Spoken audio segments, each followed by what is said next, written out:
Saratoga, not your typical Sunday at the spa. Everything seems familiar. Fans, horses, horsemen. You'll see 10 thoroughbred races.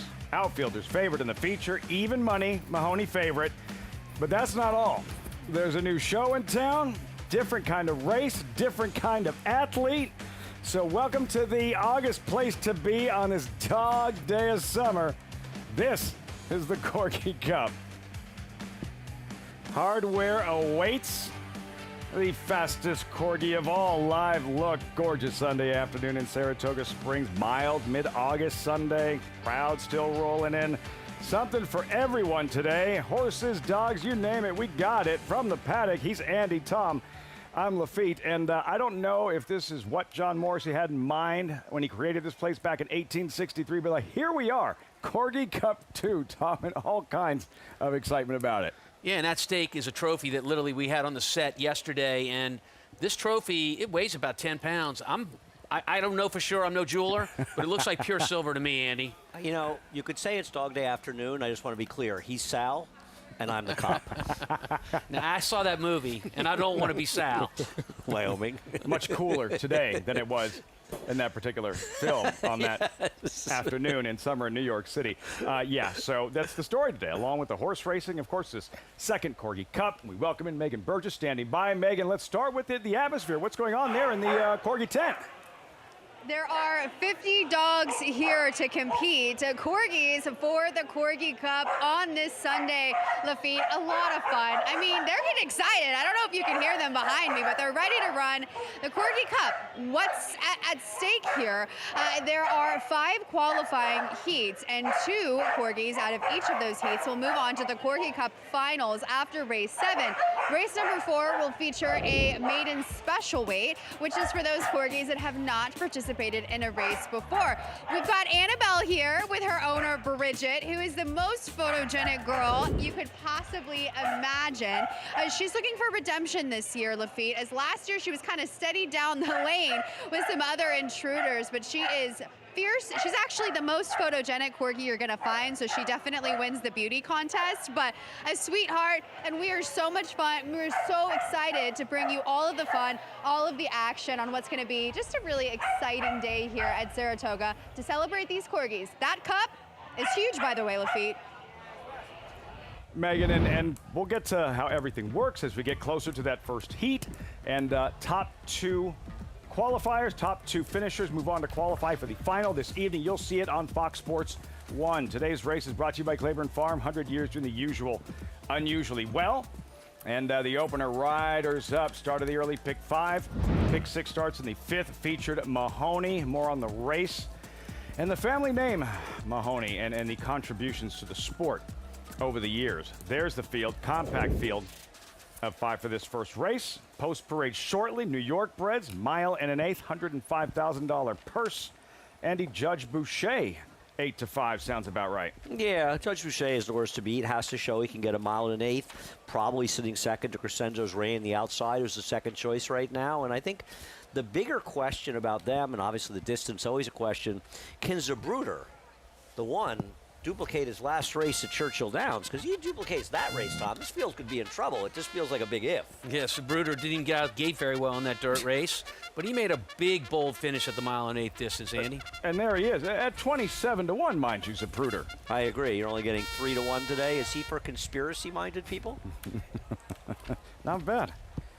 Caddy Master, Linda Rice, historic Saturday at Saratoga. 5 wins yesterday for Linda Rice. She's looking to pick up right where she left off on the first race today.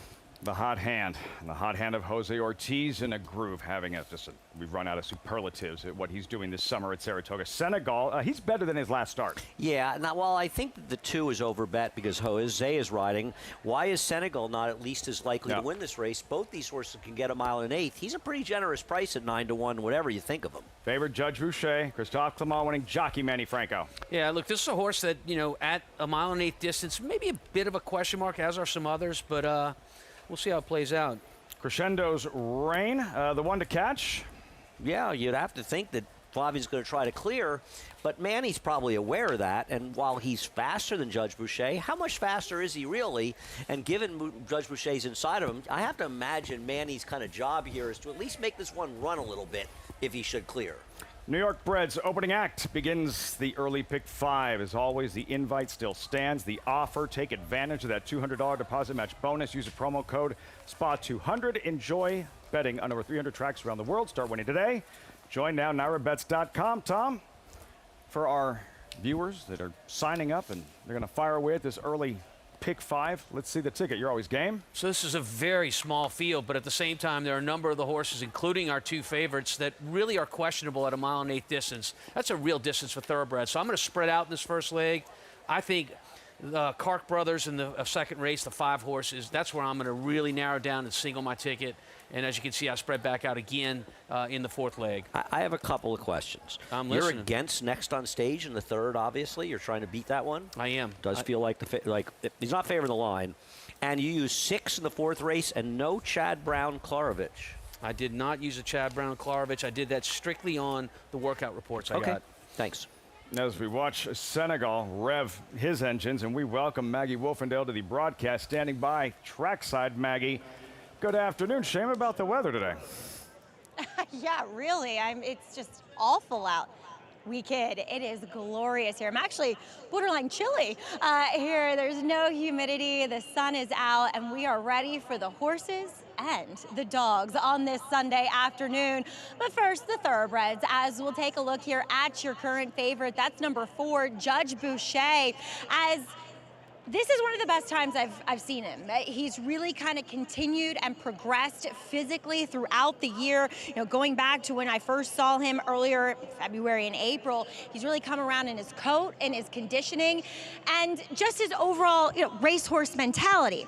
The problem is, and the question mark, while he's actually 2-1, and he'll be my pick in here, is the distance. Because I had written in my notes from early on that I thought he was probably best at a one-turn type of configuration / distance because he is a bit shorter coupled and compact. So I'm worried that the 9 furlongs might stretch him. But at 2-1, I'd be willing to gander that he might just be a better horse as number 5, Crescendo's Reign, is taking a ton of money, and he does appear to be the lone speed.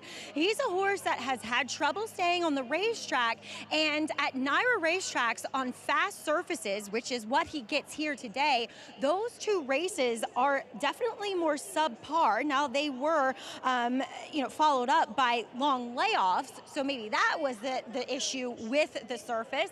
But just a little food for thought for a horse who is very, very energetic. He's always pretty bad to saddle, but I often wonder, is he doing too much to see out this 9 furlongs? That's what I wonder about with him. So at a short price, I'd be willing, to take a little edge against him. He is moving well, which is sometimes my biggest complaint about him on the racetrack.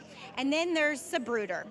Zabruder's a horse that I do know quite well, because he's a New York bred, but he's been spending a lot of time not running here in New York as of late. And my biggest complaint with him is that he was always too light, just seemed like a nervous horse that never really seemed confident. Now, he is a horse that has spent a lot of his time running on the turf, despite having more of a dirt pedigree. And maybe he finally ran to that pedigree last time. Yes, he got a little bit of a setup with some horses setting a decent pace out in front of him, but they were decent horses too, and he was able to blow by them. Relatively speaking, this is the best his horse has ever looked in his weight. Now, as a 6-year-old, you would hope so. And furthermore, he just seems less nervous. He's energetic, but he doesn't seem worried about anything like he had in some of those previous efforts here in New York. So I'm on the positive end of the spectrum that Zabruder can possibly get back to that race we saw from him last time, Lafitte, at Churchill.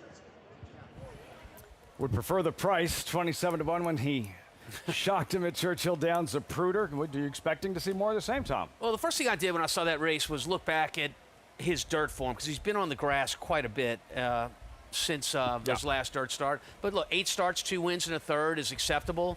His finish at 1 mile and 16th sure suggests he can get 1 mile and 1/8. He looked very good in that race. I just wonder, is it a one-off? I mean, it seems so out of place. I do not disagree with that. I think it's a very, very fair question. I think that's always the problem with these one big races, right? You always ask yourself, what price you're willing to take that they'll repeat them.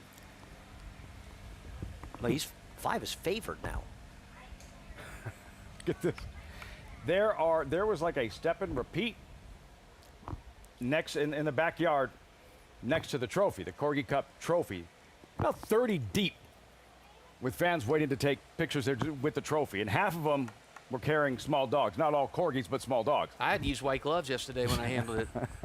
That's a fact. Have you been giving any training tips? No, I have not. You've changed your share of dogs in your day. It's a 40-yard race, which in corgi parlance is middle distance. It's not like a mile and a half Yeah. for a thoroughbred race. I mean, I got to think the break is key, right? The break is everything. Got to get out. Not a lot of deep closing corgis. The break and focus. like, you why gotta stay not go to focused. blinkers with corgis? There you go. Look, See I'm telling that? you. Yeah, that's a One big of the deal most right there. Prize trophies in sports, and now it's wide open because the defending champ, that rocket ship, Sam, in a story we learned about yesterday, injured sideline and won't have a chance to defend. Yeah, 60 I days find on the the whole thing a couch. little suspicious, to be honest with you. But 60 days on the couch. That was the diagnosis. Zapruder steps forward. Corgis next, first the thoroughbreds. Mile and an eighth. New York Reds to kick off this early Pick 5 and Sunday program at Saratoga. 8-5. Crescendo's reign to the outside. The one to catch, the one to beat. We're about to find out. Frank Mirmati with the call. The opener from the Spa on FS1. Judge Boucher goes in. Crescendo's reign to the outside. Loads up. They're in the gate.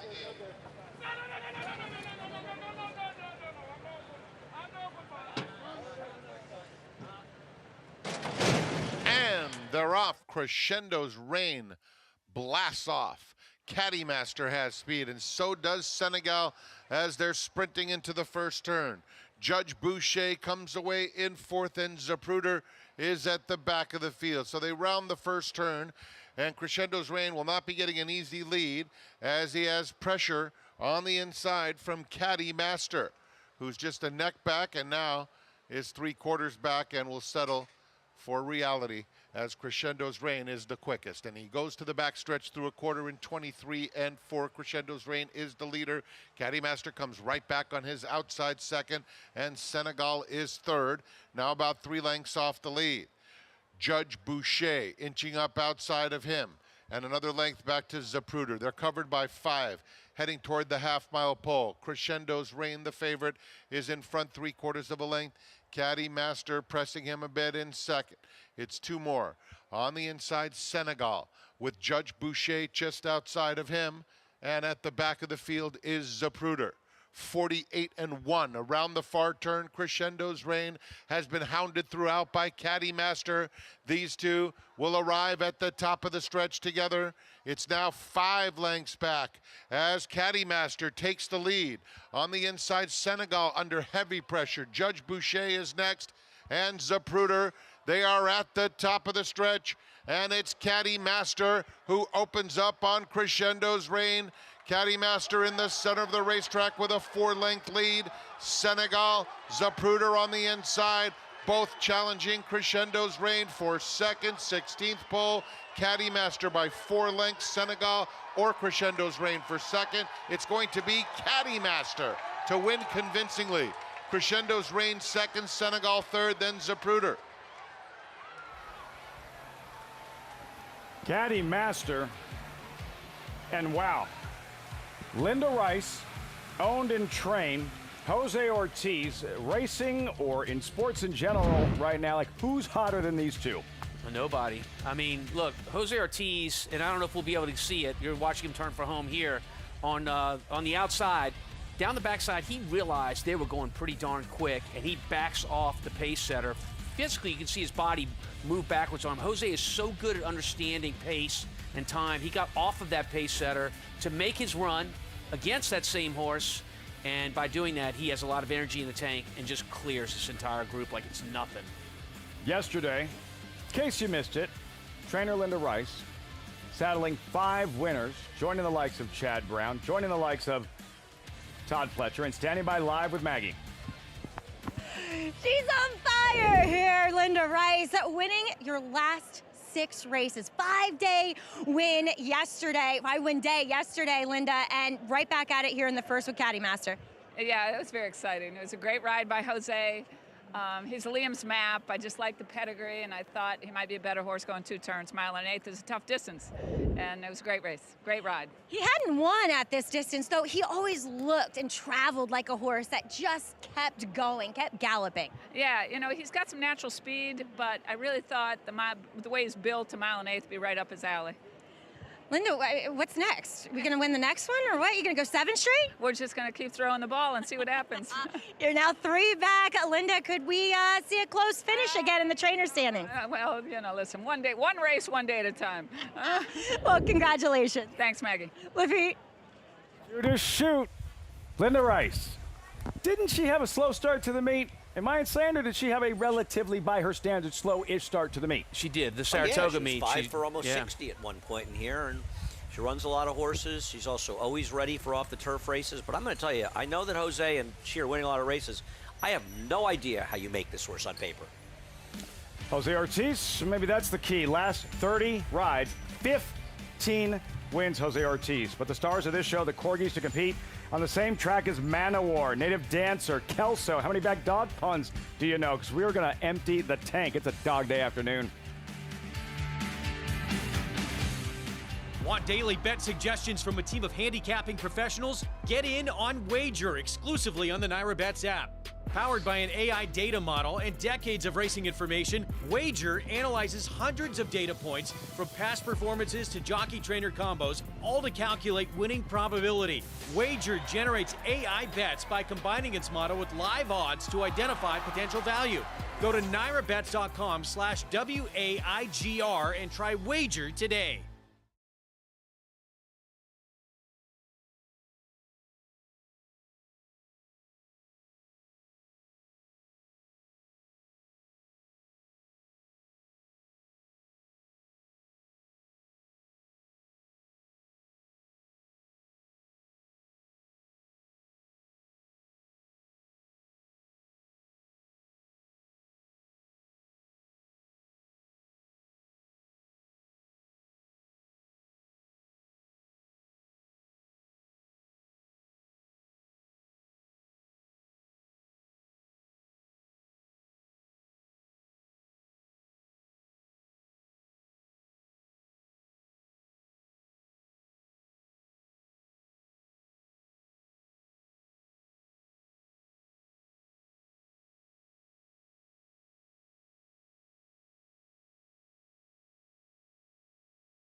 On this Corgi Cup Sunday, welcome back. Saratoga Live on FS1. Coverage brought to you by America's Best Racing. For the love of the race, visit americasbestracing.net today.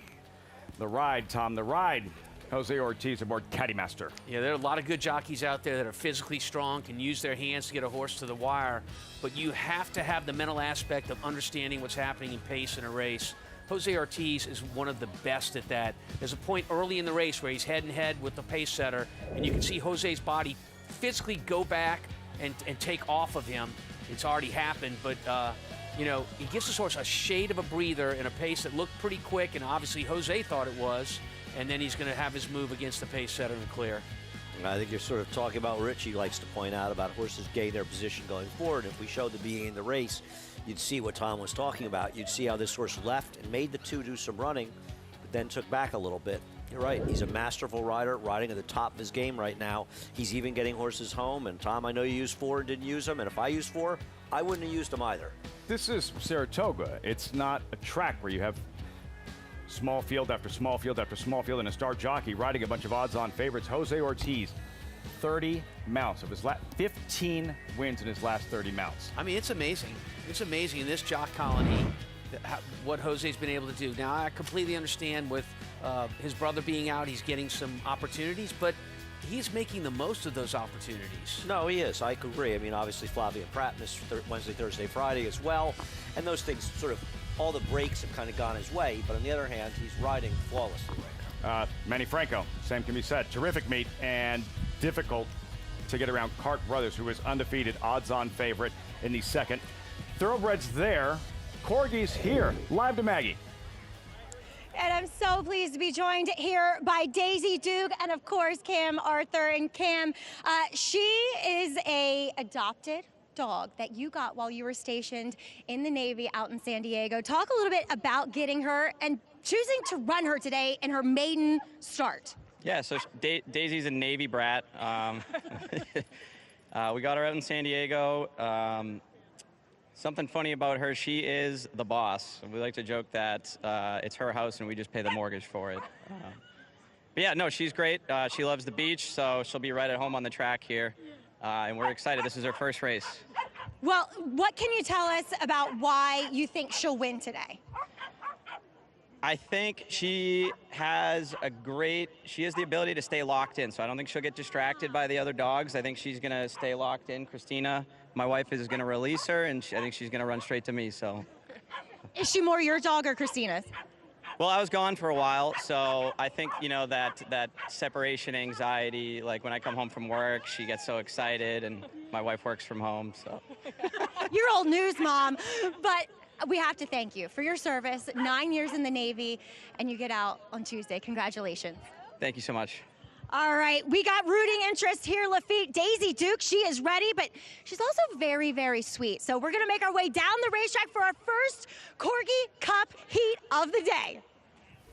Prefer my Corgis kind of mean, maybe snapping at somebody right before they rock and roll, right? But she is laid back. This is her first career start, and to do so at Saratoga, we might see some Echo Zulu here. That was a great interview we just did, and I don't know if you guys were paying attention, but there was some serious trash talking going behind on them with the other Corgis were telling who was boss. I didn't know which one it was. I'd reveal it if I did, even if it would hurt my price. There they are. It's the first wave of these rocket-fast Corgis. First heat. Get your bets in, Andy. Top 2 advance. Well, Tom has evens in this race. You called it before the 6 Reggie was scratched. Tom's got evens. I've got odds. We're betting a drink per race. I think you're already that up could a drink get interesting by the final. Yes, yeah. We'll see. I don't know if we'll be drinking them on the set. I got a lemonade. Then it won't be interesting by the final. But if somebody wants to put a little vodka in, I'm good with that. It'll be interesting by the final. I can't. Reggie's out. Like, I was all over Mr. October here, or Miss October. Even in Reggie August. out. Even in August. Yeah. Okay. The best athlete in my high school was named Reggie. So that was gonna be my pick. Really? I'm going with the armed forces. I think it's awesome. 9 years in the Navy, serving our country, and he's got a Corgi that was an adopted kind of Corgi, and Corgi's the boss at his house. I mean, all those things lead to favoritism. Shouldn't we root for the Corgi that's named after one of the members of our team, Molly? Or that. But Kona had the look of Eagles. Kona had that look, man. Frank Mirmati with the call. First heat, Corgi Cup 2.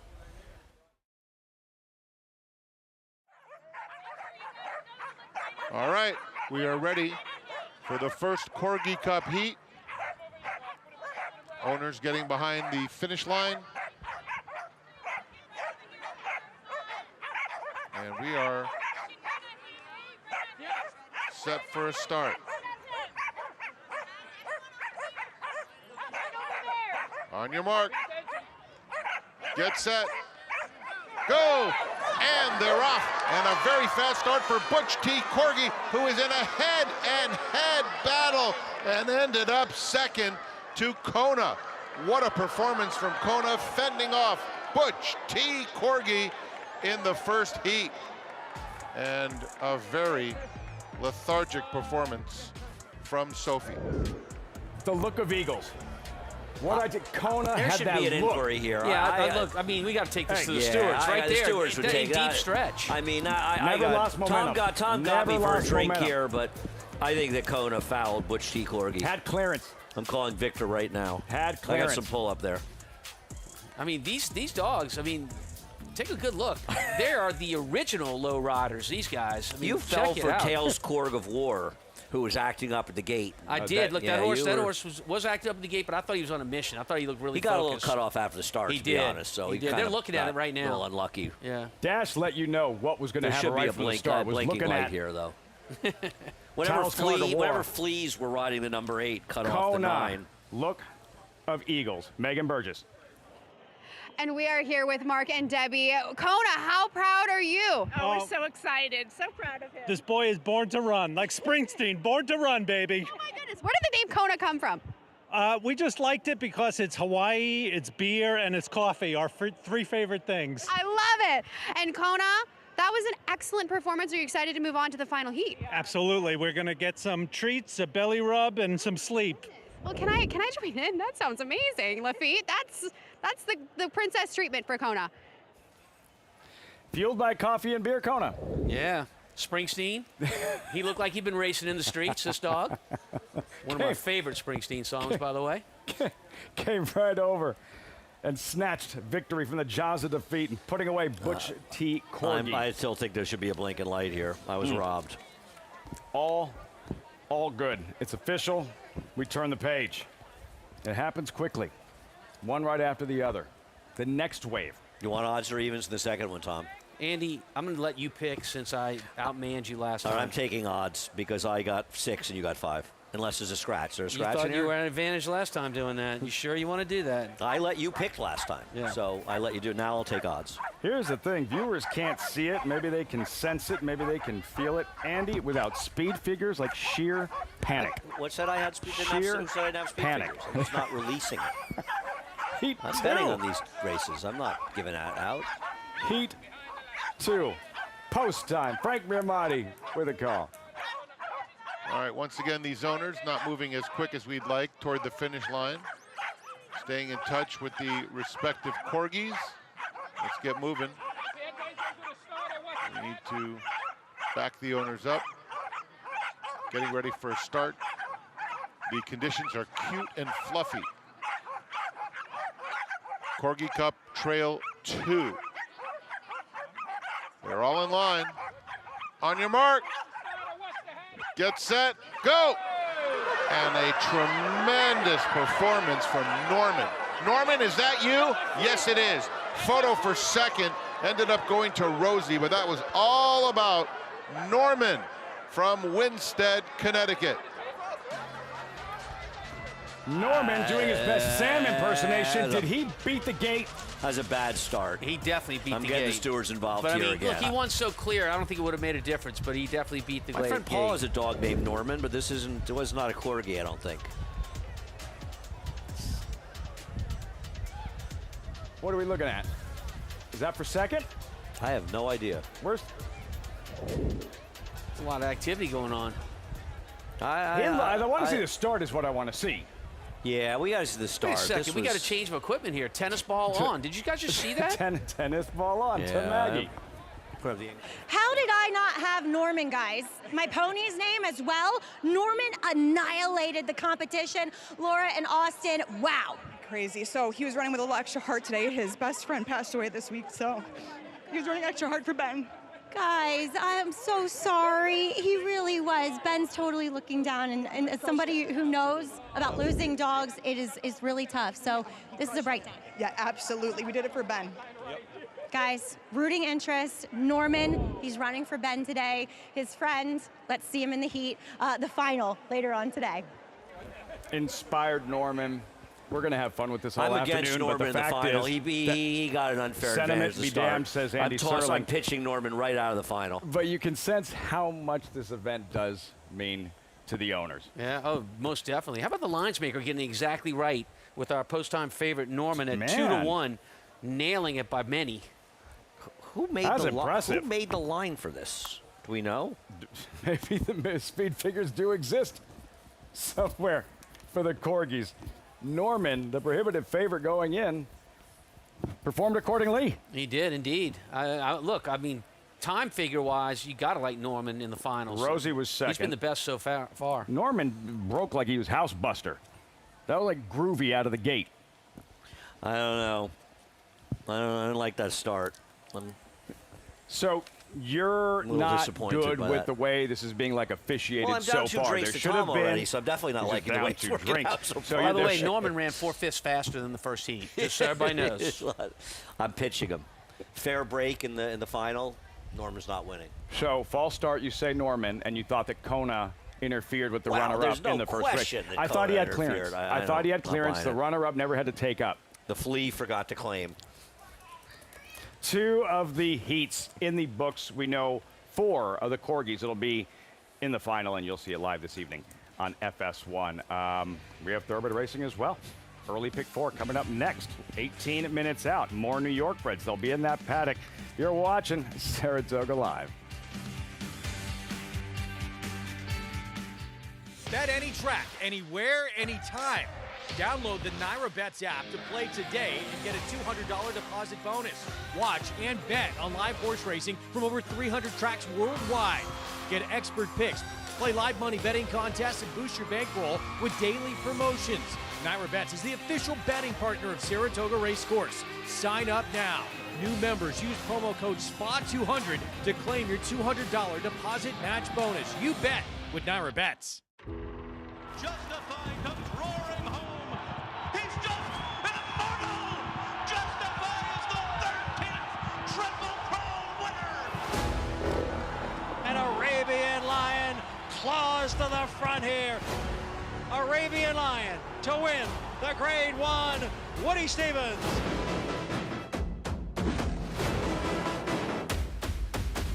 One minute, 21 and 3/5 seconds. The joy of traveling well is feeling at home, yet a million miles away from home. Discovering new flavors or savoring the ones you already love. Not knowing what lies beyond the horizon, but knowing what matters most to you. This is the joy of traveling well. Oceana Cruises. Every 2-year-old champion has precocity, but only one can be called fierce. Fierceness. Brilliant at 2. A powerhouse win. Dominant at 3. Fierceness is putting on a show in Hallandale today. Fierceness to win the Travers. Tenacious at 4. Fierceness has won the Pacific Classic. All the makings of a champion. Fierceness. New to Coolmore America. Well, we've been here since 1910. Started here with my great-grandfather. They moved the operation from Virginia to present-day Claiborne in Paris, Kentucky. Long lineage between my grandfather, Bull Hancock, who was really influential in importing European stallions. And those stallions ended up kind of transcending the American bloodstock, and they're still evident and prevalent throughout the pedigrees today. My father, he had Mr. Prospector. He brought him up from Florida. He's had Danzig. Obviously, Secretariat was his first stallion that he ever syndicated, so he caught lightning in the bottle right off the bat, and I'm trying to do the same thing now. Certainly, we've come along and been really lucky and gotten some really good stallions along the way. Warfront's obviously in the sunset of his career. He's been unbelievable for us. We're looking for someone to fill his shoes, and we're excited about Mindframe. We think he can be that next big horse for us. Annapolis has had his first foals on the ground, and they're looking unbelievable. Certainly Prince of Monaco, he has his first that are in utero, and we're looking forward to those foals in the spring. We've had a lot of wonderful clients over the years that have really supported us and backed us, and that's been one of the main reasons why we've had the success we've had. We couldn't do it without them. It's hard to be in business for 115 years if you're not doing things the right way.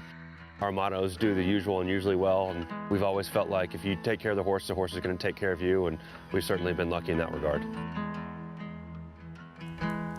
Claiborne Farm, 100 years doing the usual, unusually well. Welcome back. Saratoga Live on FS1. First horse I was ever a real fan of that my old man did not ride. Claiborne's Lure. First one. He was his Breeders' Cup Mile, the first one at Gulfstream, is one of the greatest performances I think I've ever seen, particularly in a turf race. That was, I mean, he beat Paradise Creek like he was a 10-claimer, and he was a tremendous racehorse. That was a truly great race. He was a great horse. He could run in dirt too, but he was a better turf horse. He struggled on dirt, and it was like, all right, let's just try turf finally with Shug McGahee. Yeah. And he tried him on grass, and he became one of the best middle distance horses on grass that we've seen in the last, I don't know how many decades. Yeah, apparently he worked up here on the turf, and he worked great. They ran him on the turf in the allowance race at Belmont. I think he won by 10 lengths. He lost his next start. The Kelso used to be the turf prep for the Breeders' Cup Turf Mile. It was a yielding course, and I believe he ran second. Then he came back at Gulfstream and wasn't yielding, and he destroyed him. I think he won by 5 lengths. Yeah, Mike Smith, first of his 92 Breeders' Cup wins, wire to wire. Then he won the following year from the parking lot at Santa Anita. Lure, Claiborne's Great horse. Lure for Shug McGahee. Talk about Lure all day, because the fact is, this second race, it's about one horse, Andy, going in, and Clark Brothers, a standout, undefeated, odds on, and rightfully so. Yeah, I listen, if you want to bet against him, be our guest. I'm certainly not against betting against heavy favorites, but what is the chink in this guy's armor? He won a mile and 3/16, so the mile and 8 distance is not going to be a problem for him. He's got speed, so he's not going to be compromised by the way Aces run. And he's won 3 turf races by 13 3/4 lengths. That's unusual, Tom. Yeah, and in this race we're watching right here, he actually stumbled a little bit out of the Clumsy gate, start. but he's very athletic. He recovered pretty quickly. He had a rail trip, so a good trip. He angled out here, and just a good finish to keep that undefeated record going of 3 starts, 3 wins, all on the turf. And they're all faster than any race anybody has run in here. So unless you feel like something is going to happen, he's not going to run his race, I don't see a reason to bet against him. I respect Calvin's ride, who I think ran well last time, and he looks like the speed, and he's probably the likeliest horse if you're looking for an alternative. I guess Willpower probably liked the distance, but these horses all have to get better or hope the favorite doesn't show up. And I don't know about you, Tom. I don't want to bet a race because I'm hoping the favorite won't show up. Yeah. Difficult to critique Megan Clark Brothers.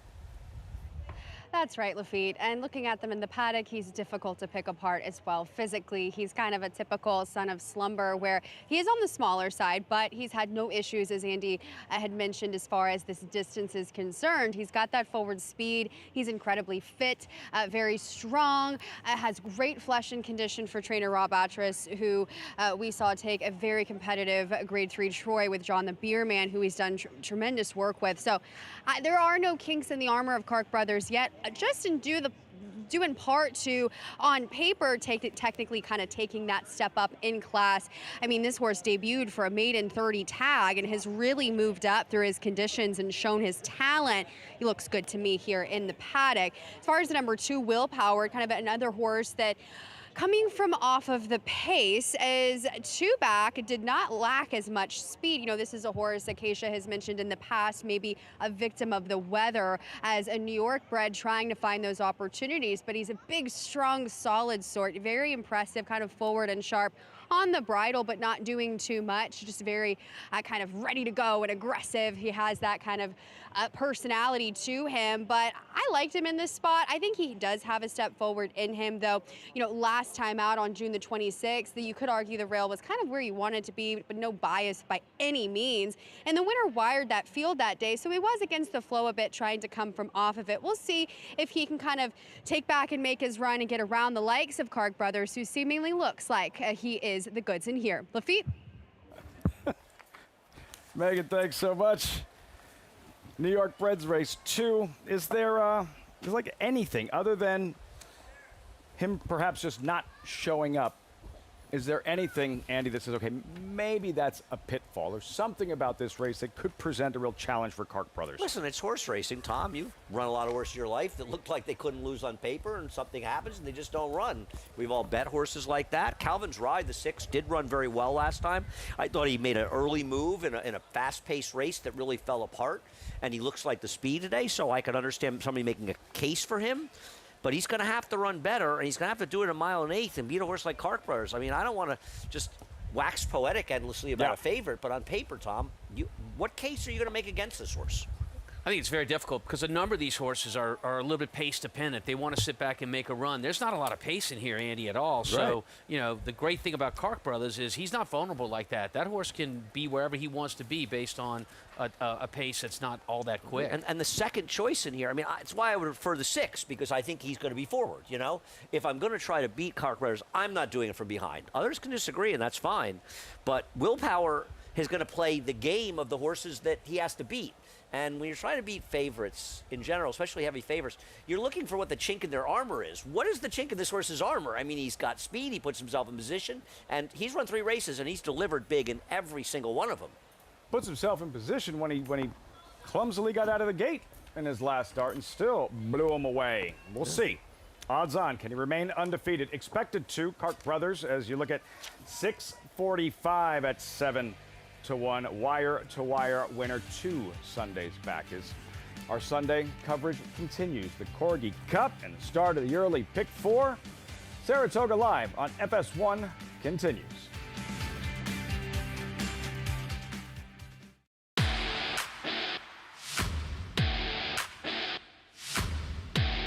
Before your eyes, a landscape unlike any you've ever seen.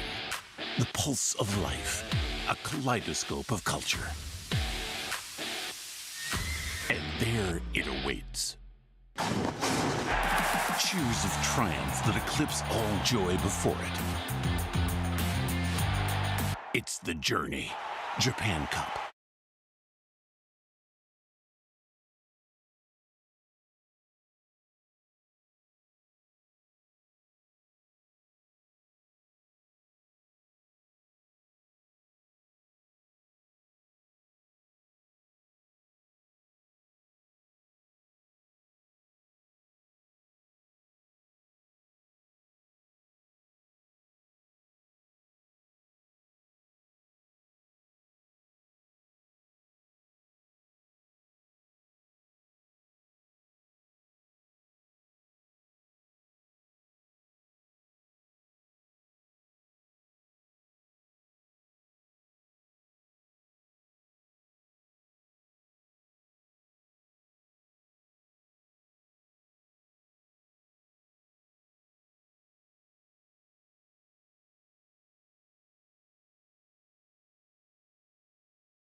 Live look, 1863 Club. Welcome back. Saratoga Live on FS1. Time to meet the field. New York Breds in race 2, first level allowance. Good purse, $105,000. We start with Will Power, last seen, closing day Aqueduct. He's capable enough, but he's a horse that could get compromised by a slow pace. Flavian Pratt is aboard. Then 645, number 3, looking for a second win in 2 weeks. Able to wire at a moderate pace going a mile 16th against Lesser. His last race was solid. Is he good enough to step up and beat these, though? And he's probably not the speed. Blue Pill, 1 for 16 lifetime. Yeah, he's a deep closer. So if you take Blue Pill, you're hoping he gets up in time. Kark Brothers is pictured and lightly raced, undefeated 4-year-old gelding. You're so proud of yourself, Amos, aren't you? Look at you laughing over there. You really are. That was It's our shameful. 6-horse Calvin's Ride. Look, what you like here is 6 for 17 lifetime makes him a horse that wants to find the wire. You have drag racing along with the corgi racing and thoroughbred racing. Calvin's Ride, Jose Ortiz looking to go back to back.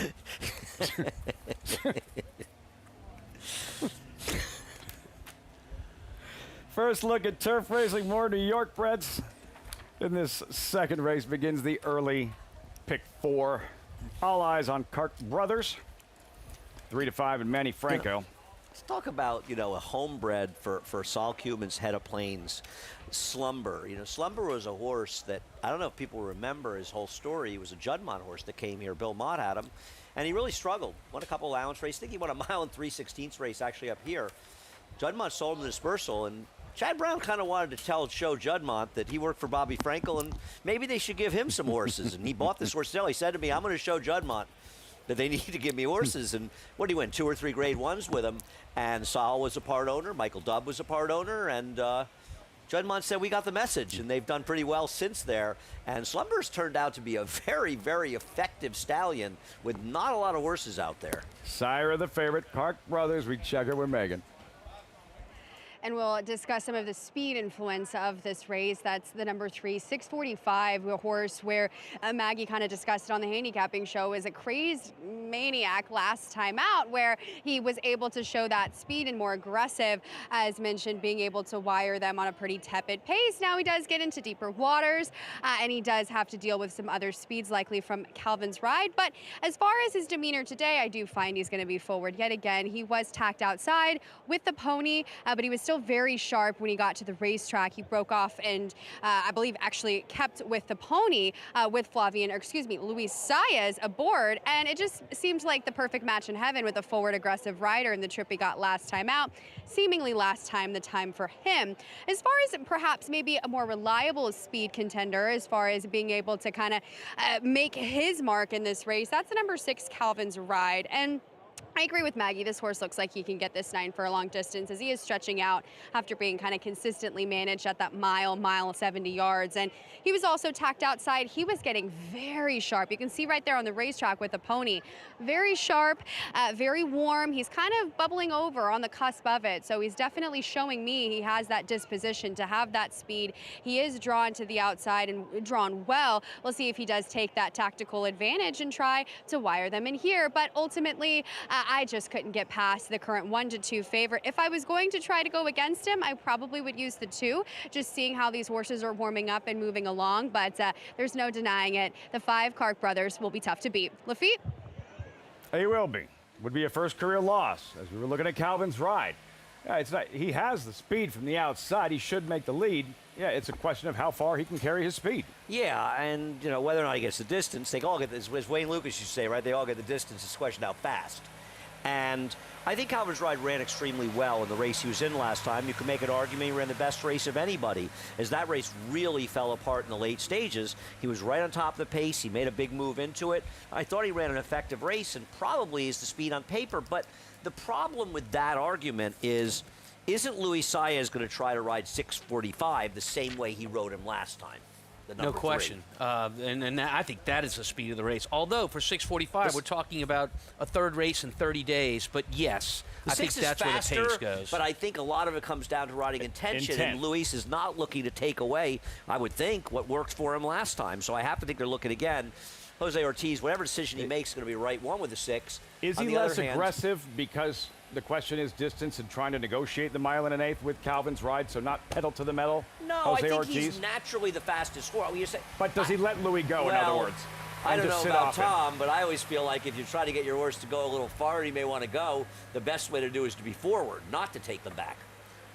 Yeah, look, it's a guessing game in terms of horses that maybe have pedigrees that are a little bit dicey going this far in distance. So with Calvin's Ride, you have to say that most of his best work was done on the synthetic tracks. He looks okay on the turf, but you just can't get around this big, heavy favorite in the 5-horse, Cart Brothers. And we have to say how well managed he was by his trainer, Rob Atras. So this horse ran first time at the fairgrounds, didn't really have anything that looked worthwhile on paper for a claim. He runs him for $30,000 that day. That may not have been great management, and he may have taken a sigh of relief after he won the race. Well, I'm sure he did, but many of us have done the same but thing he got in the as starter trainers. allowance, right? But then once he'd done that, we have Yep. a new rule in thoroughbred racing. After a certain amount of time, if you haven't run and you come back off a layoff, you can do what we call a waiver claim, which means you could be in a claiming race, but because of the time off and because it's either at the same level you ran for 4 or months higher, now.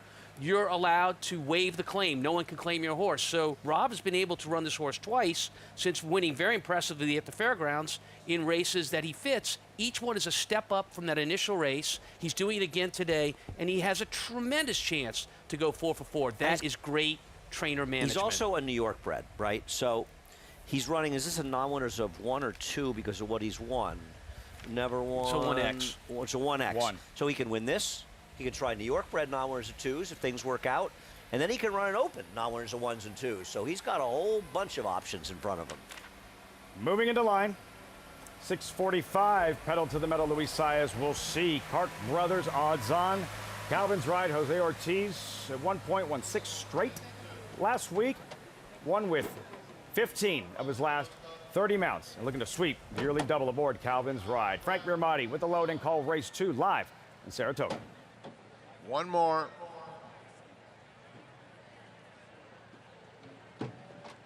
They're in the gate. And they're off. Calvin's Ride broke outward, but does have early speed. 6:45, though, is able to take the lead. So 6:45 sets the pace, and Calvin's Ride will be in second. Heavily favored Cart Brothers is racing in third, followed by Will Powered, and Blue Pill is at the back of the field. So into the clubhouse turn, and it's Luis Saez in 6:45 showing the way and widening now. It's suddenly a 4-length advantage. Calvin's Ride is second through a quarter that went in 24 and 1, 6:45. Now 7 or 8 lengths clear as they make their way down the back stretch. Calvin's Ride in second. Manny Franco and Cart Brothers comfortable at this stage, just not really being rushed, as the heavy favorite is 2 in front of Will Powered, and Will Powered is followed by Blue Pill. They string out the half in 49 and 1 for 6:45, who still has a huge lead. Calvin's Ride trying to get closer now, within 5 of the pacemaker. Cart Brothers yet to be called on, just got a little bit of a cue, and now Cart Brothers set down going after this leader. The lead is down to 3 for 6:45. As Calvin's Ride moves in, 3/4, 114 and 1, and Cart Brothers angles out. Calvin's Ride takes the lead and tries to sprint away from Cart Brothers at the top of the stretch. Cart Brothers right on him, though, and these two are head and head with a furlong left to go. Will Powered moving into third. Cart Brothers on the outside, and Calvin's Ride a neck back second. It's Cart Brothers in front, and now his record will remain unblemished. Cart Brothers, too classy, wins by 3. He's undefeated. Calvin's Ride was second. Will Powered finished third. All he does is win. Undefeated, 4 starts, Cart Brothers for trainer Rob Atras. Manny Franco, 2-5, the favorite, delivers. Yeah, this race was, you can see him right there. He's the 5-horse getting ready to chase one of the front runners in the 6-horse, Calvin's Ride, who's in front of him right now. Calvin's Ride gives up a good fight here, but Cart Brothers is just too classy, as Frank Mirmati, our announcer, said. Had a really good trip. The pace was legit. Got home in front. I mean, Calvin's Ride ran a winning race, and this horse beat him by what, 3 to 4 lengths. Came home in, assuming these fracks are accurate, I have no reason to believe they're not, in 11.52 at a mile and 1/8. I mean, he was a 2-5 that won like a 2-5 shot should. I can ask you to speculate, right? Based on what we're seeing, like what might be in his future? I mean, I guess you could obviously think about New York bred stakes, and there's no reason not to at this point. You could also run him in a non-winners of 2. What comes up here, whether it's here or back at Belmont. but he's got a lot of options with him because he's still got those Open Company races, and he's good enough to me to be competitive. And certainly at non-winners of one, isn't he? So he's been able to take baby steps, each race a little bit different than the last in terms of competition for lucrative purses. Why wouldn't you just keep doing the same thing? Yeah, and you know, working. He's also a horse that has enough natural speed to always put himself into a good position. So assuming he shows up and he's competitive, he's going to have a big chance to win any race he's in. In position with that tactical speed. Rob Atras looking on, lots to smile about regarding Clark Brothers, but he also finds another gear late. He does have a knockout punch. This was a competitive race. He found another gear, and Calvin's Ride, as you mentioned, ran really well, but in the end, Clark Brothers widened on him late. I also think, Tom, he gets better with distance. Like, you know, I'm not saying he couldn't win shorter, but he has no problem with more distance, and maybe the other ones don't finish as well as he does. Yeah, I mean, I think he's versatile as far as distance goes, but look, the further it does look, the better. I don't think he's limited to that, but at the same time, it just gives this horse so many options. And again, my hat's off to Rob Atras. He's managed this horse very, very well. Manny Franco, stake sweep yesterday. Talk about versatility. The Galway and a turf sprint, marathon and the Christophe Clement, and we're watching the blossoming of a star in the form of Survey based on what she did yesterday against the boys in the Christophe Clement. No, I agree. She's a super cool horse. She closes into no pace races. It's not like anybody else closed in that race. She made up all the ground. The horses that ran 2-3 were right on top of the pace the whole way. And Manny's really finally gone from a great run in New York downstate to putting it all together in Saratoga. Couldn't be happier for him. And I know it was the plan to come back in 13 days off the Glen Falls, but it's one thing for that to be the plan, Right. and then it's a whole darn other thing to execute it as well as they did. And he'll be back. George Bowie saying Breeders' Cup Turf at Keeneland for Survey. But today, it is their day in the sun. Finely tuned athletes, these corgis, these sprinters. And to the victor go the spoils. Flower blanket awaits the winner. Corgi Cup 2.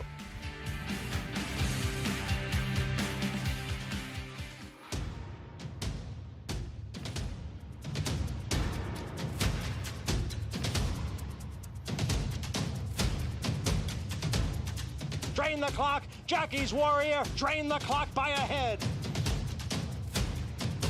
1,000,001, hit it in 1,000,001, 1,100,000, hit it in 75,700. Mike, 700,000. 70, 570,000. Thank you. Every racehorse has a beginning. For Bond Racing Stable, it all begins right here. At Song Hill Thoroughbreds, generations of horsemanship come together to breed, foal, raise, break, and train the thoroughbred athlete. From first steps on the farm to mornings on the racetrack to the winner's circle, every horse is cared for like family. Want to be part of Bond Racing? This is where it all starts. Visit Bond Racing Stable today.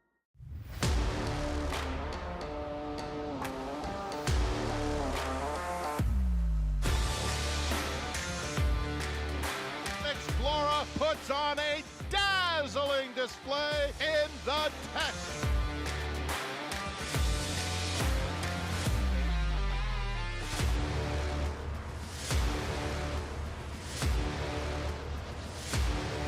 Eclipse champion Blame, standing at Claiborne Farm.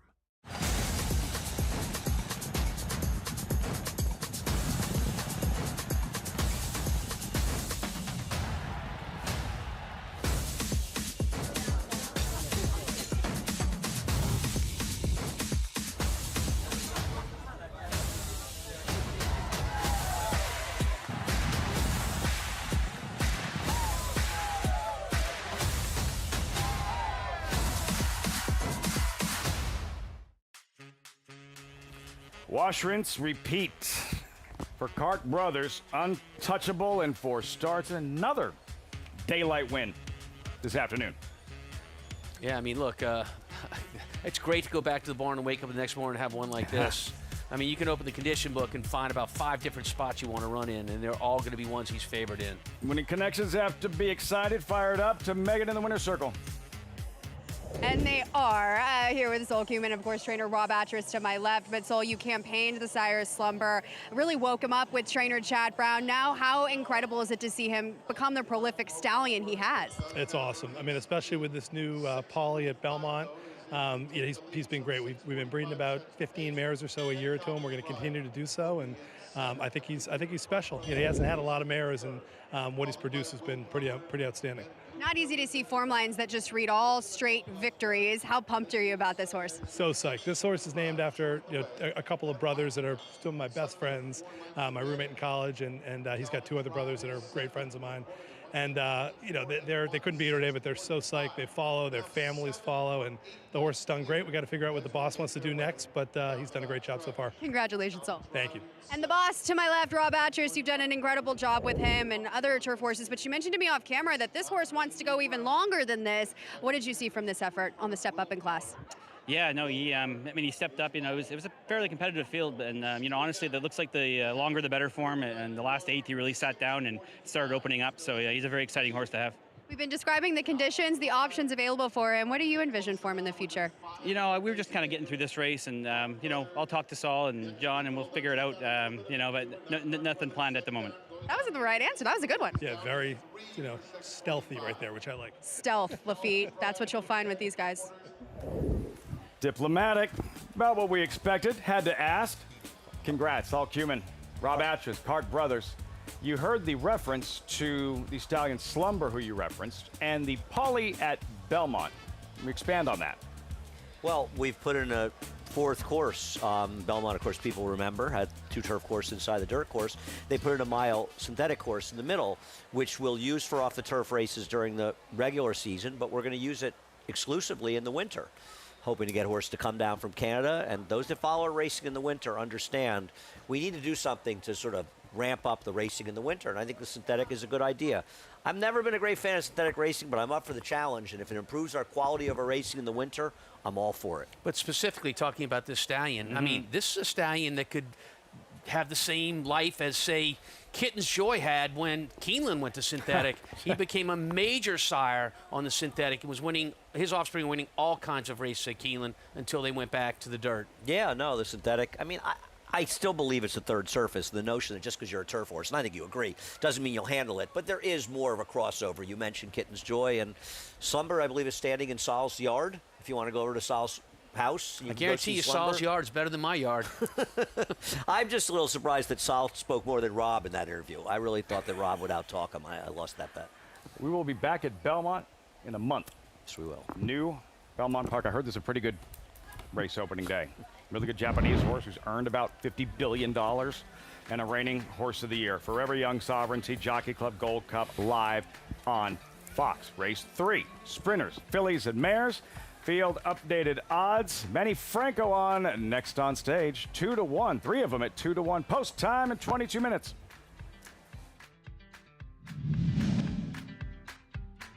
They're at the top of the stretch. And Program Trading cut loose on the outside of Minaret Station. They're head and head. Old Crazy Bone, Tawny Port, Servi is coming alive in the center of the course in a big way. It's Minaret Station trying to fend off this bid from Program Trading, but here comes Servi. Servi blows by them all, and the mare schools the boys in the Christophe Clement under a patient Manny Franco. Fired up. Manny Franco, Servi from last to first, turned it on, and it was lights out. It was indeed lights out. And the pace of this race was not exceptionally quick. Matter of fact, it was not in Servi's favor. Servi kind of was laying in, didn't get to run until about the last 3/16 of a mile, but she showed great explosion in winning this race. A win and you're in race for the $5 million Breeders' Cup Turf if she should decide to run. And she's won 2 races up here. Both of them had slow paces and were outside of her, completely dominated by the horses that were running forwardly, yet she's outrun the dynamics of each of those races. She has been very good in her wins, and right now we don't know what Europeans are going to obviously show up. Some of the better Europeans coming there will make that Breeders' Cup much, much tougher. But based on what I've seen of our distance horses in this country, I don't want anybody besides her. It's been a while, but we watched her contend with the very best 3-year-old fillies in Europe. Her effort in the Pretty Polly classy mare, devastating acceleration. That was the Casa Amigos Performance of the Week. Manny Franco serving, winning the Christophe Clement. And jockeys, these some of the very best of the best to have won 6 races in one day here at Saratoga, from Johnny V, Ramon Dominguez, Rod Ortiz, Manny Franco, who has become one of these stories this summer at Saratoga. I think in the right, I mean, obviously Jose's having this amazing meet, no doubt about it. And his brother's hurt, unfortunately. But Manny has been spectacular up here, taking advantage of every opportunity. And you look at, we showed a graphic the other day of his wins in Saratoga over the past and him eclipsing those wins with less rides than he ever had at any point in any of those times. They were the run for the whole meet. I think he had 195 starters, and his best meet was a similar 36 or something with 207 starters. He'd already beaten that with considerably less starters. He is riding great and getting more and more opportunities with his agent, John Panagot. And when you look at that stat of winning 6 in a day, you know, it's so rare. It's almost like a Triple Crown winner. And we've had it happen twice this meet. Yeah. It's amazing. We had it happen twice once. Ramon Dominguez, the same guy, did it. Linda Rice, the 5 wins yesterday, so some history that we've seen here at Saratoga. Manny Franco, and yeah, you mentioned the most wins he had in a single season. He's already eclipsed that, and we still have 16 racing days left. So by virtue of piling up the wins and a victory in the Grade 1 Christophe Clement, Manny Franco, the focus in this week's edition of Jockey Spotlight with the meet.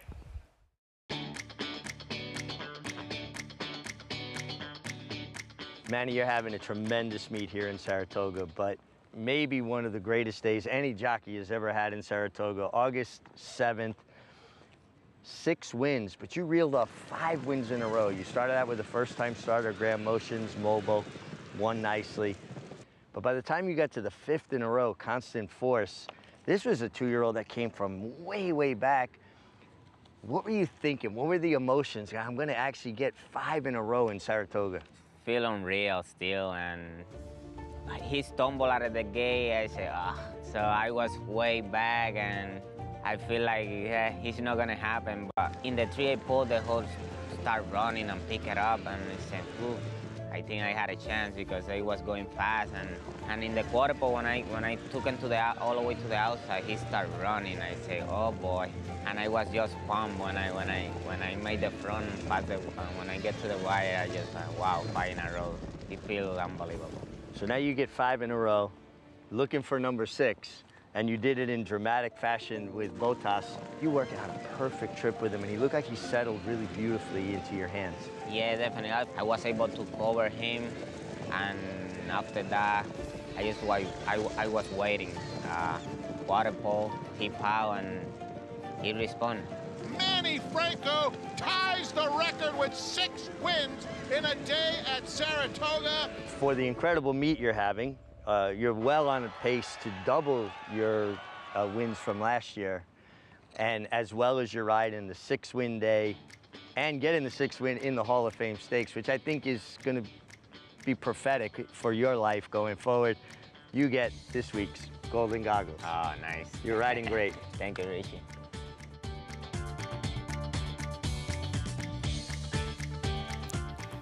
Golden Goggles to go along with that Grade 1 win yesterday in the Christophe Clement.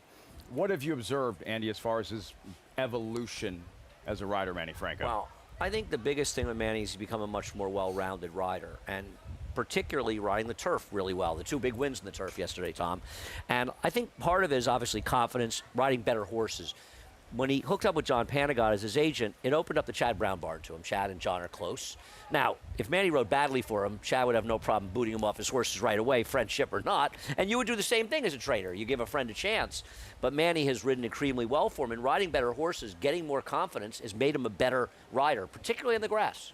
I think confidence is the word that you're using over and over, and I think that's that really has a lot to do with why Manny's riding so well right now. When you step into the saddle, although I've never been a rider, I know when I go to the entry box as a trainer and I've been winning races, I feel very comfortable with what I put in the box. Riders feel very confident when they get in the saddle.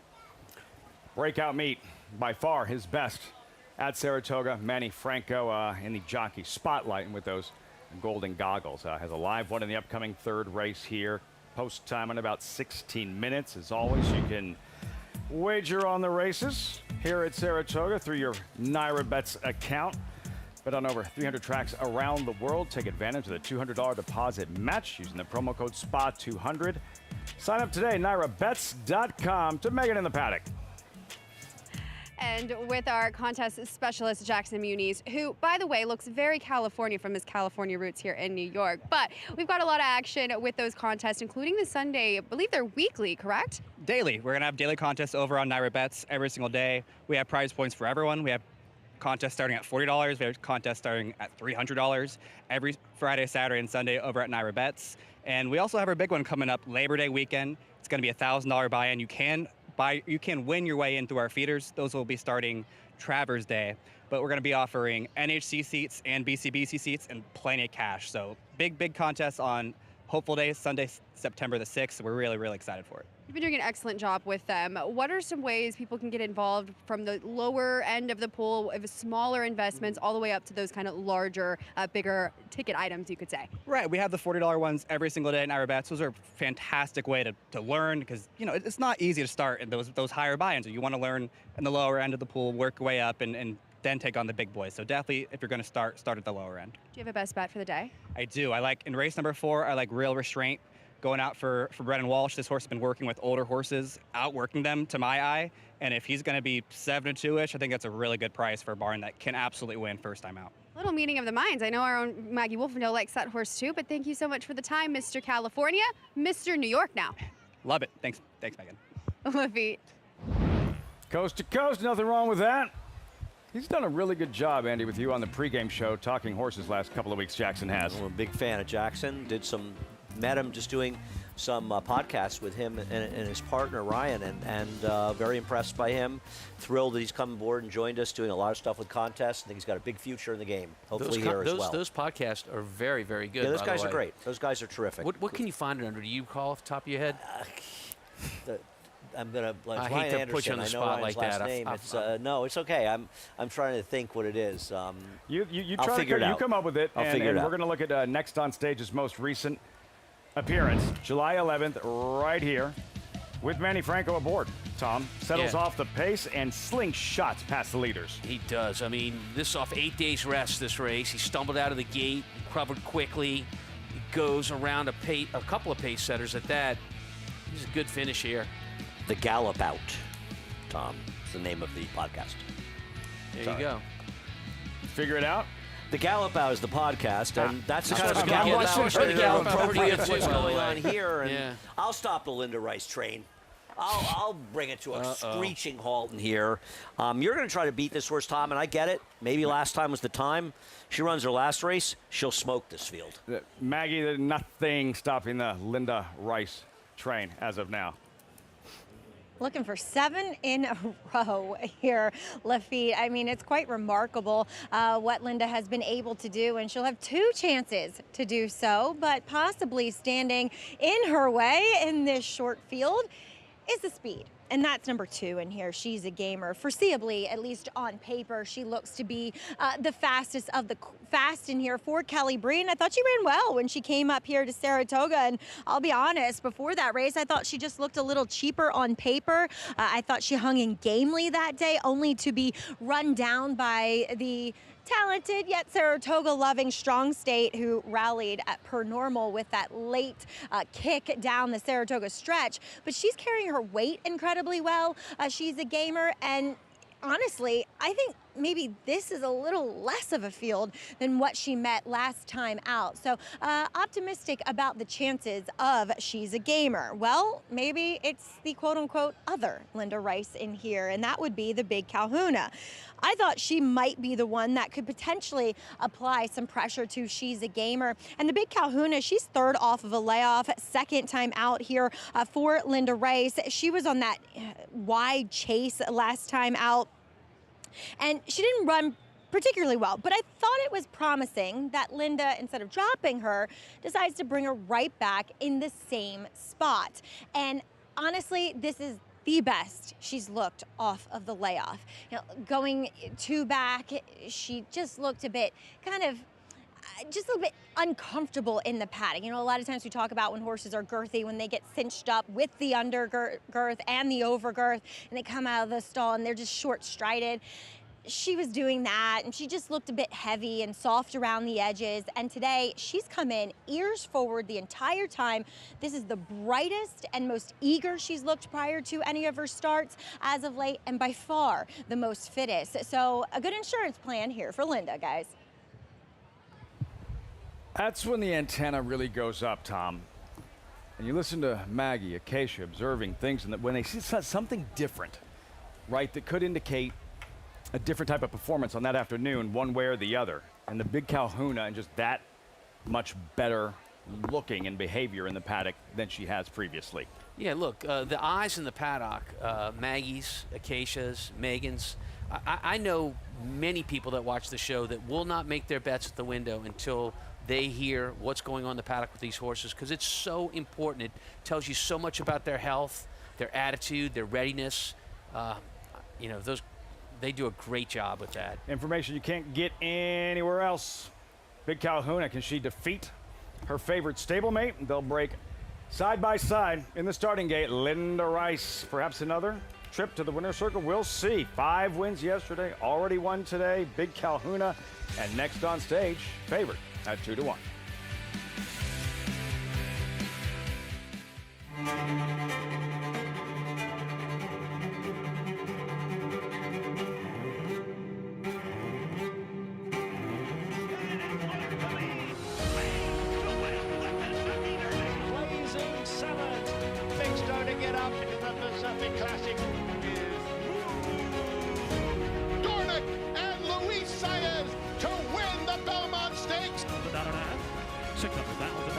Thank you.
Back just in time to meet the field for this upcoming third race. Saratoga live on Fox Sports 1. Kendrick Carmouche, 2-time 4-star Dave winning jockey. A little bit of everything on this Sunday afternoon. Corgis, the racing. We've got a dirt route, turf route. That's dirt sprint. And we start with Limes Don't Lie, drawn inside. Another try at the level. Flavian Pratt takes over. Trying to figure out the money. I guess it's because Flavian picks up the mount in this horse, but she's been very disappointing coming off the layoff for Chad Brown after showing some real promise here last summer. Quick filly, she's a gamer. Yeah, she is quick. I think that's the way she can possibly win this race and why she is the current co-favorite. Coaster figures to track. She's a gamer. Yeah, she does figure to track him as Ron Quetz looking his first win in Saratoga since 2018, I believe. Linda Rice looking at her first win at Saratoga since about an hour. 1:57 p.m. Side by side, there's Next on Stage. Next on stage is not the, the other Linda Rice horse. We missed the Big Kahuna. Go ahead, Andy. That's okay. I like the 5. I'm surprised that all 3 of these horses are 2-1.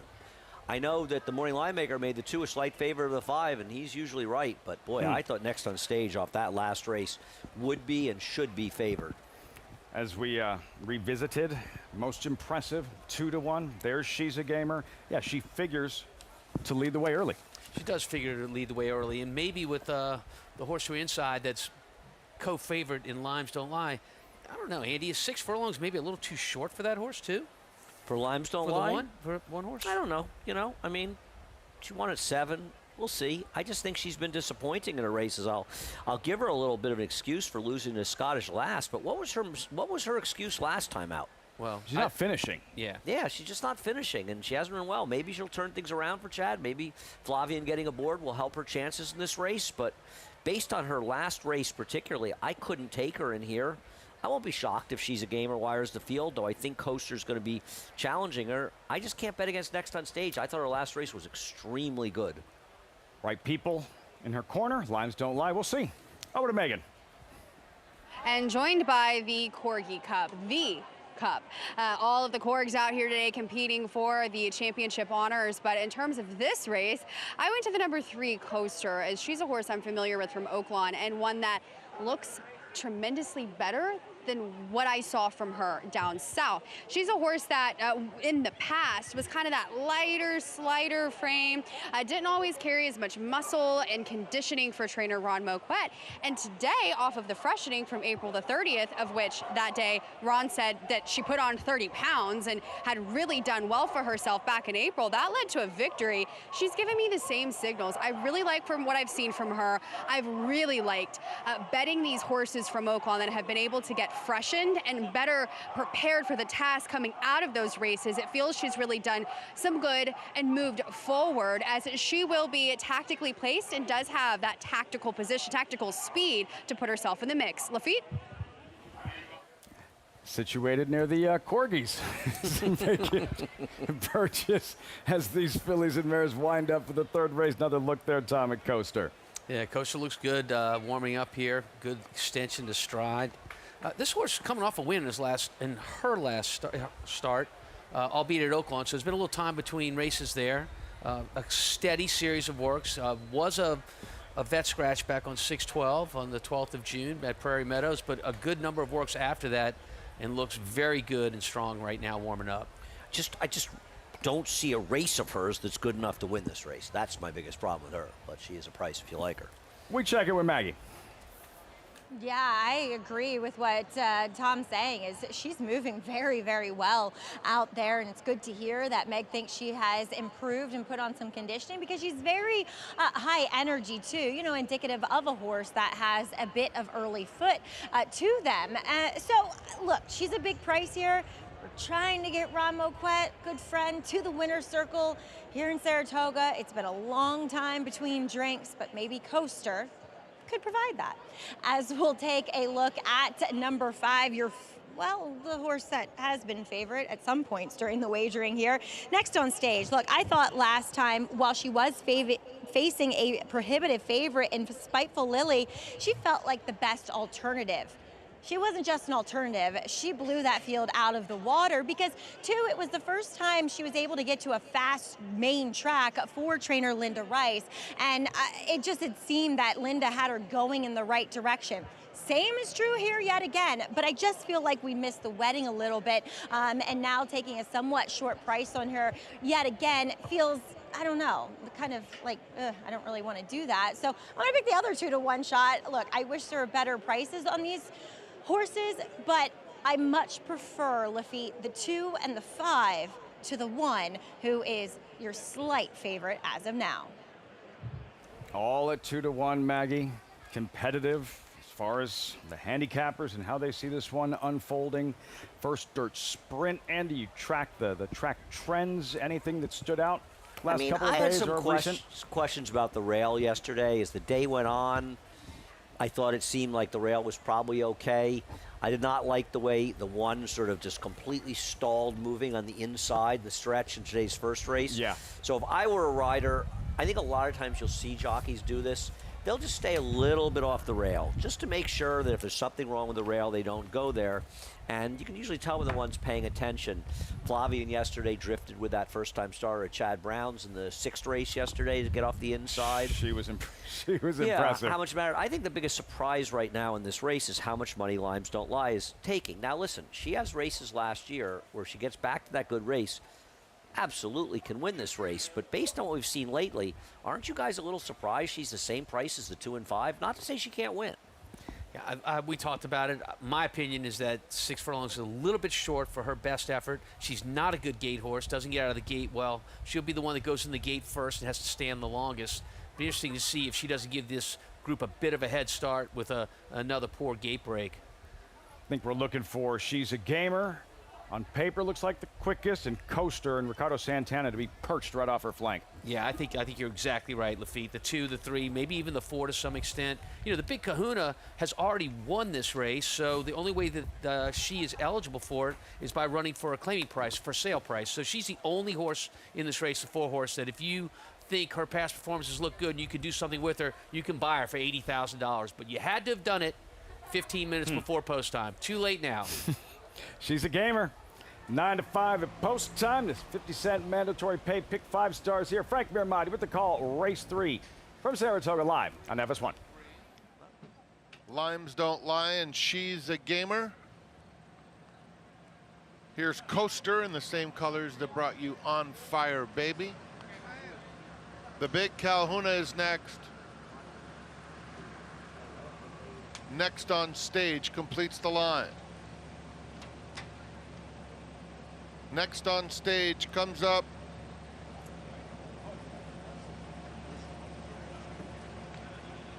they're in the gate. And they're off. Coaster had a stumble right out of the gate. She's a Gamer came out very well. Goes to the front with the Big Calhouna moving to engage in second. Next on Stage is racing in third. Limes Don't Lie is fourth, and Coaster at the back of the field. 6 lengths covers them. She's a Gamer, and the Big Calhouna trying to keep the heat on second. Next on Stage is third. The quarter, 22 2/5 seconds. Limes Don't Lie, keeping pace along the rail, just 3 lengths off the lead. 4 clear of Coaster. They're coming to the quarter pole. Next on Stage, trying to make a 3-wide bid after the Big Calhouna, and She's a Gamer. In behind them, Limes Don't Lie and Coaster there at the top of the stretch. She's a Gamer holding on. Now there's a clear shot for Limes Don't Lie, who's closing willingly in second. But She's a Gamer and Junior Alvarado still coasting through the stretch.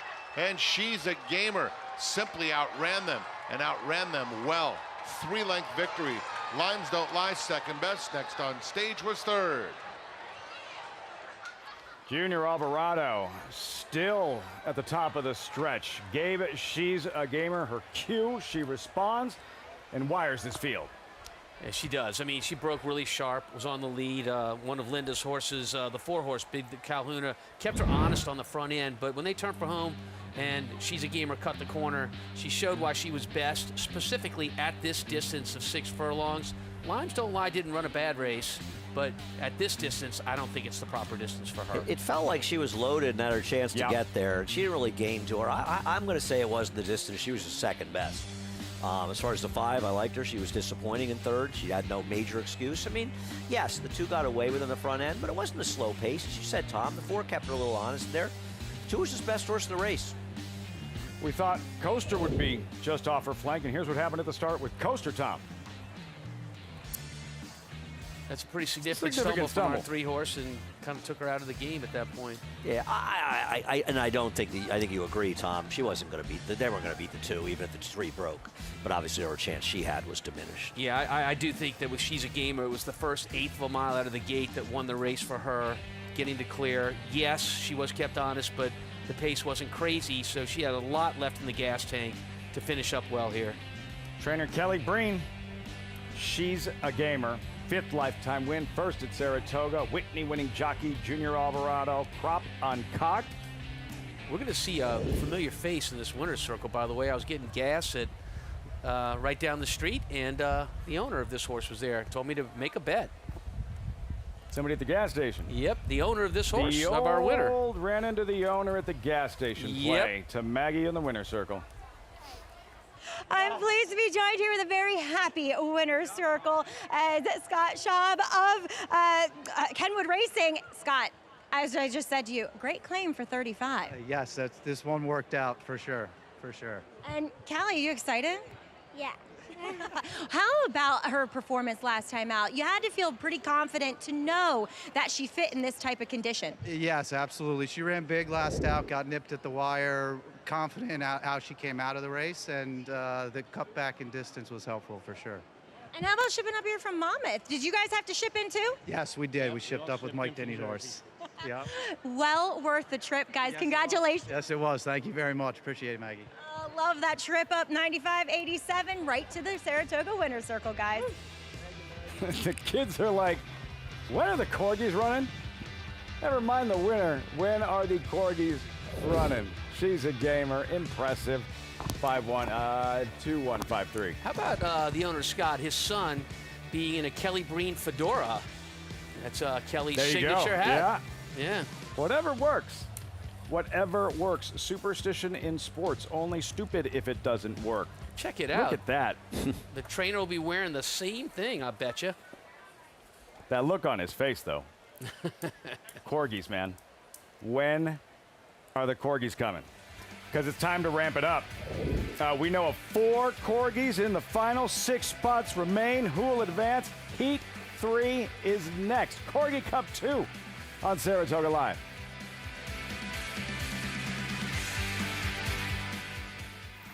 This is what you get when all your wishes come true. Cody's Wish right alongside. Down to the wire. Cody's Wish. The Horse of the Year trophy. Cody's Wishes Horse of the Year trophy. Start the quest for your award.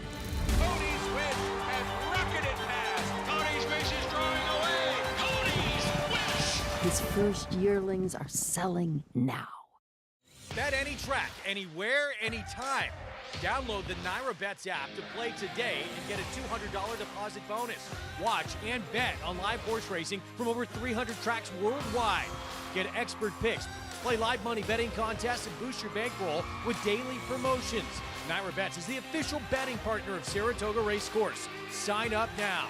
New members use promo code SPA200 to claim your $200 deposit match bonus. You bet with NyraBets. Up alongside of Knightsbridge, and now these two will turn for home together. Imagination on the outside to the front. Knightsbridge back into second. Tio Elvis, the horse from Japan, has rushed up on the outside, and he has taken the lead. He's taking off. Oh, look at Tio Elvis pull away in the last 16th of a mile. Even business today. Japan's Tio Elvis crushed them. Elvis is in the building. Yes, he is. Racetrack Television Network brings you every race, from every track, on every screen, every day. With monthly packages starting as low as $5, RTN gives you great value and access to more live HD streaming and race replays than anyone. Visit RTN.tv today to sign up and watch on almost any device, including Roku and Amazon Fire. RTN has packages that start at $5 per month.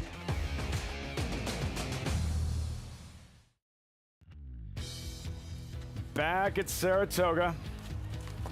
Live look. Saratoga Live on FS1. Just watched the first dirt sprint of the afternoon. And she's a gamer, Andy, just too fast to catch. Yeah, no question about it. Nothing wrong with the rail in here. She scooted along the rail the whole way to get it done. She was much the best. Good claim for $35,000 a few races back. I mean, this filly is more than made back a claiming price. Junior Alvarado. Second Whitney in 3 years. A couple of weeks back. Sovereignty back in fine form. She's a gamer over Limes Don't Lie. Next on stage, a far cry from what we saw in her last start. Yeah, she just didn't have it today. I mean, she made her move around the turn, and maybe the race a little against it, the two better, but she was disappointing. Third race in our rear view. Looking ahead to the 2-year-olds. But first, we check in with Maggie. And I'm here with some special guests. Yes, this is my cousin Scott and his wife Hannah, and they are running Mila. Scott, you're familiar with training horses. What goes into training a corgi? She can stay on task. She might need some blinkers. Stay focused. Now, you said she was pretty good in the speed trials that we saw back in the, quote, receiving barn. Yeah, it was a little crazy back there, though. She didn't get any fights, did she? No, she was good. A little nervous. Hannah, how's she been training? I don't know. She's quick, but like Scott said, she really needs some blinkers, I think. Guys, blinkers on, but this isn't her first try. No, she ran at Fair Hill before. I did Timonium too. And she was training with the Jack Russells yesterday at the pool. And she's bringing that Maryland form, guys, that Fair Hill form. Watch out. Mixed signals, man. Yeah. How's she training? And then he's like, yeah, but she was training with the Jack Russell in the pool. Everybody loves that angle. Just like horse trainers. You know, you just don't know if he's hiding information from us to save his price or if he's being honorable and telling us the truth. Most horse trainers are very honorable. Present company not included. Sam is scratched, right? Sam is out. Sam is out, the defending champ. Tom took odds because he wanted the 5 and 9, but that's okay. I got evens. to Megan Burgess. We've got another special participant who is looking for redemption. This is Spike and his owner. Talia, what's the redemption going to be this year? Talk me through what happened last year. So last year we kind of came in with just hope and a prayer and wanted to see what he would do. He's very fast. He ran right for the crowd. He loves people and children. So this year we want the same enthusiasm, but straight running. Straight running, but also has a fan club. Talk about your kids. They've got the Spike posters. Yes, my children, 9 and 10 years old, they made Go Spike posters. I think they handed them out in the crowd, hopefully, and we just want a whole cheering section for him. I love it. Best of luck in this one, Spike. Lafitte? They all have a better chance. No Sam. That's like a derby walkover at Churchill. There's Spike right there. That outside post might be a problem for him because there's a big crowd to the outside. He loves people. He might bolt to the outside fence. Richie would say you flow towards empty space, right? Flows towards people. Check out Scott Jordan, our starter, is going to call the start of this race. I think they put him in after that last heat, Andy. Well, that was, we need Scott to come in. We need the real pro to be in there. Frank Miramati with the call. Heat 3. The flag is up.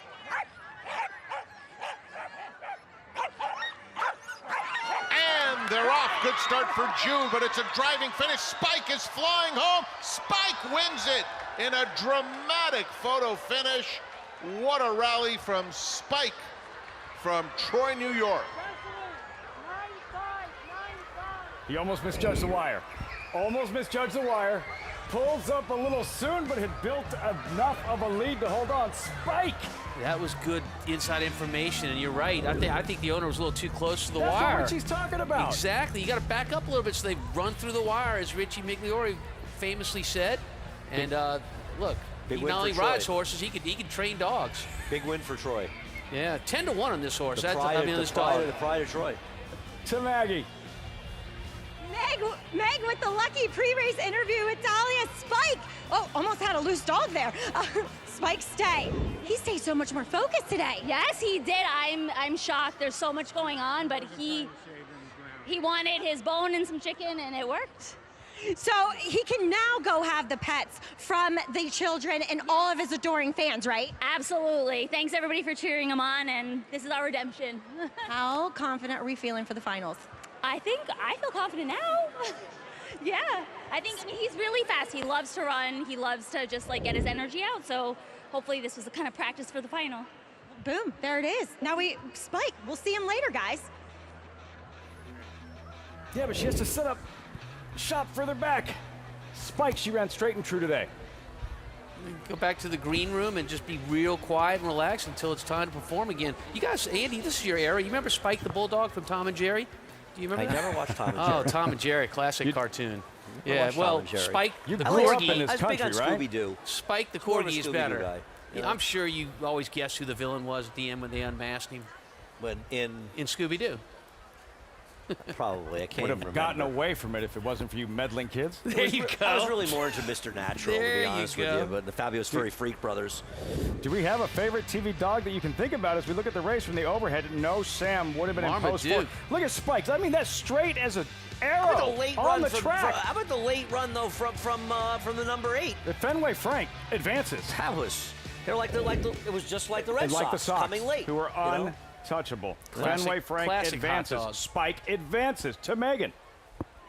And we've got yet another qualifying heat in here, and with Lori, owner of Waffles, will continue to walk us. Waffles is getting all the love from his fan club. Lori, you've traveled all the way from Florida. How excited are you to be in Saratoga?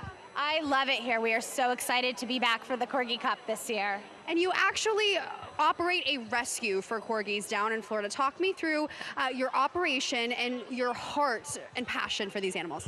I work in Florida Little Dog Rescue, so we take all dogs, but we do have a lot of corgis right now. And it is just such a wonderful experience to see them go from like sometimes not the happiest beginnings to be able to come and experience life like this out here on the track in Saratoga. This is pretty fun. I've already given Lafitte Waffles a pre-race treat, so we're ready to rock and roll.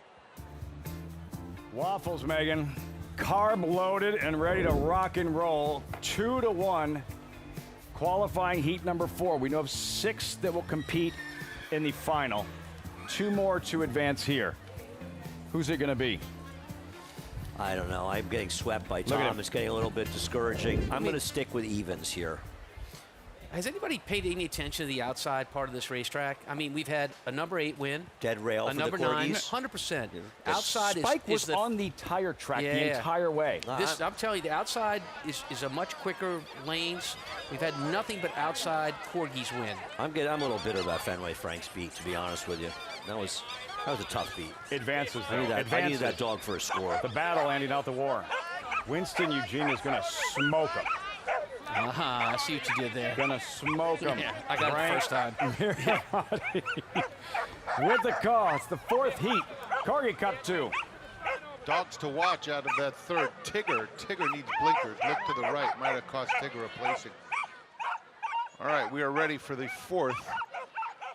And we have a full field. They're off! And it's a big, big start for Billy. Billy's getting a little bit unfocused, but Billy wins it. It is a very close photo on the outside for second. Maggie was closing, but it was all Billy. Billy much the best. Billy looking like Sunday silence in the stretch of the Derby, sidewinding, but gets there first in this 4th heat. Yeah, I think Billy City had great education from this race. I mean, he's going to be a dog that I think will move very much forward in the finals. I got swept here. I'm a little bit bitter here, to be honest. Who got second? Outside. Got to go outside there. Was that 12? Etta. I got Etta, second-itis. Etta. I got second-itis in the Corgi Cup. At least we kept it in New York. You know, Billy's from New York. Do we know where Ott Selleck is in New York? Maybe Megan can lend perspective. Yeah, maybe we gotta find to out. Megan with Billy. Billy is the sweetest pup, and I'm here with his connections. Brianna, how excited are you to qualify for the Corgi Cup? Is this your first time here? Yes, it is our first time here and Billy's first time here and her first race. So she's so excited to actually win. Brakes are mated in this one, but what kind of gave you the encouragement to come try her out and to compete in this Corgi Cup? Because we love to give our dogs a good time and to have them live a really, really good life. So she certainly is. Hello, I'm gonna take one of these corgis home. I'm gonna try to find one, Lafitte, because I can't stop. They're precious. What an effort. Advancing. Billy. And some like the savaging that was taking place towards the inside. They're right when the race started. Yeah, Remy broke inward and took the 2 Fiero with him when that happened. That could be a horse with an inside scoop blinker next year. Or a corgi. They're horses. Did you ever go to the Greyhound races, Tom? I enjoy it, actually. Me too. All by herself. In the end, just too much Billy. Etta getting there just in time to advance to the final. Yeah, look, again, Yeah, long stride. Again, the owner's got to back up a little bit off that finish line. Edda's only running to her owner. Thinks the job is done. Yeah. It's a long stride. Very It nice. was just so much the best, it didn't matter. Yeah. Kind of embarrassing for the other corgis, to be honest with Well, you. half a look at there's a mauling Billy going made a on over there. There was mockery a of lot going on in this mockery one. of this field. That's a good low rider Billy, right there. Billy could be the favorite for the. He's got to finish better, but he could be the favorite. No, I'm all over Norman. Oh. He's been the most impressive Aided so by far. the interference. A lot of trips to watch back. A lot of trips to watch back. Yeah, I'll get the corgi. They have the head-ons. We have a head-on for the Do we? corgi replay. I don't know. Where do this week? Speed. We need the drone. We could, yeah, for the I last. think we did have the I think we drone. did for the last That's a race. drone, okay. For the last heat. We That's- know what 80% of the field now. Not a mathematician or anything. 4 heats in the books. 1 left. Why 10 aren't the first in the 2 final. qualifying? Why don't the first 2 dogs qualify for the final? They do. No. They do? Do they? Yeah. No, I believe they top do. 2 advance. Okay. So why? That's what I was telling you. I want the one who got fouled in the Frank, first leg. you still have. Well, Freeway Frank, I also want the Fenway one who got Frank, he fouled in the advances. first Here's the leg. drone view, Andy. Yeah, there we go. Nice job, Here it Mitch. is. That was not a straight Boy, pass. No. Billy may have been having a couple Guys, pops before that race the way he was running, or she, I should say.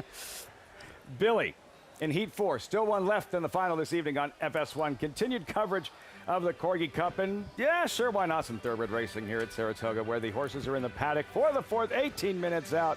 We'll be right back.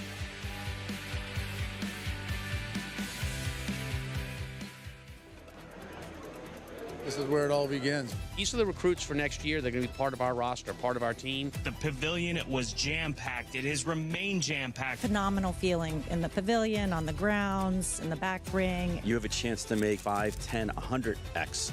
Big sale with a lot of quantity, but they're going to sell over 4,000 horses here. We had quality racehorses today, I believe, that will go on and we'll be reading about in years to come. Keeneland sale. You got to be here.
At Saratoga Racecourse, the history runs beyond the racetrack itself. Behind the grandstand lies the backyard. It's a shaded area filled with picnic tables. It's been a fan favorite for generations. Early morning, the ritual begins. When the gates open, fans rush inside, not for seats in the clubhouse or the grandstand, but for one of these 700 picnic tables throughout the backyard.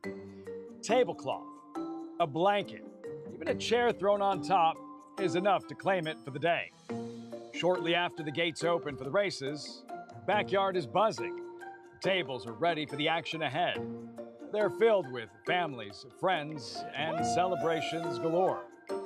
Now, as post time approaches, fans make the short walk to the paddock to see the athletes prepare for their chance at history.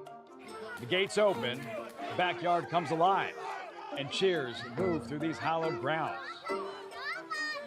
The backyard isn't just where people watch races, it's where they build memories. At Saratoga, the backyard is more than tradition. It's home. Welcome to Saratoga! Welcome back, and thanks for tuning in to Saratoga Live here on this Corgi Cup Sunday afternoon, the second annual. But first, we need to talk about some juveniles on the turf, and I'm talking about the equine versions of our racing participants today, as we have the first division of this maiden special weight going a mile and a 16th on the turf course here in the paddock. And we'll begin with the first-time starter. That is currently 6-1 on the board. That's number 5, Real Restraint here for Brendan Walsh, a son of Authentic. The dam, she did win first time out as a 3-year-old, albeit dirt sprinting, but the dam is actually half to multiple graded stakes winner on the turf, Harvey's Little Goyle, who also went on the dirt too, but also half to Gosker, who of course trained by Brendan Walsh, second in the Preakness last year. This guy looks a lot like Harvey's Little Goyle, down to the color and his physical frame. She was one that was just a little bit awkward and kind of took a little time to develop physically, and I'm getting that same type of vibe with him. Though I will say this, his workouts in the morning have been very good, as he's been paired up with some older company, including last time with Snip Stibbity Snip, but before that, back on August 2nd, with Learn to Discover, who we'll see in today's Grade 3 Mahoney, as he comes off of a win in the quick call as well. So yes, Brendan doesn't have that many horses up here, so I'm sure he doesn't have a plethora of horses to pair him up with for those morning turf works. But still, I thought it was promising that he really held his own quite nicely with those older, accomplished rivals. He is a big sort. It's just, will he be precocious enough? That's kind of my biggest question mark with him. He comes in here fit, mentally well prepared from a professional standpoint. Does he know his job yet? As we'll move on to number 7, that's Dignify, son of Justify. There isn't much pedigree in the first generation out of an unraced dam, and this is her first foal, but the dam, she's half to very good turf horse by the name of Tepin. So there's definitely turf in this pedigree, and boy, does he look it. He has a really slack pastern and hoof to him overall, as he comes in here for Todd Pletcher, who has exclusively worked him on the dirt. He's been working with Amplify, who we'll see in the second division of this turf maiden special weight.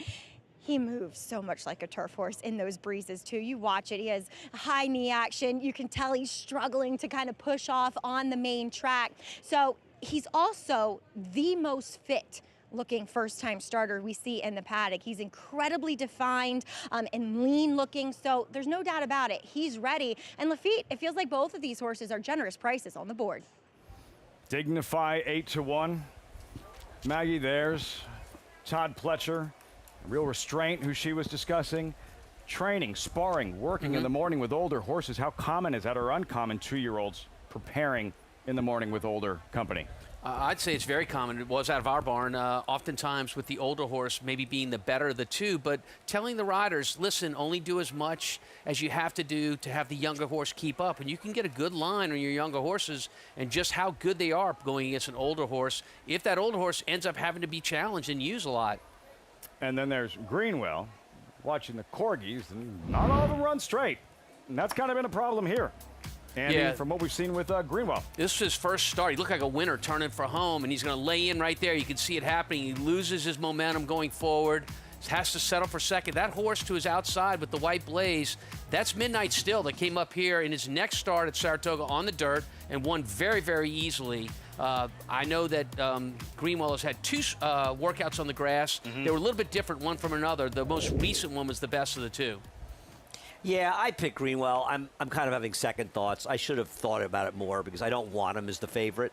He does have a turf pedigree in the sense that The dam was 7 for 18 in the turf, maybe a bit aberrant, but the second dam was okay as well. And Mark's jumping the turf. I'm surprised to see his horse back, to be honest. He ran so badly last time. I thought we might not see him again. He's back. It's probably a good sign, but I don't know if he's any great shakes as the favorite. I think any horses like the 5, 7, and 10, all of these horses are very dangerous firsters with pedigree. Let's get right back to Maggie. I share the same sentiment as Andy. I just don't want to take a short price on this horse. Am I going to be shocked when he wins? Of course not. But he has not made good on that favoritism promise in his first 2 starts. And like Andy said, he was disappointing last time out. Well, lugging, I don't want to say severely lugging in, but he kind of, took Jose Ortiz to the rail down the lane and he kind of let him be there. He also just didn't look as though he wanted to ride him out, particularly through the lane, either with a good hold of that inside rein. He's a good-looking horse. There's no doubt about it. Son of Flightline. As you heard the guy say, there's turf pedigree. He has worked well on it, and he really does have the proverbial turf hoof to him. So, like I said, I'm not going to be shocked when this guy gets up and gets the job done. It's just, I wish he'd run better last time. And I just thought there were some other interesting sorts in here. Of course, you cannot discredit a horse from the Chad Brown barn as Related Party. He'll go out first time for Klarovich Stables, the son of Not This Time. The dam she won, albeit going a mile and 5/16 on the turf course in France, but also have to a multiple stakes place runner in 02035. So the second generation all turf too, and boy, does the European pedigree show through with this guy. A little bit smaller, but nicely conformed, kind of picked that up on his watching his breezes too, that he was a little bit on the smaller side, but just nicely put together. Great coat to him, love his attitude. Bright, eager, but professional. He's acting like he's been here, done this before. And despite having that outside post position, Lafitte, I would say that's the only thing I'm not liking about him. I think he's very live in this spot. Positive vibes, Related Party. Not This Time, Do It All Stallion. Yeah, she brought up the post. First day on the job.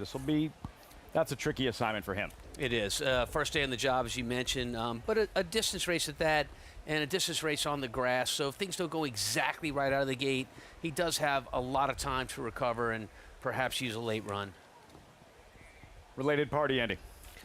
Yeah, I mean, listen, we've seen so many horses for Chad Brown, 2-year-old first-time starters in turf routes do well. They're not all bet either. And this horse is sort of taking a little bit of money. I spoke to Chad Brown. They have, for Klarovich, a firster in both this race and the 6th, and Chad's feeling was both horses had talent. He didn't said, I'm not saying they're going to win the Breeders' Cup, but I think they're both talented enough to win. So we'll see. I miss when we'd see 2-year-old races at Saratoga, Andy, where there'd be like reputable trainers involved, when you'd have established trainers involved. I miss those days here. I remember, summers back where you have a better cast of trainers in these types of races. Better than these? Look at this. I'm not sure. I think you're being it's Hall unreal. of Fame trainer after another. It's unreal. Yes. Yeah. I mean, the 2-year-old turf racing has really been going on here for many, many years. And obviously, I think with the influx of horses being bought overseas, we're getting stronger and stronger. One powerhouse barn after the next. We start with Mark Cassie's second-time starter, Captain G, drawn inside. Yeah, I mean, this horse did no running in a turf sprint, broke a little slow, didn't do much running. Maybe he'll be better going long, but not for me. 18-1. Suspend for Bill Mott. Even effort first out. Yeah, has a race under the belt. That's 7-1. Mild interest from the betting public. Culpable for Todd Pletcher, first of the first-time starters. Yeah, 1 or 2 for Todd. This one does have a little bit of turf pedigree, but I think of the 2, he's a little rambunctious. I prefer the 7 as to the public right now. Acting up. Then, Bill Parcells, Jersey Guy. Yeah, Jersey Guy's taking some action on the board here with that 1 start under his belt. Real restraint. Harvey Clark debuting homebred. Yeah, there is an enormous amount of pedigree on the dam side for this horse to be a turf horse. I don't love the sire, though, which is why, for turf horses, that's why I didn't pick the horse higher. Vintage Velocity, welcome back. King's Plate winning jockey Johnny Velasquez, followed by number 7, Indignify, 7-1, the second of 2 for Todd Pletcher. Yeah, you Justify, you got a sort of not really exceptional dam side, except it's a Galileo dam, so that's turf. No Law, another new face? Another new face, and really nothing to go by in terms of pedigree in the family to suggest turf is the answer. Number 9, Greenwell, second of 2, Mark Cassie. I picked this one. I'm kind of regretting it at 5-2, but there is turf pedigree, and the first race was good, the second race not. Seth Klarman's related party, Chad Brown. Well, you know, not this time. Those horses can do anything. Turf, dirt, long, short. He's truly one of the great stallions that we have right now in the current market. Promising prospects. 2-year-olds, 2 turning on the lot in this 4th at Saratoga. And another look at Real Restraint here and digging into the pedigree. Andy, one you are familiar with. Yeah, talking about the number 5, Real Restraint. The dam herself is a half to a very nice turf horse. It actually ran 3rd in the Alabama as well for Bill Mott, named Harvey's Little Goyle. She won the Grade 1. It's like one of your favorites. Yeah, she was. She won the Grade 1 QE2. She won a stake earlier as a 3-year-old. She also was second, 3rd in the Diana, maybe. She's a very, very good horse. And she's also this horse after moving on up. Yeah, now the she's a turf siblings have done sprinter. very but well. There's plenty of turf in this They've made family. about $700,000 on the turf. Authentic, though, not a great turf influence. Not terrible, but not great. Real Restraint. That's 6-1. And Greenwell in his first turf try, the first 2, has the edge and experience, but some things to clean up. 5-2 the favorite. Yeah, look, raw talent-wise, Greenwell in his first start on the dirt, albeit, ran a really, really good race. Very, very immature green race, but looked like he had a big, big future off of that start by Flightline. And came back and just didn't fire at all in his second start. So they moved to the grass with 2 works on the grass. And I know the connections really like that last work on the grass. And time-wise, it's very good as well. Over to Megan Burgess. I'm going to go with one of the Todd Pletcher firsters, the number 3, Culpable for Todd Pletcher. And I like this horse quite a bit. This is a horse that actually trained in company with Dignify, who does look incredibly fit, as Maggie described in the paddock, his entry mate in this race. And Culpable has been training on the dirt, but if you go through those DRF Clocker reports, he's got some pretty strong works over the main track back on where he did finish best inside of Dignify on August the 9th, and he just drew off in such a strong gallop out. Really what you want to see from those turf horses where they're turf meant and they are working on the dirt, really accelerating and having that nice gallop out, which is exactly what he showed me. He's being incredibly professional here on track. He's getting that solo warm-up under Ricardo Santana Jr., and he's actually half to Let's Be Frank, who's a Grade 2 placed turf router. I like what I see from this professional 2-year-old in front of me up there at 11-1. I do find he will outrun his odds. Lafitte? Live at a price, we'll see. These 2-year-olds, mile and a 16th on grass. Yesterday, a couple of 2-year-old performances. Andy, Rocket QB in his performance. He got an 80 buyer. Chad's horse, the filly, got a 78 buyer. Both of them are good enough to say that they could turn out to be good horses. I think they'll have to get a little bit faster, but they also both won pretty easily. Though the second finisher also in the colt race ran pretty well. Both horses looked okay. Not surprisingly, some good horses running in 2-year-old maiden races on the weekends in Saratoga. Yeah, another one about to unfold here in front of this good crowd for this Corgi Cup. And these 2-year-olds crossing over early on. It's difficult with so many fresh faces, and we don't know who has that early speed and figures to be prominent. One thing that we're going to be keeping an eye on, though, from the outside with Related Party, and Maggie liked what she saw, but what kind of trip can we work out from the outside with Flavia and Pratt? Right back to Maggie. Taking a look at a couple of second-time starters here, trackside, as we'll start with number 2, Suspend, for Hall of Famer Bill Mott. He just was very green in his first start and also just didn't possess a lot of muscle mass and, you know, that appearance of looking strong. He's been so much better today. He is a horse that is out of Lull, is longtime Claiborne mare, and like the pedigree would suggest, she does look like a horse, he does look like a horse that is meant to do this. And I just thought first time out, he was just very even.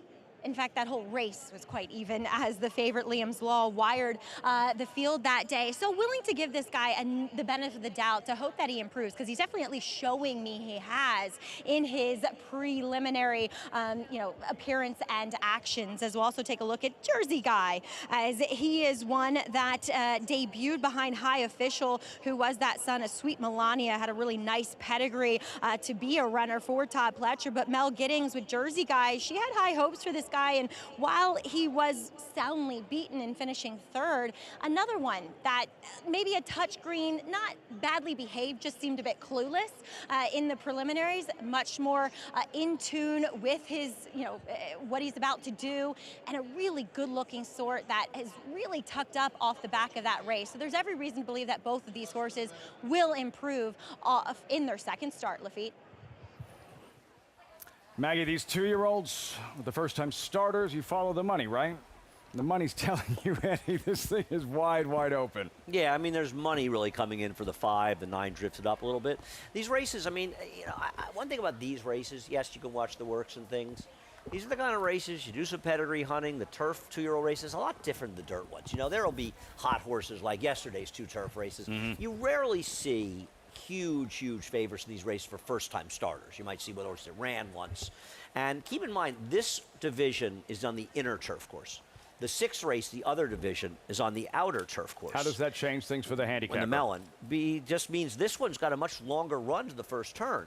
So it makes the outside post less of a disadvantage, where in the melon, they'll hit it fairly quickly. Not right away. They're a mile and 16th. But this one, I think the outside posts are mitigated a little bit by the run-up. It's not great, but it's not bad. As they're going to the gate, we need to talk a little bit about where the money is showing up here. This inside buying is occurring on some of these first-time starters, and it really looks like the 5 horse, who has not ever made a start here for Brendan Walsh, is where the money is falling at 7-2. Inside buying is usually a pretty good sign that the stable and the ownership knows a little bit something more than what's showing up on paper here, which is just some workouts and a first-time starter. Training with older, more experienced stablemates, real restraint as these 2-year-olds step forward. These freshmen, mile and a 16th on that inner turf course. Post time for the 4th race, live from the spa on Fox Sports 1. Here's Frank Mirmati. Thank you so much, Lafitte. We've got about 4 left to load. Here's Jersey Guy, looking happy in the gate, joined by Real Restraint. Well backed as the second choice, 3.5 to 1 in the late stages of wagering. Here's Greenwell. Related Party completes the line. Greenwell. Just a slight bit of hesitation for him. Taking it all in.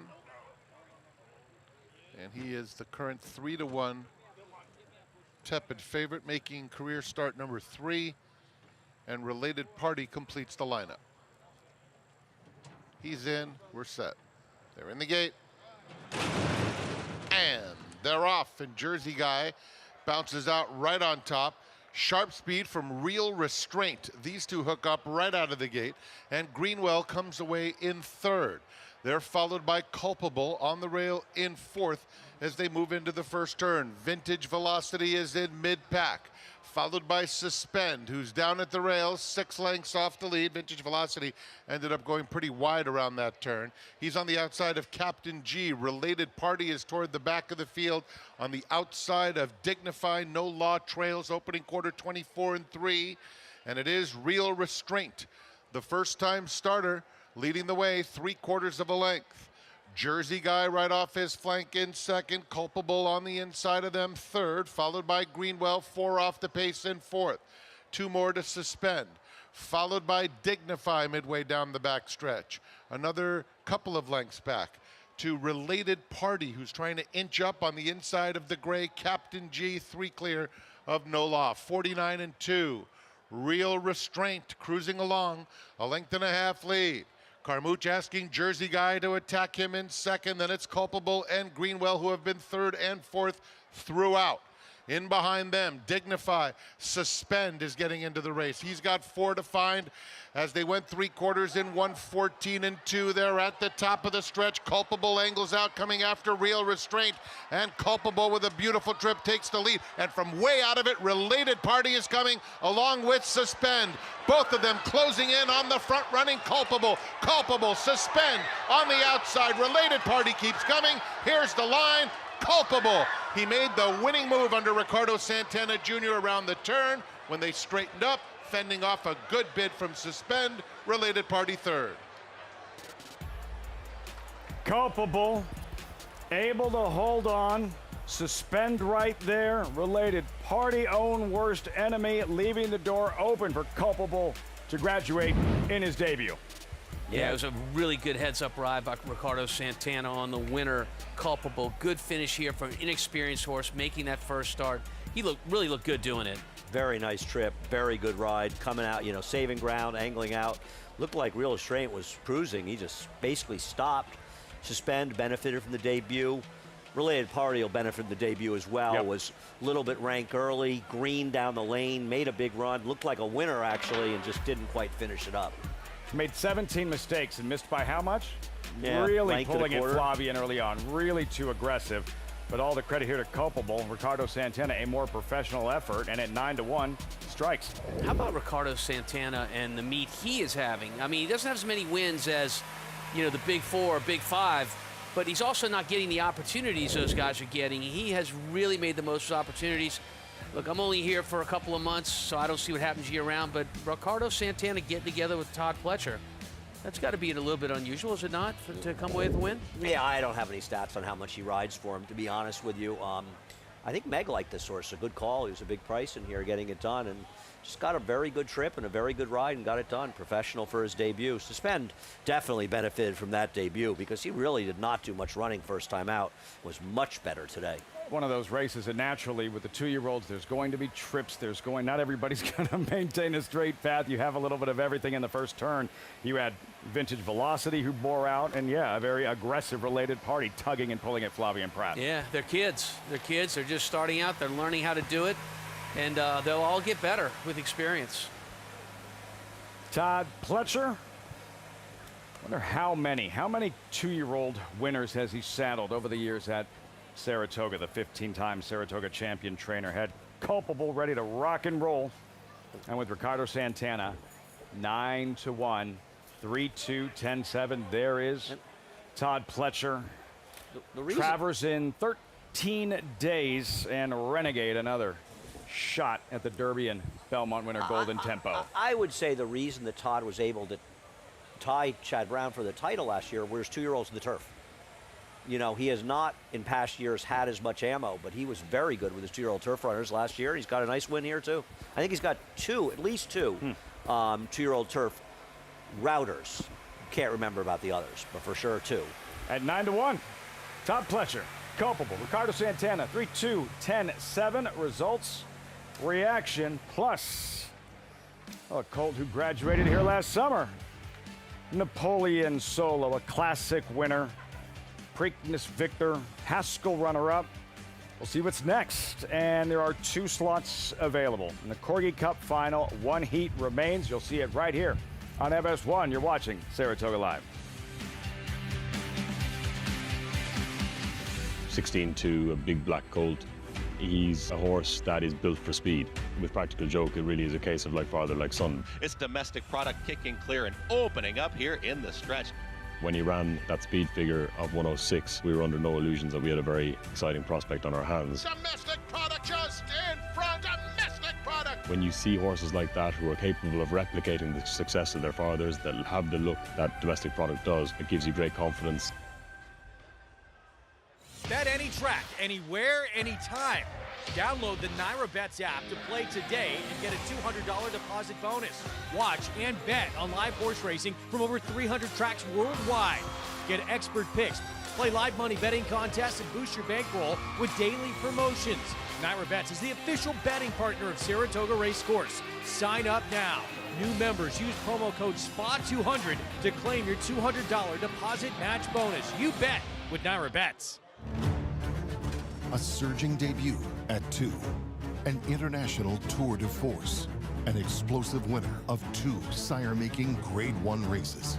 Raging Torrent running the race of his life. And Raging Torrent and Frankie Dettori cruise to victory in the Malibu. Raging Torrent's coming out party is in the Metropolitan Handicap. Raging Torrent, the next wave in the Lane's End stallion-making tradition. For the first time ever on Fox Sports, Del Mar's Pacific Classic on America's Day at the Races. Join the team live from the Seaside Oval. The Pacific Classic, a win-and-you're-in challenge for the Breeders' Cup Classic. Coverage begins Saturday, 7 Eastern.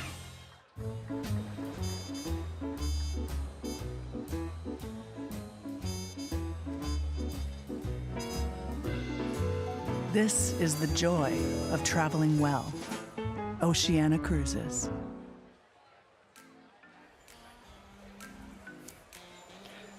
Back at Saratoga, eagerly awaiting the Corgis in heat number 5, with 2 slots available for the final.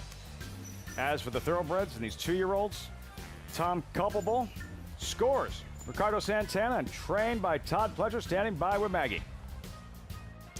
Thanks, Lafitte. And Culpable pulling a beautiful trip, Todd, with Ricardo Santana. He was prominent, he was saving ground, and that's what wins turf races.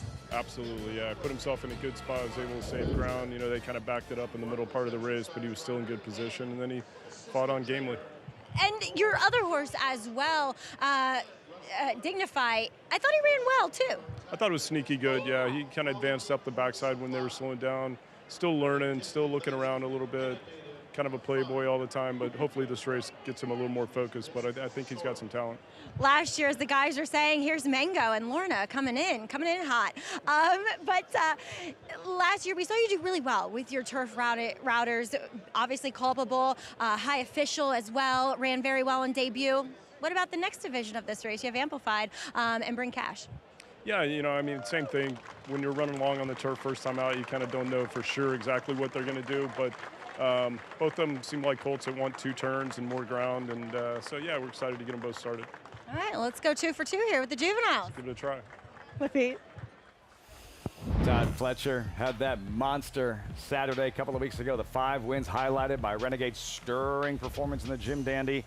And this one, onward and upward, Culpable, doing a lot of things right and putting forth this winning effort. And as he mentioned, for his other first-time starter, Dignify, something to build on as well. He gets a great seam between horses turning for home, cuts it through that, and just makes the lead and goes home nicely. This horse is definitely a horse of the future.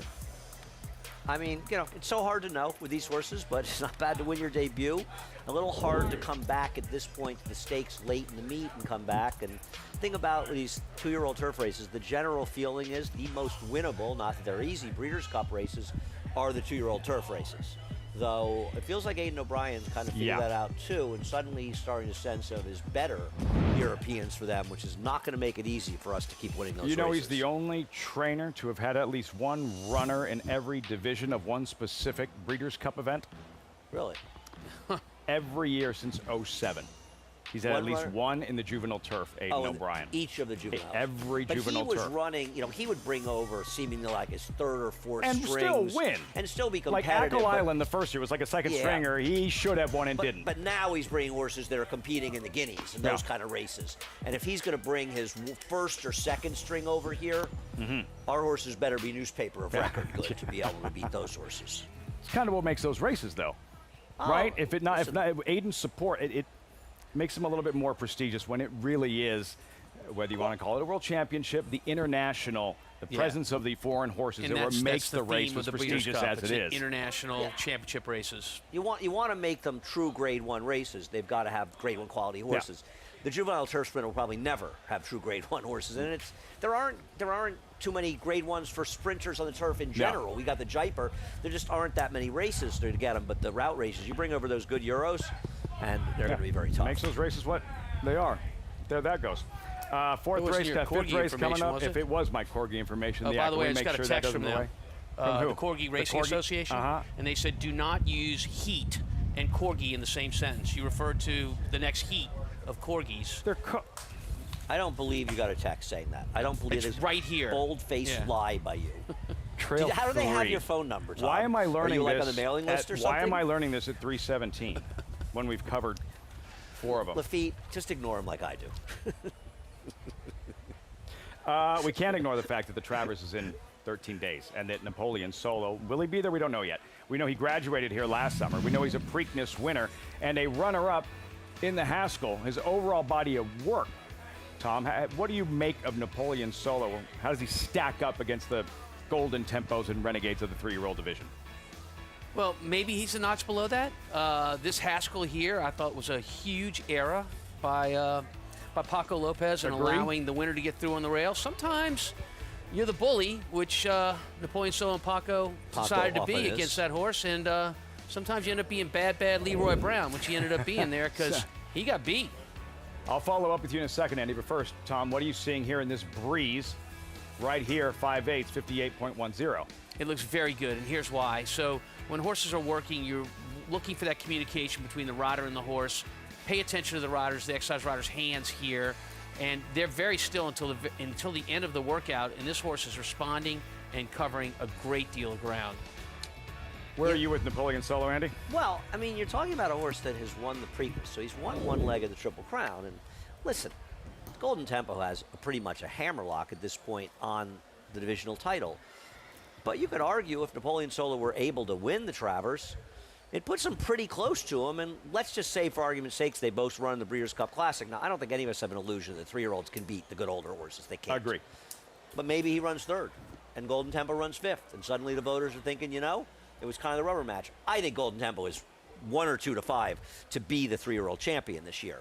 But I think Napoleon Solo is one horse that can make a claim, particularly with a Travers win, that he's on somewhat firmer ground because he'd have 2 huge Grade 1 wins. Renegade as well. Yeah, so but he doesn't have any. He has no Grade 1 wins. If he wins a Travers, but just on still talent going to have to going win long, another. He's still going to have to beat. Of course, yeah.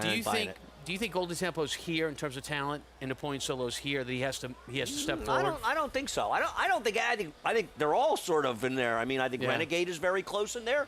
I think the Combatant has a chance to show it. These horses are not. They're not running the kind of speed figures Golden Tempo, and I'm not knocking Golden Tempo at all, but he is not running the kind of speed figures that is scaring anybody off, and that makes for fun races. That makes for more competitive races. Nobody's going, I can't beat him. You're not looking at Forever Young and Fierceness and you know, and Sovereignty and those kind of horses, Sierra Leone. These horses have a long way to go to show they're as good as some of their predecessors in recent 3-year-old years. Not a knock on Golden Tempo. They're just not that fast. Renegade has won a Grade 1 in the Arkansas Derby. Do you know anybody who picked Golden Tempo in the Belmont? Do you know anybody who picked Golden Tempo in the Belmont? Tree Deveau. Aside from... Well, you asked. Not handicappers, I know. silenced his critics in a big way. Everything funneled towards the 3-year-old events towards the end of the season. Next week, Alabama, presented by Keeneland Sales. A star, counting stars. And the DraftKings Travers live on Fox Saratoga Saturday. Best horses, biggest races all summer long. And the story yesterday, among many, what Linda Rice did here at Saratoga. She has those 2 Saratoga training titles here, and joining the likes of Todd Pletcher and Chad Brown to saddle 5 winners on one day at Saratoga. Lots to smile about.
fireworks across the street like we have never seen.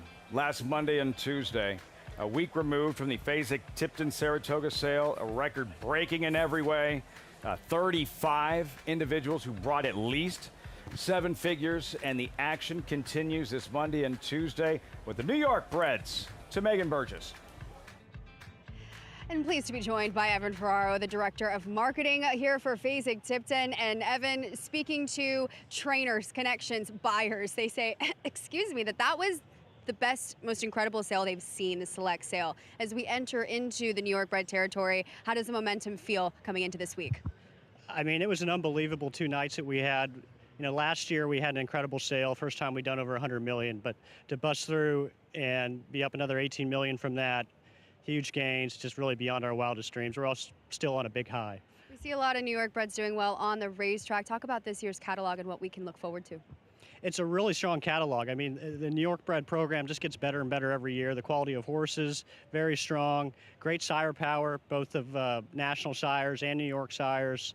And the graduates have been running great. We've got 3 Grade 1 winners out there in the last year, Iron Orchard, Rhetorical, Usha. But you can also find a horse that can win you a New York Bred championship, or really a horse at any price that you just want to compete with in the program. The new Belmont Park is fast approaching the opening. We've remarked on the Empire Trillium Series, some of the bonuses. How does that change from a sales perspective, being able to buy New York Breds and have those lucrative opportunities in the future?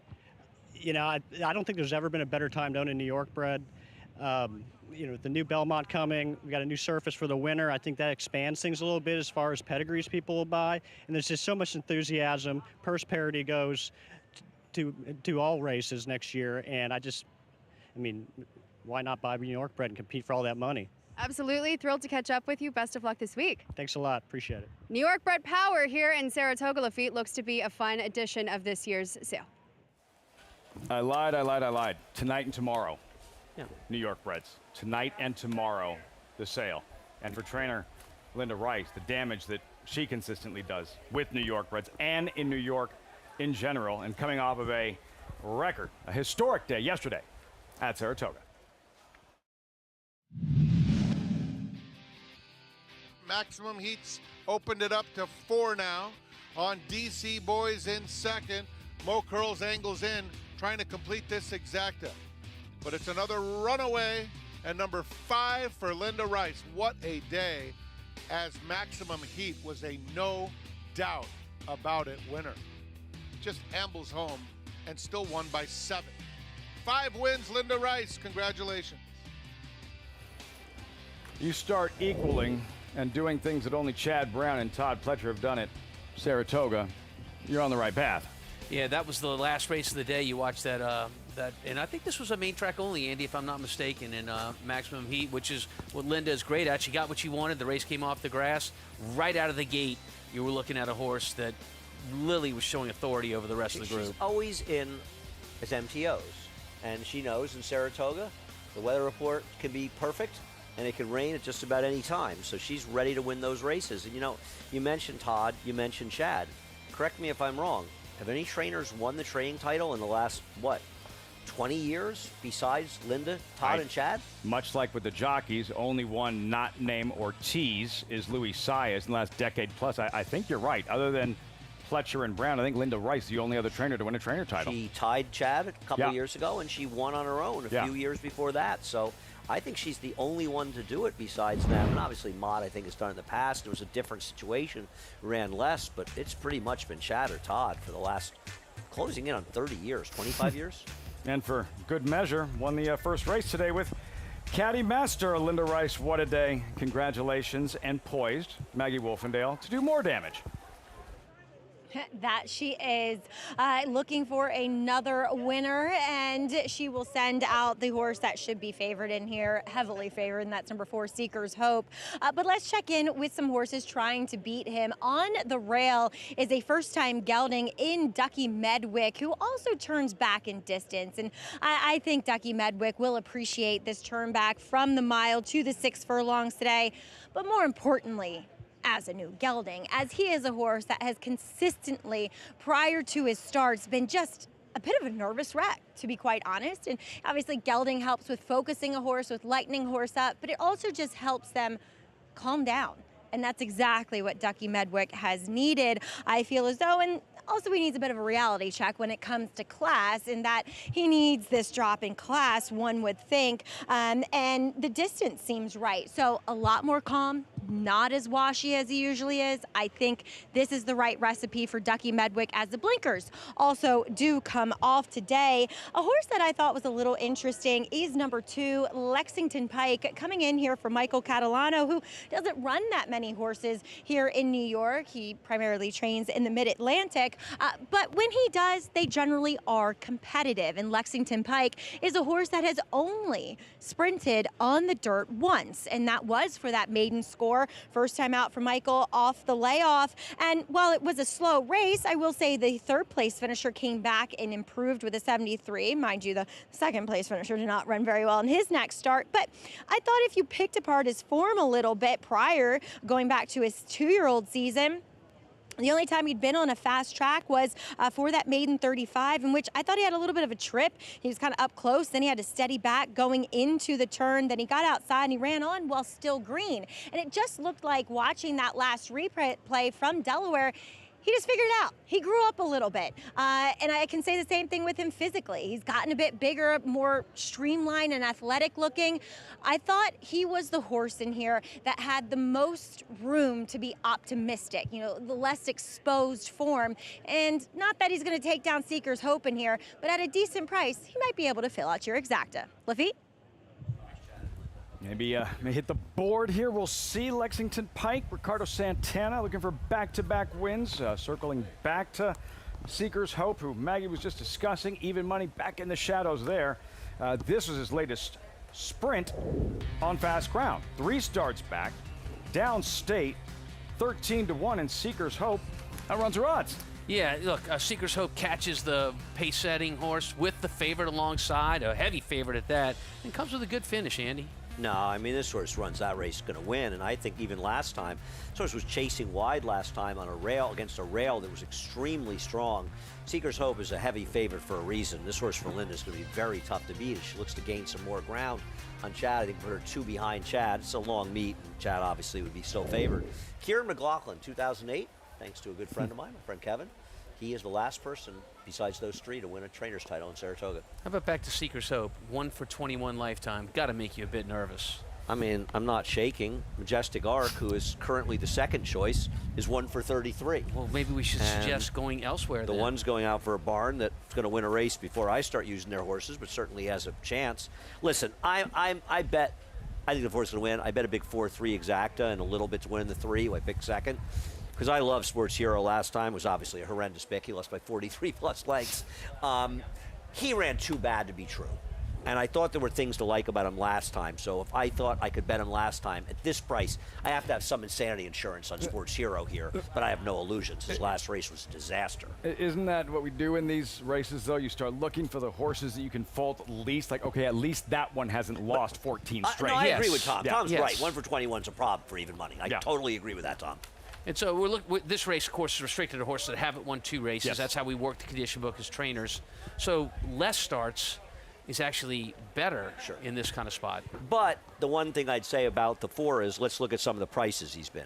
9-1, 13-1, 56-1, 11-1, 15-1, 6-1, 13-1, 9-1, 11-1, 6-1. It's not like he's piling up the losses at super short prices. I still agree with what you're saying, Tom, but this is not a horse whose resume includes a lot of beats and races he should have won. Is a repeat of the last race we just watched, his last sprint on a fast track, is that good enough to handle this crew? He will win this race at 4-5 will be an overlay if he runs the 82 buyer he did. Even his last race, where he got a 75 buyer at 5.5 furlong sloppy seal track, that was a big insidey track, and he was not anywhere near the rail. As a trainer, the worry with that kind of horse is that they tend to run to their competition, and they don't exceed the past performances from the past. But this is only the second time for Linda Rice, which I don't think that is but listen, I absolutely agree with you, Tom. The 1 for 21 at 4-5. I mean, if that isn't a little bit of a red flag to you, then I don't know what is, whether he wins or not. He felt like the obvious one in here. Do you find that handicappers start zeroing in on hot barns the way they do jockeys. Jockeys can literally change the board. Do you find the same with trainers that are going really good? I mean, I think it's much more important than a trainer. I mean, I don't especially get it. cold barns, right? Things just keep, I mean, you know, Tom, when things are going well for you, the right things happen. The rail opens up, That's you know, something happens. When things are going badly, it doesn't matter what you do. Everything you do is wrong.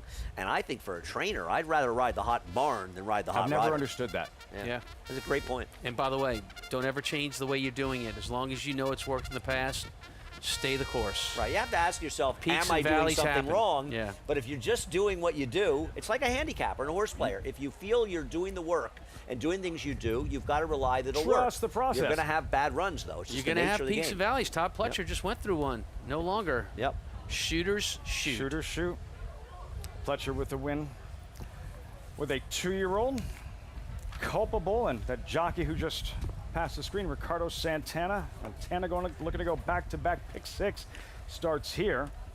And we meet the field of these $20,000 claimers, non-winners to lifetime, all for sale, all one for something. We start with Ducky Medwick, as Maggie mentioned. Okay, like not as washy as typical. Blinkers off, back sprinting today. And gelded as well, and I do think the cutback can help his chances.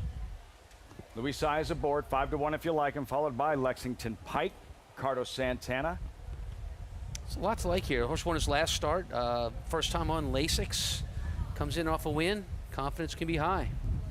Number 3, Sports Hero. Yeah, that last, he's better than that.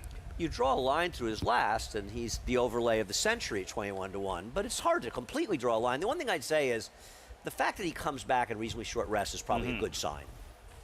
Seeker's Hope. Connections couldn't be hotter. Has speed. That's our big favorite, Seeker's Hope. Now down to 3-5. 1 for 21. Lifetime. Majestic Arc, Lolita Shiv Mangal, one of the best moments of the meet, her first win here at Saratoga. Now, Lolita horses are always live. I like seeing her do well. I think this one's last fig is one I don't think is predictive going forward, and I just think the prior numbers aren't good enough. Mo Spice, Coned and Train, Rudy Rodriguez, then Red Miller and Dylan Davis. Red Miller showed some promise and has tailed off for trainer John Terranova. Waiting on a sunny day, last 4 at Monmouth, won one of them. Won one of them and has been competitive in his last 3 starts. Certainly a player here. Little goes a long way in this 5th race to kick off the pick 6 on a Sunday afternoon. 2 minutes out, over to Megan Burgess. And we're here with Annabelle, who's fixing to have her corgi race, and she's been giving me smooches, right? We give kisses? She's gonna give me a kiss. She will. She just did earlier, Lafitte, I promise. I went to the number 2, Lexington Pike, second off of the bench for Michael Catalano. While his last starter, he's only won one horse here at Saratoga the past 5 years, did finish 10th. I think this horse wasn't exactly a developed version of himself earlier on. Maggie spoke to this in the handicapping show, and I completely agree. I really like him in this spot second off. We'll give him an opportunity, but Seeker's Hope's gonna be pretty tough to get around for Linda Rice, dropping for over half the tag of what she picked him up as. But I'm having too much fun. I might not get away from these corgis, guys, because they're pretty lovable. Mwah. The reason it's been as popular as it has been, and the excitement for this Corgi Cup, the second running, the second annual, still have one, what are we calling it? Trial. One trial. Don't use the word heat. And we're saying the first 2 finishers That would are be like this qualified. corgi's in heat 5. In heat. Okay. You see where I'm going with that? Yeah. Here's my prediction. The winner of the final will have been a second place finisher in a prior race. That's my position, Tom. Any logic? I feel like there were some trips behind the horses. I mean, there was what? that interference in the first leg. Your Fenway Frank and the one in the first I'm a trip player. trial. There you go. May have been best. May have been best. Is the computer best in this upcoming 5th race? Wager. There is the suggested wager. An exacta, Andy. 1-4 with 7-8. The hunt for value in this 5th race at Saratoga. Well, they obviously feel that the 2 horses taking the most money are the 2 most logical horses and aren't afraid of their prices, and they're looking for value in the second leg, and they're hoping that Todd Pletcher maybe can sweep the 2-year-old races on the turf. Wouldn't be the first time. Over to Maggie Wolfendale. That's right. So we'll take a look at that horse that Andy was mentioning could possibly be an overlay here with number 3, Sports Hero. And you're taking a few things into consideration. You know, are they moving well out in the racetrack? And the answer is yes. Coming in off what was a virtually eased performance. You also wonder, sometimes in the summer, horses do not react particularly well to heat. And was he negatively affected by the heat, you know, that we had earlier on in the meet in July? It's a cooler day today. He physically looks great here. He's carrying his weight well. I've always kind of thought that about him. I always thought he's a little bit of an underachiever, like he should run better because he looks so well than what he actually does on the racetrack. But as Andy said, at a very generous 20-1, if you can ignore that last effort, then it puts him right in the mix here, at least to get a piece of this, Lafitte. Maggie, thanks so much. 20-1 outsider. As these horses march towards the starting gate, wanted to get a look at Majestic Art. There he is, trained by Lalita Shivmangal. You think back to the Whitney last week, and sure, first thing that comes to mind is sovereignty and that performance, a statement race. And the other Grade 1 races, I will remember her reaction to winning her first race at Saratoga as much as anything else we saw that day. I will. It showed the passion and the work required to get a horse ready to run and then watch it pay off in a win at Saratoga. She was very emotional, lost her dad recently. Yes. And I just thought it was a beautiful moment that really shows the sacrifice trainers make to try to get to the winner's circle. Yeah, it's nice to see Lolita get the win. She's one of those trainers sort of under the radar, but her horses can overachieve, and I liked her dad. I always had fun with her dad at some Belmont draws in the past. He was always a lot of fun. Michelle interviewed her. I don't know how Michelle kept it together. Special moment, one to be remembered, and now trying for another win. Majestic Art, 91 different trainers have saddled winners this summer so far. Will we see a 92nd? Not if the favorite delivers for trainer Linda Rice, looking for a second on the afternoon and 7th in the last 2 days. She has Seeker's Hope, and here's Frank Miramati. Goes in. They're in the gate. And they're off. It's a fast start for Lexington Pike, but there are several battling, including Seeker's Hope, who is now the quickest and takes the lead. Majestic Arc is now racing in second. Down on the inside, Ducky Medwick is not far behind, only about 2.5 or so off the lead. Sports Hero in the red colors is next, followed by Mo Spice, who is widest of all. Then waiting on a sunny day, Lexington Pike, who is up closer, and 2 back to Red Miller. 22-4 for the heavy favorite Seeker's Hope, who takes him into the far turn. Majestic Arc 3/4 back in second. They're followed by Sports Hero in third. Then comes Mo Spice, waiting on a sunny day, takes 5th around the turn. Lexington Pike is just inside of him. They're at the top of the stretch. And Seeker's Hope hugs the rail and goes on with a 3-length lead. Majestic Arc trying hard, but now 4 lengths behind as they string out Sports Heroes in third. Outside Red Miller, 4th. Simply overmatched was the competition. And Seeker's Hope turns on the afterburners. Look at him. Put an exclamation point. He won by 11 lengths. Majestic Arc in a photo with Red Miller, and then Sports Hero. It was Manny Franco and Linda Rice. More Manny Franco, more Linda Rice.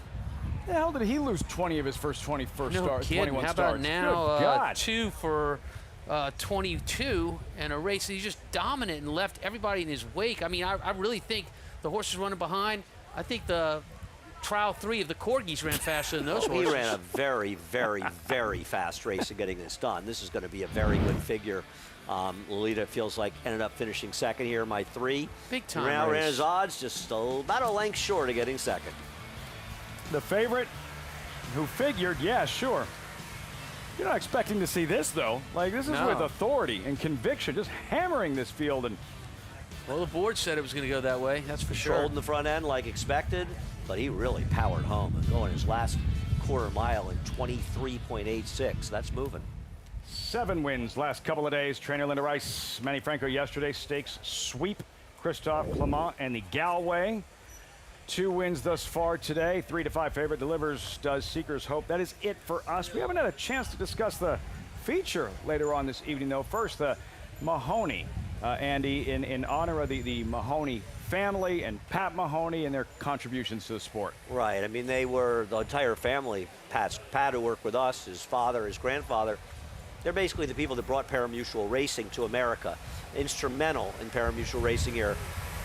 Lucky enough to work with Pat for many years here at NYRA. He retired a few years ago. He unfortunately passed away last year.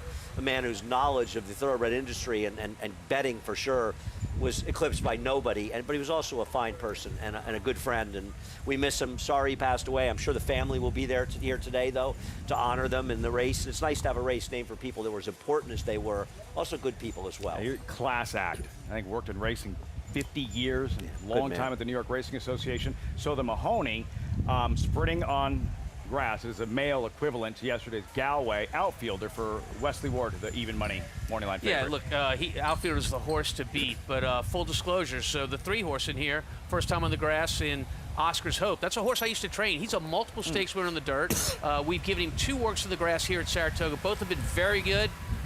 My vote is for Oscar's Hope, the 3-horse in the Mahoney. Feature today on this Sunday afternoon. That'll wrap things up for us, but the coverage continues on Saratoga Live. Still have the 5th trial and the last 2 slots for the final, the Corgi Cup. Greg, Richie, Paul, JK, as our coverage continues. Thoroughbreds, Corgis, we got it all. Corgi Cup 2 still headed your way on Saratoga Live.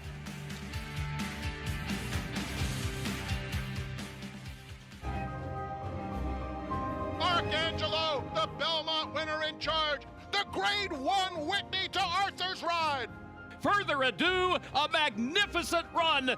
Olympiad gets the gold. Magnitude to the top of the class. She's so speedy in that sprint. Tap it twice. Tap it twice. Sierra Leone in the Breeders' Cup Classic. Bet any track, anywhere, anytime. Download the NYRA Bets app to play today and get a $200 deposit bonus. Watch and bet on live horse racing from over 300 tracks worldwide. Get expert picks, play live money betting contests, and boost your bankroll with daily promotions. NYRA Bets is the official betting partner of Saratoga Racecourse. Sign up now. New members use promo code SPA200 to claim your $200 deposit match bonus. You bet with NYRA Bets. America's #1 sale for New York's finest yearlings. Recent top performers include Grade 1 winning grads Iron Orchard, Rhetorical, and Usha. Plus these 2025 New York bred champions. With an expansion of New York's purse parity program, there's never been a better time to own a New York bred. Fasig-Tipton New York bred yearlings, August 16th and 17th in Saratoga Springs, New York. Where will you be? Get with the New York Bred program that supports farms across the state and puts more babies on the ground. The program that lets your New York bred race against other New York breds on the same tracks where Manor War won the Travers and Secretariat completed the Triple Crown in the Belmont Stakes, but at a beautiful new facility offering the new Empire Trillium Series. Get with a program that respects thoroughbreds from the foaling farm to the starting gate to the second career. Welcome back to Saratoga Live here on FS1. An emphatic victory from Seeker's Hope here for Linda Rice, who has just been on fire Saturday, rolling into Sunday. And I'm pleased to be joined by winning owners of the Cura Stable, Bob Devlin and Jimmy Burke. And guys, I was just talking to you, Bob. I said, you usually don't claim horses. Usually buy them, but you had a pretty funny line for me. Well, you know, Jimmy and I got talking, and you know, we're getting a little on in years, so buying a yearling, you have to wait a little bit. But we just sat down, looked at what we've done in the past and where we want to go in the future. So we decided to go to do some claiming, and Jimmy has a great relationship with Linda, and she's doing fabulous, as you know, so that's why we're here. Jimmy, what a performance there by Seeker's Hope. Now, is there any chance you held on to him after that or no? We won't know, but we'll look and see in a few minutes. But, you know, we're just blessed to have Linda. You know, she's the intellectual property, and we trust her. As you should. I mean, Yes, she's on fire. Absolutely. And we'll continue for the rest of the meet. Well, guys, well done. Congratulations. Thanks very much. Thank you very much. Always a pleasure catching up with some happy owners here of the Curra Stable. Seeker's Hope does return 344 as your favorite majestic arc, and Red Miller rounding out the trifecta. Well, that is just the tip of the iceberg. We have so much more to come, including the Grade 3 Mahoney coming up and so much more on those Corgi races. The final will be coming up very shortly as we welcome a new crew to the show. Greg Wolf and the rest of the gang on the other side of this break here on Saratoga Live.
Want daily bet suggestions from a team of handicapping professionals? Get in on Wager exclusively on the NyraBets app. Powered by an AI data model and decades of racing information, Wager analyzes hundreds of data points from past performances to jockey trainer combos, all to calculate winning probability.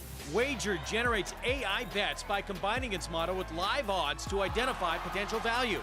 Go to nyrabets.com/WAIGR and try Wager today. Welcome to our continuing live coverage. Saratoga Live on Fox Sports 1. New crew taking over. Greg Wolf, Richie Migliori, Paula Duca, Jonathan Kinchin with you on this gorgeous Sunday afternoon with one qualifier remaining in the Corgi races. We're 25 minutes away from the late pick 5 as well. It begins at a mile and 16th on the turf, and our feature to come, the Mahoney. Where do you guys stand on outfielder? Well, obviously the good outfielder is very tough to beat, and I prefer somebody else, but he's certainly the horse to beat. And Wesley Ward and Johnny Velasquez, two pretty good guys at their jobs, no? Indeed. He's got a 2-year-old race that's faster than some of these have run. I understand there's some other things to digest. Let's get to the real racing. To this point, this is the final qualifying heat in this second edition of the Corgi Cup. Storm and Norman looks like overwhelmingly the one to beat, who we saw earlier in this 5th and final qualifier. Milo apparently comes in undefeated, heavily the one to beat from that outside post from nearby Clifton Park. Well, you didn't have to ship very far either, right? From Clifton Park, come on right up here. I think this is great. Everybody's having so much fun, and I love these Corgis. I vow to have an entrant next year. Let's go to Maggie. And I'm so pleased to be joined here by Michaela and Joe Keeble as they will run Obi today. But this is just fun for Obi, Michaela. He's got a real job. Absolutely. He's a therapy dog. And that is so cool. And I can tell because he's so calm and sweet. But what is the therapy? He works with children, right? Yes, the hope is that he will come to school with us this year. We're both teachers, and he will work with our students. Now, he has run before, but his first time at Saratoga, I know you said your hopes aren't that high, but what can we expect here? He does love his mommy. He loves his mom. We're hoping he can figure out where the finish line is, and we'll call that a win. I love it. It's the small victories, but Obi, keep up the great work, making all those kids happy. And well done, Michaela. Thank you. Guys. I'm assuming named after the Jedi. He's going to use the Force here. Yeah, Obi-Wan. Maybe you want to keep your eyes on. I'll tell you what, Tegan was really pulling on his owner, Stephanie Schwartz. Definitely liked him in the warm-up. There he is right there, Tegan. Already, you know, the key is to identify their main toy that they're going to go after. That is the key. And the local favorite is the 5, Mabel, hailing from right here in Saratoga Springs. We're ready. Let's set it up to Frank Miramati. Time for the 5th heat, the Corgis. We got a little bit of a restless one in Tika Jean.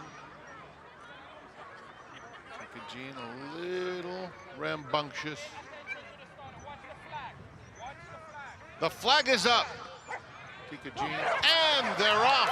And Bruno blasted out of there, but has a lot of company late, and Annabelle is in a dramatic photo finish. That was close. Annabelle was clear, but did she pull up right before the wire? Owner error there. I think the owner went and got Annabelle a little too soon, but maybe the checkered flag might have gotten there. Annabelle to the wire. Did she cross? Free. See, the owner's too close to the line. You got. Oh, she got there. Did just step in time. over. Yes. But you That see was that? close. That's why you got to step back from the finish line, guys. And the wire wasn't straight. Look, like we have that new program down at Belmont where you ship in, you get a little bit of a bonus. Annabelle did come from Massachusetts, so I would imagine that she's also running for a little bit of a bonus. I think Bruno got a little confused. He broke well from the rail, but he couldn't really see the finish line. There is the low angle. We call it the shutter cam look. That was a sharp pull-up, but yes. What? They should rename the second dog Paco. Did you see that one go after the other dog and knock into him? Let's go to Maggie. It's Annabelle in the 5th. And I'm so pleased to be joined by Annabelle. And Carol, you have hats made for her and the whole 9 yards. She's run at Gulfstream. Talk a little bit about how she improved from that start to this one today. Let me tell you, in Gulfstream, she was fast. She was 10 lengths a corgi ahead. And then all of a sudden jumped the finish line and blocked her, and she didn't finish. So we've been working on that ever since, and she's so much fun. And her best friend, Carol, gets her to the finish line. Sorry, I messed up the names. Carol, well done. What was the key to getting her to the finish line? Making sure she sees the treats in my hand, and she just follows my hand. Annabelle! She's so excited. Is this talking trash? The drone. The drone. We will not have drone interference for the final heat. Craig. Annabelle, your winner, won. Paulie, I don't think you would want to stretch out in distance. Well, you never know. Annabelle from Boston, Massachusetts. A lot of these horses from New York. We've seen the Red Sox been on a little bit of a tear. But listen, Annabelle might have saved something for the next heat. Did that remind you at all, JK, of Pratt on Old Crazy Bone? Looked a little bit similar. Honestly, it looked a little bit similar. And it's funny because, you know, Mig's been screaming about it all week about the handler being farther back. The 6 handler was farther back, but she still pulled up running to the 7 handler. Which was more dramatic, Mig? Bowling Green or this? I think this, actually. And listen, we got to give high marks here to the one, Tika Jean. She's only a 1-year-old. She's given away age, experience, and she went after another dog first, kind of hip-checked one And before. here's the thing about Tika Jean. She made the adjustment when she saw the finish line was not right on the inner half. She cut to the outer half to make sure she got to the next heat. Adjusting on the fly. Yes. She's But got a it's good jockey on her Annabelle, back. 5-year-old from Boston, Massachusetts, your winner in our final qualifier. So finals are to come, and a pretty prestigious trophy. Did you guys have a chance to see? I know you did, Paulie. Did you guys see the trophy? We saw. We had it on set here yesterday. Yeah. You're supposed to have white gloves on when you touch it, but Andy kept grabbing it. He'll probably have to go to the principal's office about that. It's pretty prestigious trophy we have. Yeah, it is. And if you're here around the racetrack or around here, you can go. The corgis are right there in the tent, right over there, and they're enjoying themselves. They got a little bit of food and some energy, some what they call the doggy Gatorade to get them through the day. Some electrolytes. Now let me ask you a question, guys. Does the dogs that ran in the earlier heats have a little bit of an edge because they had more time to recover from their heat? I don't think so. No, you don't think so? Maybe they're not getting disinterested. I think they all got Norman to beat. We just told we have about an hour until the final, so recuperation time for everyone. Going to be some more hardware handed out coming up in the winner of the Mahoney, and Wesley Ward holds the key to that race. It goes through outfielder who is undefeated sprinting on U.S. soil. Can outfielder keep the streak alive as the heavy favorite? We'll be back.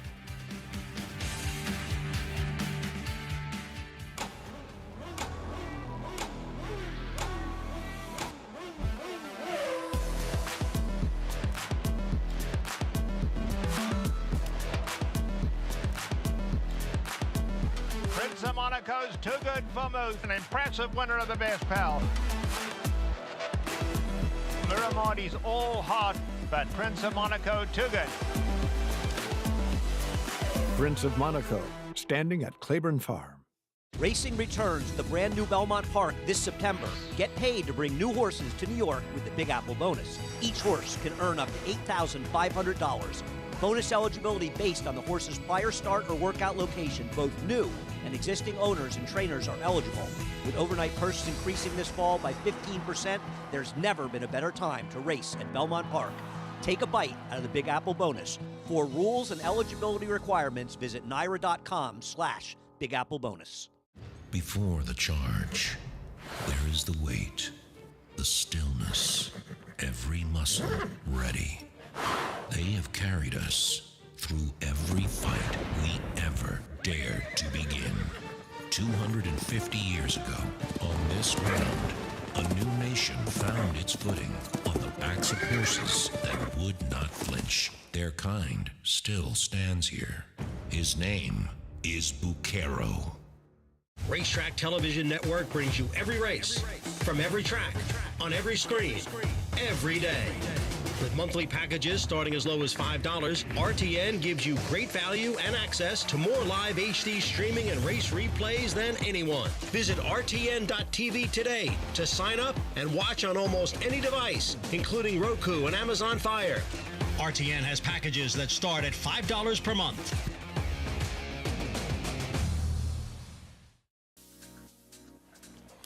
Back with you on our Fox Sports 1 coverage. You're watching Saratoga Live. It's brought to you in part by Hillendale at Alapa. We're 16 minutes away from the start of the late Pick 5 and the feature and the part of that sequence. Our main event today, the Mahoney, grade 3, 5.5 furlongs on the grass. For 3-year-olds, we've been talking a lot about outfielder, and with good reason. Wesley Ward, trainee, even money, morning line, 4 for 4 sprinting here in the United States, has had a couple of trips. Internationally, went to Deauville in a Group 1, was 4th, beat less than 3 lengths, and then tried the Royal Ascot meet as well. In this race, Meg, on the turf, sensational. Yeah, and he's doing what he wants to do, sprint on the turf. And he's coming out of the Commonwealth Cup. It's one of the toughest sprint races in Europe. It's a grade 1. He was beaten less than 6 lengths. So he makes a lot of sense. He's supposed to be very tough to beat. Yeah, I mean, is he going to be the horse cutting the pace in here, JK? If he breaks, I would think he will be. He's been working at Keeneland. That's where Wesley has most of his horses there. You take a look at him. I think the break's going to be key for him. He hasn't run since Ascot, so that's obviously a question mark. But like I said a little bit earlier, arguably his 2-year-old race at Churchill Downs is as fast as everything else in here has run as an older horse. So if he can just kind of find that again, which I think he could find even more than that, I think he's going to be very, very hard to beat. That race we showed you, winning that William Walker Churchill Downs Second place finisher, came back and just got a beat a neck of the quick call. Was third in the Group 2 Norfolk as well over at Royal Ascot. Was second in Ascot next at 40-1.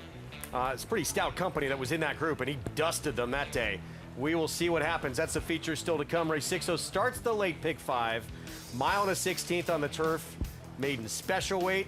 And as the board reflects here, JK, a wide open group. 7-2 is your favorite. Yeah, I mean, I thought this race was extremely wide open. If you're looking to play the early pick 5, if you use less than 5, you're braver than I am. I thought there was a lot of horses that could win. Obviously, the 10 permanent record, it looks like a horse that can run a little bit, but isn't drawn particularly well. Let's bring in Acacia Clement for more on these 2-year-olds.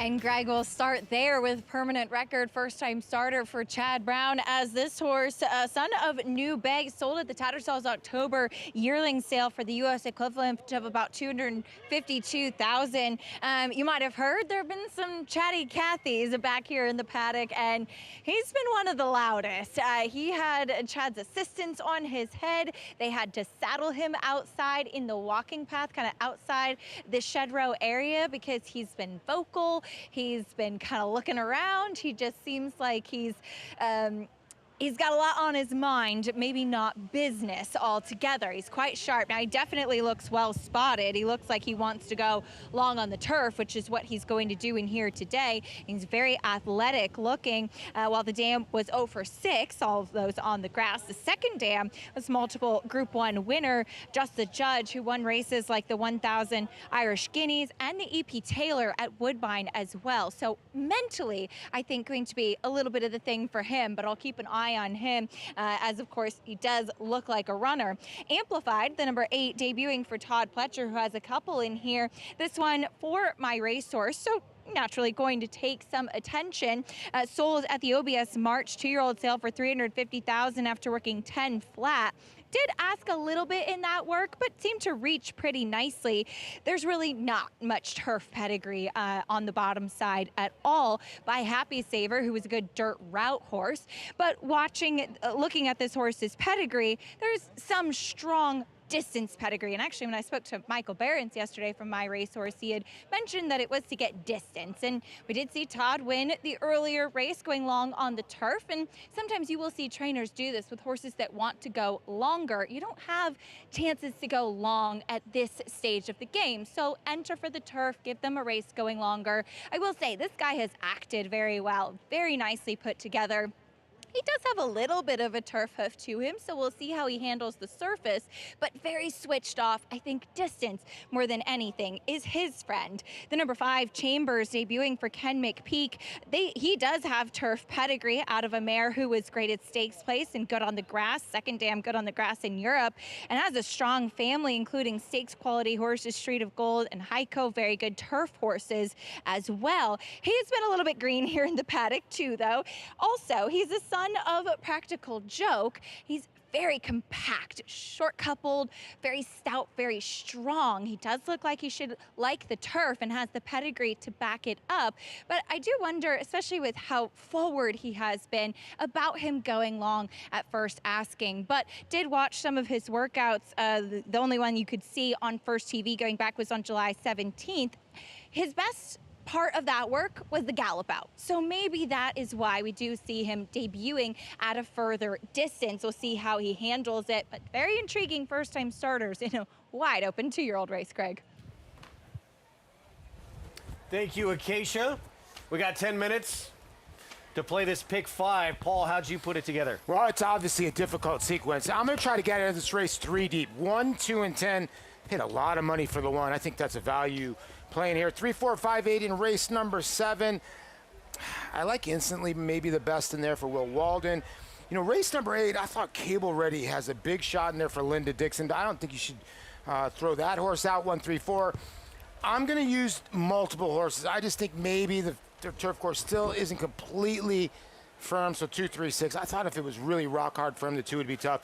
I like the 6. That was my best opinion on the whole card today on the Legend of the Last for Bruce Brown. A horse that has muddied up form with 4 turf efforts. But you look back at those dirt efforts, especially the last 2 in May and April, I just think that gelding's got a big shot with those 2 efforts. Yeah, it certainly does. And some of the primary speeds coming out of that race as well, so it's really helped him. Pick 5 pool over, well, approaching $600,000 as we're 9 minutes to post. There's a look at the Bill Mott Jr. Alvarado runner, the 4 justifiable expense. And Mott, you know, we keep talking about, you know, we had the Whitney race of the year. This guy wasn't in there, and that might have been a good thing for everyone who showed up at the Whitney. This was dominating. He just exploded on this day. Now, easy lead, but you know, this is the kind of racehorse. First time he really gone around this turn, 2 turns this far, Jonathan. You just don't really know what's under the hood. But the buyer came back just ridiculous. He freaked. He absolutely freaked in a horse that had shown some freaky ability going a little bit shorter, but then to show up here and go be freaky going longer, you believe it a little bit more because you had seen at least a glimpse of that. The fastest speed figure, buyer figure we've seen all year. Absolutely. The question is will he duplicate that freakiness in Del Mar, going 1.25 miles at that racetrack? Demons to exercise there for Bill Mott. That is true. Yeah, this is true. Cigar broke his streak there. Darren Go, right? Darren Go. I'm going to forget who the assist was, but yeah, Darren Go at 17-1 beat him that day. Dramatic Gold got the assist. Is that who it was? Corey Nakatani on David Hoffman's train, Dramatic Gold. Tell you what, but Knightsbridge, when you look at a lot of the horses that are going to that race, he stands out on class. The question was, can he really get the distance? He proved it, obviously, at Monmouth. I'm kind of with JK. Even if he regresses a tiny bit, he's going to be tough. And I don't want to say that it's a confident move by Bill Mott, because it's whatever. Like, it's not like Godolphin can't afford to fly him out there and see what happens, right? They've already got sovereignty. It's a let's see what happens move, in my opinion, not a confident move. And some of the marquee names in there, you know, unfortunately are not going to be able to compete, like Nisos, right? So I'm sure that kind of, you know, right, in journalism, so that kind of had to bolster his confidence to give it a try. Exciting horse, making that older horse division, yeah, even potentially a lot deeper if he can back up what he did at Monmouth. Coming down Champions Way for this post parade, 7 minutes away from this pick 5. We hear the call to post. There he is, the bugler. We're going to kick things off. Hit show. That's basically it. And you know, Almond Joy is a very good caliber for Agio Dennis. But that's basically his 2 contenders, Almond Joy and Hit Show. Our Spendthrift Farm 2-year-old race of the day here coming up. Here's Easy Speaker Marcassi. Yeah, Mark choosing to start this one out on the turf. Gets a good inside draw, but has no turf works for me to go on. Who's got the next one? When will we stop being friends, Paul? Not ever. Miguel, come on. This horse is the lowest will pay of the pick 3s. Reportedly working really well in the morning, and no, they never. Tremendous sire. Todd Pletcher, here's Bring Cash debuting. Yeah, had a maiden win earlier on the turf. Puts this one in here. Tyler Gaffillon picks up the mount by See the Moon. Here's Junior Alvarado for Bill Mott, justifiable expense. I was just thinking it has a space between the expense on mine. I was a tiny bit confused, but 19-1 here. Some pedigree here. Ken McPeak has had a hot meet with the 5. Yeah, and listen, the mare was a stakes winner on turf, so we're always going to pedigrees to help us. Al Stahl, Hiltz debuts. Yeah, this is the son of a coma, 22% and 16% with his turf starters. Race under the belt for Casino for Marcassi. And we've seen how much that helps, having a race under their belt in these 2-turn turf races. Here's Amplified, Todd Pletcher. Yeah, new sire here, Happy Saver. 0 for 6, sort of new here, but they paid a lot of money for this horse. Taking some money on the board, too. Let them know for Whit Beckman. Yeah, 1 sprint on dirt, goes to the turf. Wasn't screaming a turf pedigree. Jackie's Warrior, yeah, going long on the turf. Here's Permanent Record, Chad Brown. Yeah, this one out of a Galileo mare, bred to run a long way for Klarovich. And Roscoe Goose Riley Mott debuts from the outside post. Coming in off a really good work by the Daily Racing Form Clocker report. The Grand Dam won the Grade 1 E.P. Taylor, was 3rd in the Breeders' Cup. I think he's very interesting. I wish he was better posted. Not taking much attention on the board right now for one that has a pretty big work over the turf as well. All right, time for selections here in this 5th. Well, I'm going to go with the 11. 6, excuse me. The 11, Roscoe Goose. Also, Roscoe Goose was the jockey of Donerail, who is still the longest priced winner of the Kentucky Derby. You got to go back to 1913. 91-1. Really? Some good information there. Yeah, the 11 Roscoe Goose is so interesting. Olympiad's gotten off to a good start, especially with his turf runners. So we're getting 14 to 1 there. I landed on the 10 permanent record, the Chad Brown runner. I just think, Flavian back in the saddle, they do great things together. I'm not giving you much here. The sire is 0 for 9, New Bay, but he's only had that small of a sample. I think you're getting a good price. This is a wide open field. The outside post in these types of races is not a bad post until it's a bad post. There's an opportunity for a horse to break, tuck in, and suddenly it's a sensational post.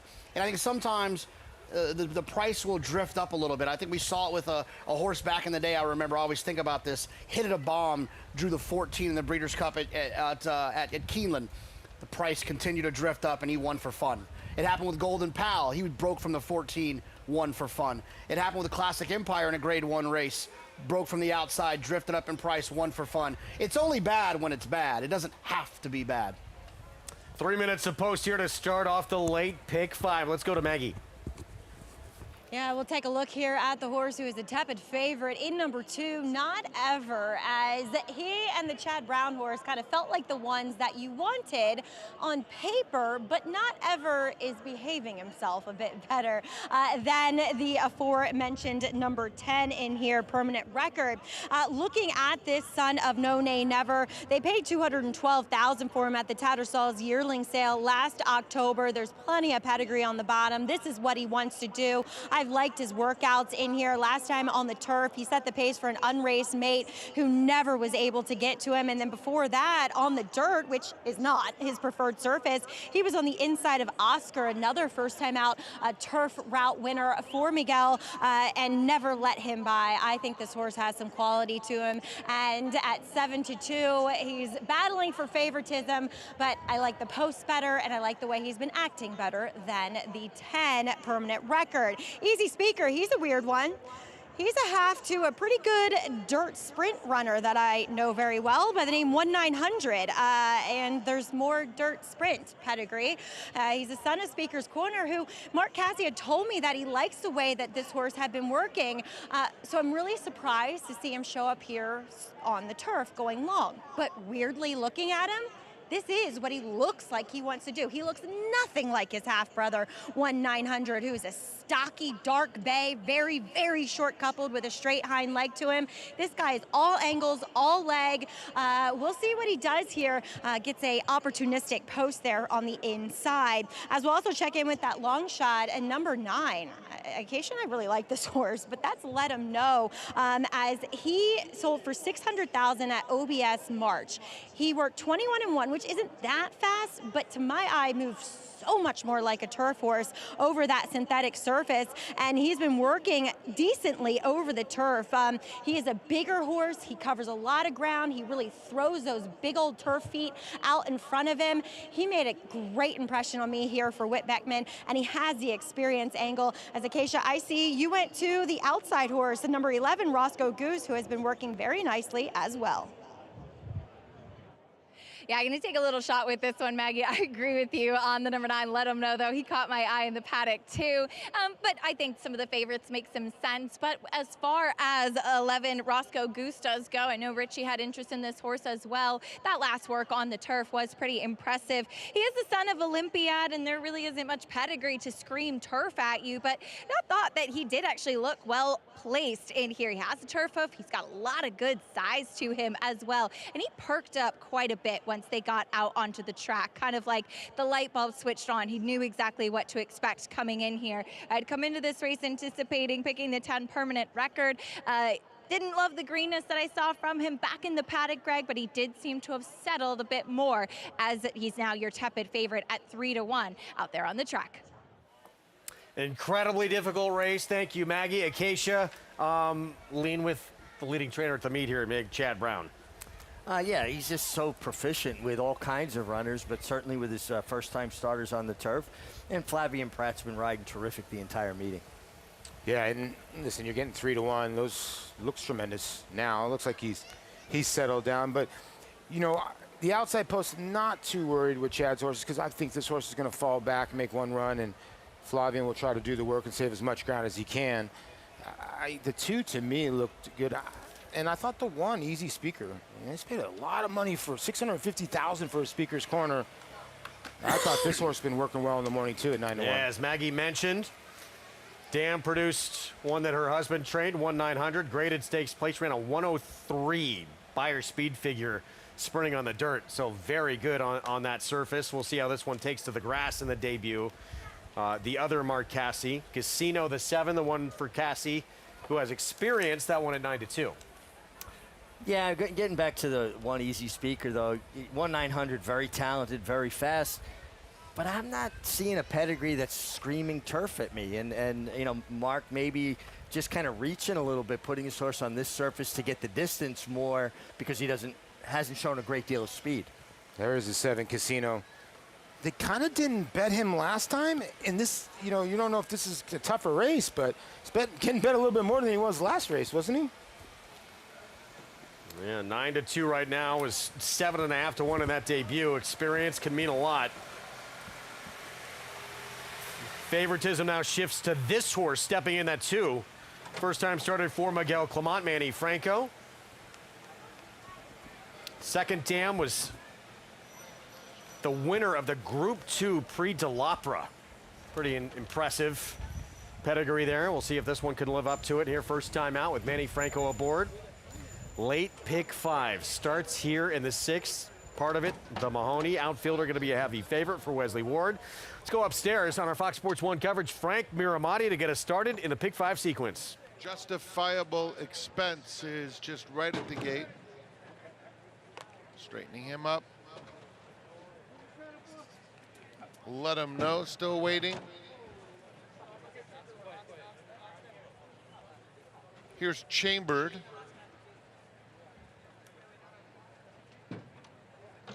Takes up his spot.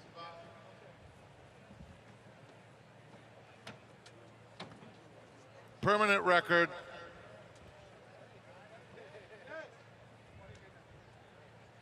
And Roscoe Goose to the outside.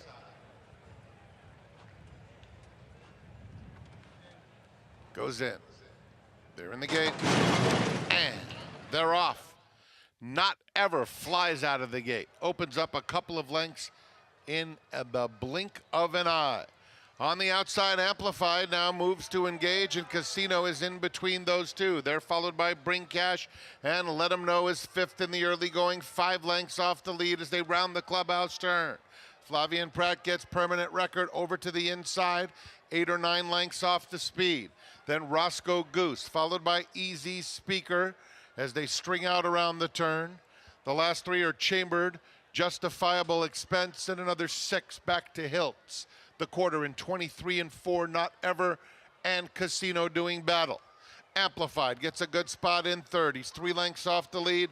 Let 'Em Know is just outside of him. Then Bring Cash in 5th. A length and a half clear of Permanent Record as they run to the half-mile pole. Then Roscoe Goose in the gold cap outside of him, 2 clear of Chambered. Easy Speaker is next. Justifiable Expense is second to last. Hilt still trails 49 and 3. Not Ever and Casino head and head. Let 'Em Know makes his 3 wide bid after them. Roscoe Goose getting right into the race now. He's 4th, 3 lengths off the lead as Let 'Em Know has made a nice move to challenge for the front. On the inside, Not Ever is trying to battle back with him. Bring Cash is just behind this group. They're at the top of the lane, and it's Not Ever and Let 'Em Know out in the center. Roscoe Goose. Bring Cash moves 1 from the rail. Roscoe Goose is coming after Let 'Em Know at the 16th pole. These two are head and head, 3 clear of Permanent Record on the scene late. Let 'Em Know, Roscoe Goose. Here's the line. Let 'Em Know. By a head. Roscoe Goose was second. Permanent Record finished 3rd. Then Bring Cash. Let 'Em Know out-dueling Roscoe Goose. Horse with a race under his belt on dirt sprinting. Whit Beckman, Edgar Zayas. Yeah, and I think the last 16th of a mile, that race was the little bit of an edge. Roscoe Goose loomed boldly, but Let 'Em Know would not let him get by. Yeah, he kind of got the run of the race, but he was good. I mean, he was wide most of the way. He made a wide run, and he just kept on going. You're kind of thinking, okay, a lot of these horses are going to swing off him and keep on moving. But the two horses that were widest ran the best here, the 9 and the 11. I mean, they both ran too good to lose, and the 9 just gets a little bit better at 16-1. The 11 had to move a little bit wide, you know, a little bit probably earlier than he wanted to. It probably was the difference between this nose defeat. If he would have saved a little bit more ground on the far turn, the first turn, brilliant ride by Kendrick, tucking in, getting to the 2 path, but on the far turn, he just didn't save any ground. 9, 11, 10, 3. Look, both these two, the 9 and 11 MiG, they both run very good races. Two to keep your eyes on going forward. Yeah, and even the 10-horse permanent record, he got to save a lot of ground, but he did have to extricate himself from some traffic. I'd still rather have that ground-saving trip on turf. I just think it's easier on horses, but a really good effort, I think, from the first 3 finishers, and Roscoe Goose maybe just a little bit unlucky. And Edgar Zayas with a really good ride. And he went through a really nasty kind of injury that you really don't kind of like prepare yourself for. Your whole nail comes off of your toe. That's got to be one of the most painful things. Didn't have one of the best rides on turf when that happened. It's good to see him back in the winner's circle. So Edgar Zayas, Whit Beckman, front page equestrian, and a Jackie's Warrior, JK, who made history here at Saratoga. First horse in the history of this historic racetrack to win a Grade 1, and he did it sprinting on dirt at 2, 3, and 4. Yeah, and a few days ago, probably a couple weeks ago now, it all runs together. There was a turf sprint race where there was like 3 or 4 Jackie's Warriors entered to run on the turf. He's got a turf winner here. It seems like there's going to be some turf ability with these Jackie's Warriors. Yeah, a horse named Caribbean Warrior won a mile on turf at Ellis as well. Now a 16-1 upset to start this late pick 5. Let them know to kick off the sequence. Well, the prices for you when we come back. We will look back to the mare taking it to the boys in the Christophe Clement turf, just 13 days after winning the Glens Falls here. What a productive summer it's been for her.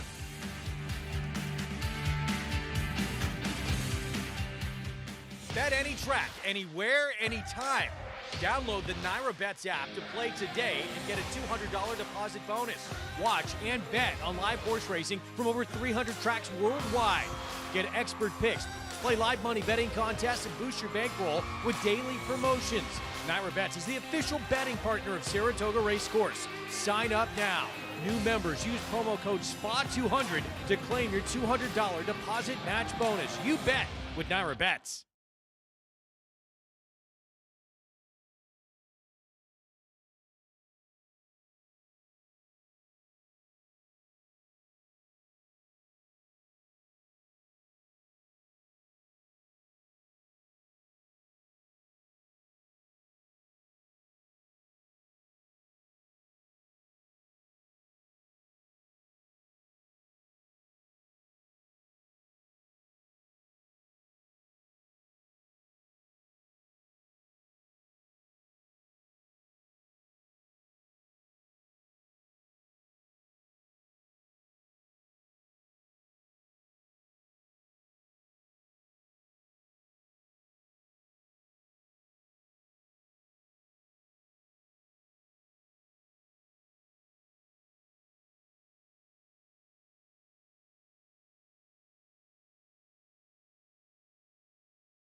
Back with you on our Fox Sports 1 coverage here on Saratoga Live. It's brought to you by Mohegan Sun. All in for Mohegan.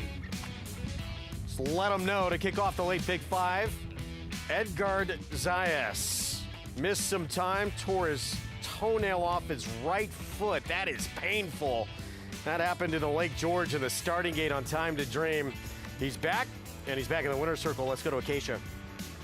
Great to see Edgard here in the winner's circle. First of all, let him know, definitely took to the turf. Talk to me a little bit about your trip here, as he really fought in the stretch. Oh yeah, he's definitely a fighter. We really like him. He was kind of disappointed the way he ran last time, but he figured it's definitely the turf. And he told me that he worked him on the turf, and he worked really good. You know, just let him free run, do his own thing, and he was a fighter. I really liked it.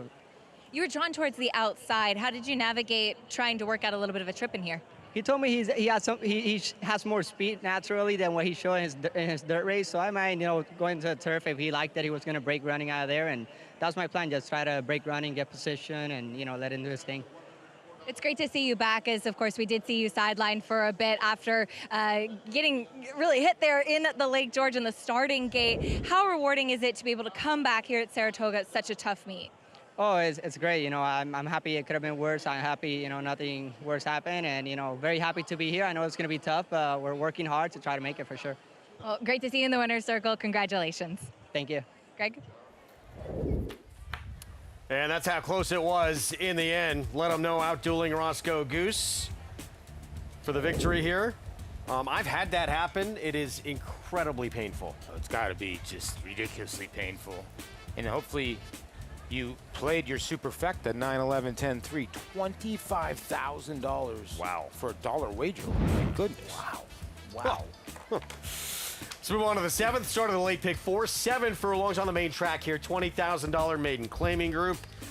And Private Flight, the 4. I know 3-1 right now, but this one with the proven dirt form. We have quite a few getting on dirt for the first time. They look intriguing, Mig. Yeah, I like Private Flight. Making the first start for Linda Rice has been competitive, and the numbers on dirt are all good enough to win here. Rebalancing instantly, the 3-5 turbo launch, the HJK, all getting dirt for the first time. What do you think? Yeah, I mean, you don't love to see horses that are short prices that are trying something for the first time, but I will say that the drop is significant enough that they don't have to love the dirt. They just have to tolerate it, and they still could be good enough to beat some of these horses that have been running on the dirt. We saw one end yesterday, didn't necessarily look like was going to love the dirt. Had never been on for Linda Rice, but Linda Rice winning everything right now, and that one aired to close things out. We have the finals of the 2nd annual Corgi Cup still to come. 21 minutes away from race 7, and the blanket awaits the winner. Stay with us.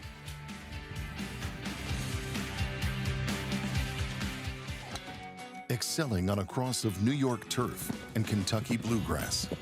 A 6-time graded stakes winner, including the Grade 1 4-Star Dave, Grade 1 Turf Mile, and the Grade 1 Maker's Mark Mile by leading champion European sire, Lope de Vega. So he's got that going for him. Carl Spackler, the ultimate greenskeeper, standing at Lane's End. The official Saratoga Barstool Sports Collection is here. Check out the hottest styles of the summer. Shop this limited drop before it's gone. Get yours at shop.naira.com.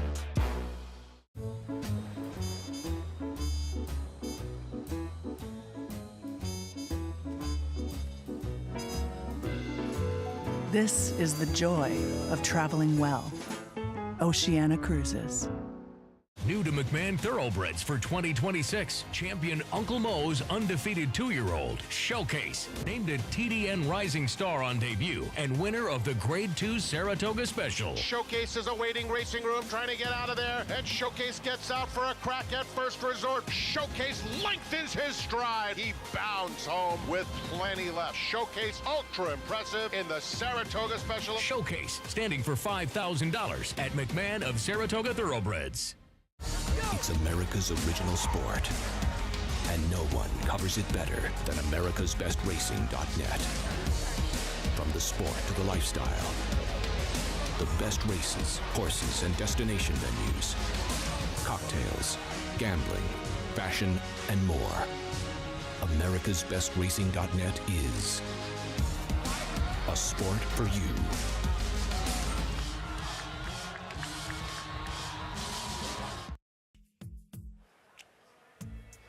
This is what awaits the winner of the second annual Corgi Cup coming up. The cutest show on dirt, but they take this for real. This is serious business with these Corgis. And we've seen a couple of standouts so far with all our qualifiers having taken place. Post position draw coming up, happened just a few moments ago. And we'll take a look at the field. Norman has been a major standout.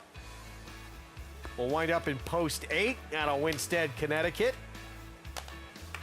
We just saw Annabelle from Boston, Massachusetts gets post 7. Let's go back to Heat 2 and take a look at how Norman qualified. He's going to jump the gate a tiny bit. He's way on the outside right there, but he is by far the straightest Corgi we have seen so far today.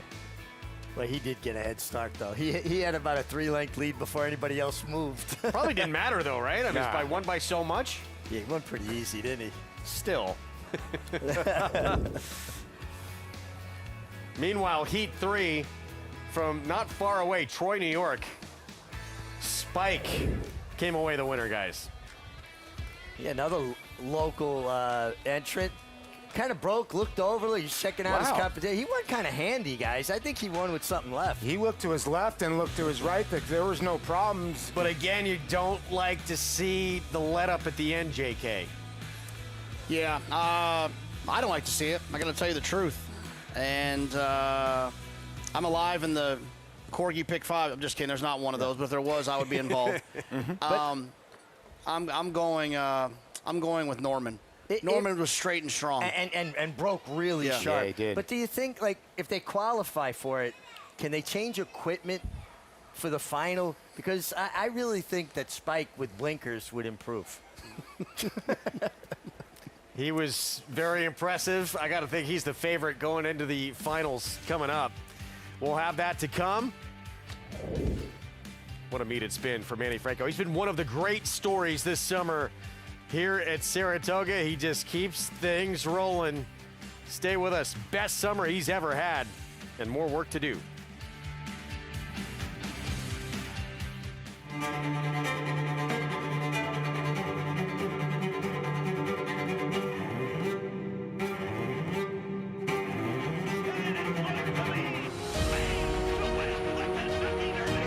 Blazing Salad.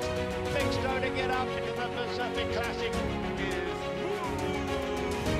Dornick and Luis Saez to win the Belmont Stakes. $600,000 Thank you.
Manny, you're having a tremendous meet here in Saratoga, but maybe one of the greatest days any jockey has ever had in Saratoga. August 7th, 6 wins, but you reeled off 5 wins in a row. You started out with a first-time starter, Graham Motions, Mobile, won nicely.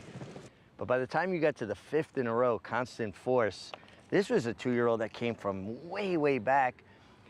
What were you thinking? What were the emotions? I'm going to actually get 5 in a row in Saratoga. Feel unreal still, and he stumbled out of the gate. I said, ah. So I was way back, and I feel like it's not gonna happen. But in the 3-8 pull, the horse start running and pick it up, and I said, ooh, I think I had a chance because I was going fast. And in the quarter pole, when I took him all the way to the outside, he started running. I said, oh boy. And I was just pumped when I made the front pass. When I get to the wire, I just wow, 5 in a row. It feels unbelievable. So now you get 5 in a row, looking for number 6, and you did it in dramatic fashion with Botas. You worked out a perfect trip with him, and he looked like he settled really beautifully into your hands. Yeah, definitely. I was able to cover him, and after that, I was waiting. Water pole, he pow, and he responded. Manny Franco ties the record with 6 wins in a day at Saratoga. For the incredible meet you're having, you're well on a pace to double your wins from last year, and as well as your ride in the 6-win day and getting the 6th win in the Hall of Fame Stakes, which I think is going to be prophetic for your life going forward. You get this week's Golden Goggles. Oh, nice. You're riding great. Thank you, Richie.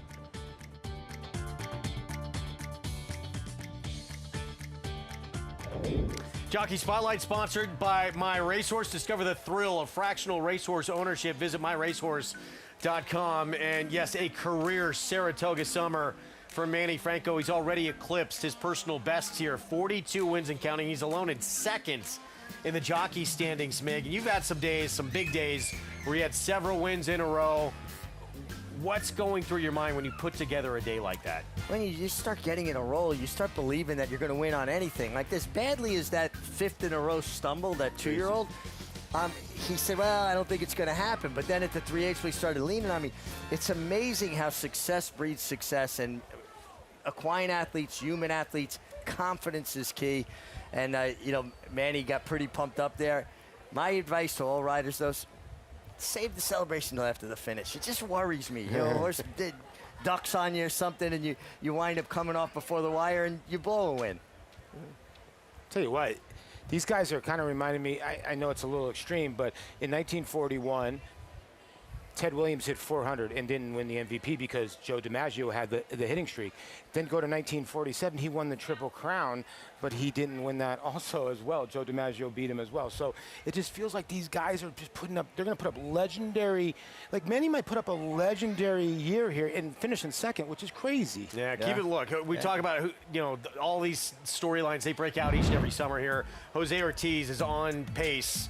I know we're having a longer meet, but within 40 days to set the new single-season record for Saratoga. But Manny Franco has really been one of the breakout stories as well. Just incredible what he has accomplished here, and still a long way to go at this meet. Race 7, $20,000 maiden claiming race. Coming up here, Manny will be on Turbo Launch the 8 in your picture, who will try dirt for the first time for Linda Rice.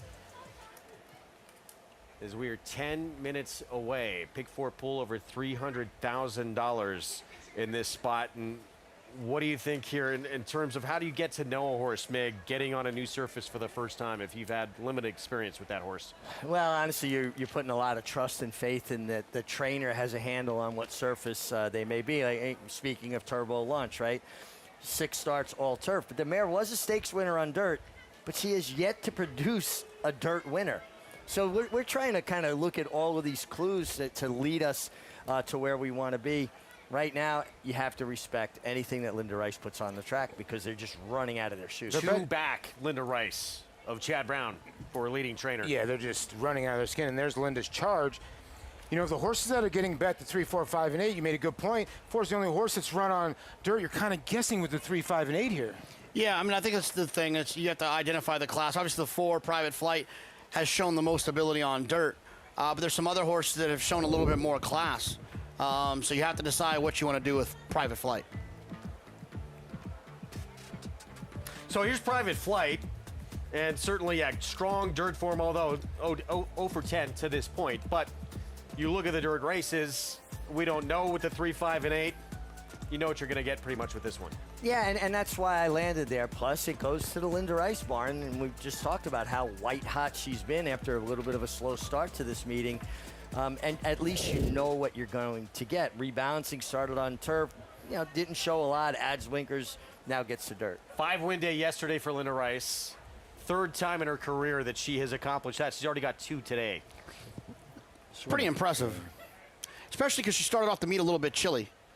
You start off a little bit chilly, you come roaring back in a situation like that to get 5 and to be within 2 of Chad Brown. It's an accomplishment. Your win percentage here is going to take a hit. It's just the bottom line. Usually, if you're a rider too or a trainer, it's you're 25% for the year. It's hard to be 25% up here. Seems like Chad and Linda just stay at that 20% all year long. Will Walden's going to send out one of those getting on dirt for the first time. So instantly, JK, 2 tries, straight maiden company, 1 1/8, 1.5 miles on grass, and now sprinting on dirt. Yeah, I mean, the horse didn't really do anything in those 2 races that suggest that they could jump up and win here. But I will say this, from a class standpoint, this horse just might be better than these other horses. So it doesn't matter if they're running on sand, dirt, grass. Pop them out there to Union Avenue, and it just feels like this one might just be classy enough to win regardless of the surface. Is it a little bit troubling, though, that this horse had no speed going 1.5 miles, and even though it's huge class relief, turning back to 7 furlongs, will this horse be in any proximity to a position? It's certainly a concern, but the betting public doesn't seem to have a problem with it. And fair enough, this is a horse that could be a little bit ignored based on everything we've been talking about. Sure. And the fact the horse is taking the money that they are, it does say something. Meanwhile, Paulie, Chad Brown with rebalancing has only had 1 start, came on grass. Now they give up for maiden 20 on dirt. The second dam, restricted stakes winner on dirt at Saratoga, and was actually grade 1 placed on dirt. Yeah, and this is a horse that's been doing all the morning practicing at Monmouth, and we've seen a lot of those horses come from Monmouth and do well here for Chad. Dropping down, I think the key, Flavian getting aboard. I think this horse is going to a little bit more speed. In the first race, horse literally got swallowed up right out of the gate. I mean, taken back right out of the gate, and it says it in the comments. I think today you're going to see a different horse. It's really interesting in here, like, who is going to show any pace? I thought the 8 was very interesting because Linda claims this horse out of turf races at Churchill. So you have to run the horse back at the meet. Maybe she couldn't find a dirt race, so they just ran the horse on the turf again. If somebody wanted to claim the horse for $75,000, okay, I make $25,000. Nobody did. Now the reset button back here on the dirt. That horse was, I do like Linda's other horse, but that horse I thought was a little bit more intriguing than the others. Puzzler here with so many of the key contenders trying this dirt surface for the first time, and really kind of a give-up, Mig, from a lot of these trainers on these horses. Yeah, again, it just feels like they ran them on the turf, in their first starts, just trying to figure out where they fit. And now, they're not going to class up. Let's just plunge them down and rebalancing. It's a $425,000 purchase, now in for 20. They've already gelded this horse. Now the blinkers go on. It just feels like there's a lot of reaching going on, and I would rather take the horse that has some proven form, albeit hasn't been able to get over the hump for the 20,000. Yeah, we talk about stories of this summer. The man leading the way just went through our picture, Jose Ortiz, on pace again to set a new single season record here at Saratoga. After winning the opener today, guys, he had won with 15 of his last 30 mounts. That is unbelievable.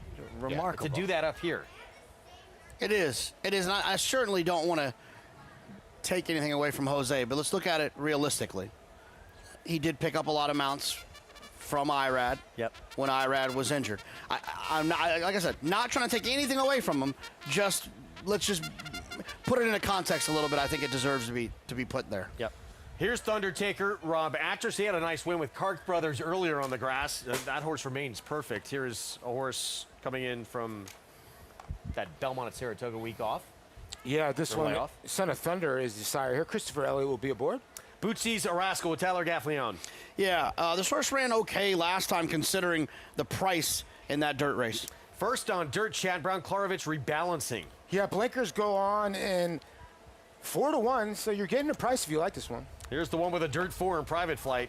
Yeah, I mean, you can't really argue with that. You can't argue with how hot Linda's been the last couple days either. Will Walden with the favorite, first time on dirt and start number 3 instantly. And they gelded this horse at the beginning of the year. I think that's a big key why they're going to drop this horse for Grandview Equine. 22-1 Go Dharma. Dirt form leaves a lot to be desired. Yeah, shortest price of the lifetime last time and ran poorly. True Adirondacker. It's the Wayne Potts barn. Javier Castellano. 33-1 last time with the blinkers on and beat one home. Now the drop should help. And another one getting on dirt for the first time. The other Linda Rice runner, Manny Franco on turbo launch. Yeah, another one that's had a bunch of opportunities on the grass for 2 different trainers. This one feels like a bit of a reach. 3 minutes away from the start of this pick 4. Here in the 7th, you can play it with the official betting app of Saratoga. NYRA Bets. Get signed up, started. The offer, there it is. $200 deposit match customer bonus. Punch that in, spot 200 at sign up, and you're ready to roll all summer long and beyond. Bet on over 300 tracks around the world right there. So 2 minutes away here from race 7. Our Corgi Cup finals still to come. Pick 4, those starts here, and there is a look at Private Flight. Kendra Carmouche, Linda Rice. And there's a chance this is the horse in the lead, isn't there? Yeah, I thought so, and he certainly looks like he's being pretty aggressive, and he's got Kendrick Carmouche. Kendrick is a rider that understands position. Let's go back to Maggie. And Greg, we'll take a look here at a horse that on the simulcast show I picked, but I got to pivot. That is number 8, Turbo Launch in here, who is trying the dirt for the first time as a son of Authentic. The Dam, she was a stakes-winning dirt sprinter, but I can see physically why they've only stuck to turf with this guy. Now, it is a drop, but it's a precipitous drop off of a troubled trip on the turf for the first off the claim for Linda Rice as he makes his way here to New York. And as I often say, Linda Rice is a trainer whose horses carry tremendous conditioning. They always look the best generally in the paddock. This guy does not, and I cannot feel confident, especially about taking 7-2. If he was like 10-1, I'd say, oh, whatever, fine, I'll stick with it. But I don't like the way he looks, as especially for the dirt. As rebalancing, I do like for the dirt. It's not promising that Chad went to the turf first time out, but there's pedigree for this guy to be a dirt horse. He puts the blinkers on. He looks like a dirt horse. He had a trip in which he was drugged back to last and totally out of position the whole way around there, on the turf first time out. So I think he is the one of the horses trying the dirt for the first time that you would want. But I'm going to be a little creative here with a long shot that I did have interest in, and that's number 1, Thundertaker, as looks as though Storm might be rolling in here. But first time for Rob Atras. This horse ran well enough, a figure competitive first time out at Indiana, drops here. He broke well last time, but could not keep pace with horses that were far better than these ones here. I'm willing to give another chance, and Keisha, I'm hoping he'll be forward here with Christopher Elliott aboard. But what about your pick in here, as well as everybody else's, number 4, Private Flight? Yeah, the other Linda Rice, so to speak, Maggie, as I know that Private Flight has had a lot of chances thus far, but I do think coming off of his last race, the dynamics were very much against him. Rumble, Young Man Rumble, wired the field, and this was the only one to actually really make up any significant ground, finishing 3rd, though, as the favorite that day. And he is a horse that just typically doesn't carry the most conditioning. He has put on a little bit now in Linda's care, which I do appreciate, but he's often on the lighter side. But like I said, hoping he's going to get a better trip as he was up against it last time. The other horse trying the dirt for the first time is the 5, Instantly, for Will Walden. It's not this time. There's really not much to speak of on the bottom side. The Dam was 0 for 4, though, on dirt, and this is their first full. He's very pretty to look at. I see why they were running him long on the turf, because he's very big and he does have a turf hoof, but I noticed watching his replays that he runs quite high-headed. I'm wondering if he's going to have an easier time of it, kind of sustaining that air, going shorter, and against lesser company in here, Greg. All right, Acacia, thank you. 2-1 favoritism still on the Will Walden runner, the 5 here. First time on dirt and the big drop saying goodbye likely to these horses. Chad Brown with a 3, Will Walden with a 5, Linda Rice with the 8, all giving up on these and moving with the big drop down to a different surface. Here's the concern, right? If you like the 4 in here, do you think there's going to be one of these horses going to like the dirt just enough to beat the 4? That's your worry, right? And of those 3, JK, who do you think it is? The 5. And I'm cheating a little bit because I'm following the money, but I mean, the horse is taking a lot of money for a horse that, on paper, looks to have a lot of question marks. Meanwhile, 7-2 rebalancing. As mentioned, dirt pedigree there. We'll see if this one can liven up on a new surface and the equipment change. Blinkers on. Late pick 4 starts here. Wow, even shorter now, 9-5 on the 5 instantly. Let's go upstairs. Frank Miramati, the call. Turbo Launch goes in. And they're off. Bootsy Zarascal and True Adirondack are joined by Thunder Taker along the inside. And Thunder Taker will battle for the lead and takes it from Bootsy Zarascal. Rebalancing, it's a nice setup right in front of him. 2 lengths off the pace. Instantly, might have jostled just a touch out of the gate, 5 off them now. And then it's True Adirondacker, a length clear of Turbo Launch. Another 4 to the 2 trailers, Go Dharma and Private Flight. 22-3 for Thunder Taker and Christopher Elliott, taking them into the far turn. Bootsy's a rascal, hard-ridden, trying to get close. Flavien Prat and rebalancing third, instantly inching up on the outside of him. Instantly and rebalancing, coming after the top 2, 5 lengths back to Turbo Launch, 45-4 for the half mile.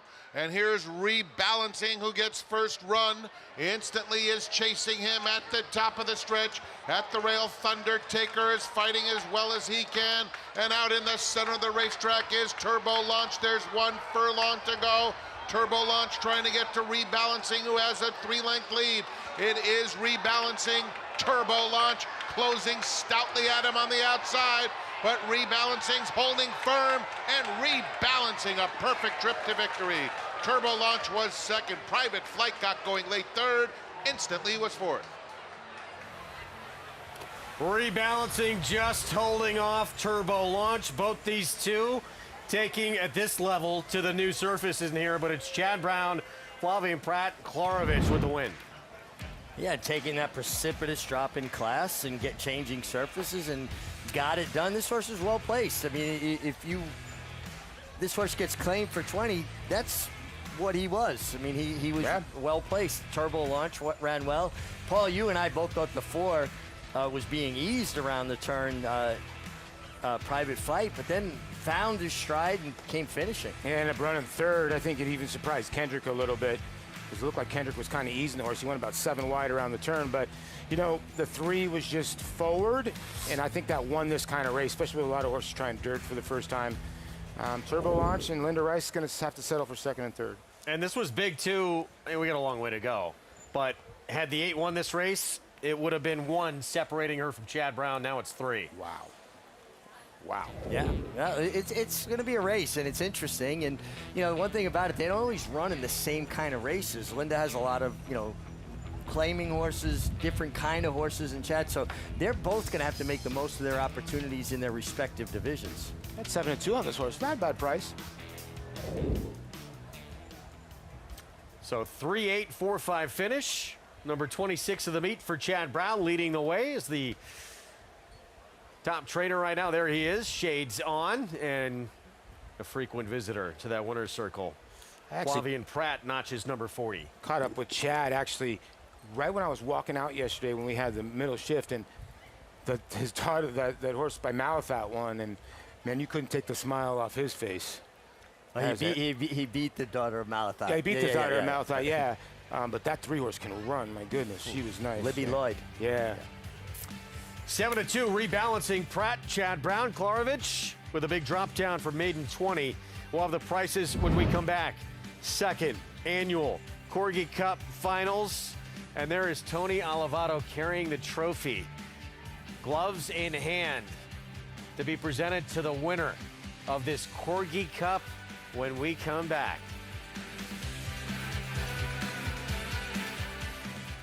Bet any track, anywhere, anytime.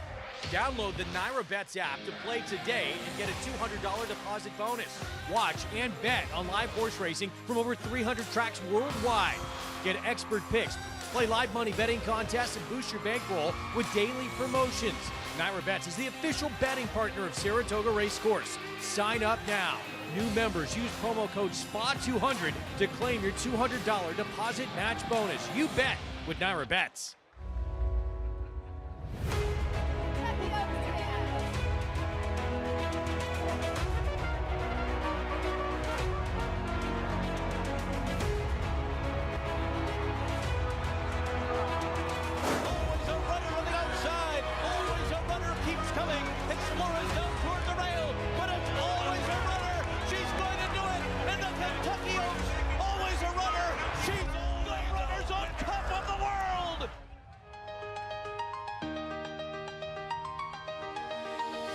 Whether it's competing on racing's biggest stages or in the sales ring, there's only one name to remember.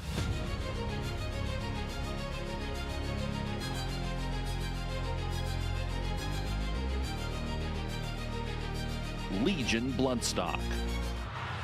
Racetrack Television Network brings you every race, from every track, on every screen, every day. With monthly packages starting as low as $5, RTN gives you great value and access to more live HD streaming and race replays than anyone. Visit RTN.tv today to sign up and watch on almost any device, including Roku and Amazon Fire. RTN has packages that start at $5 per month.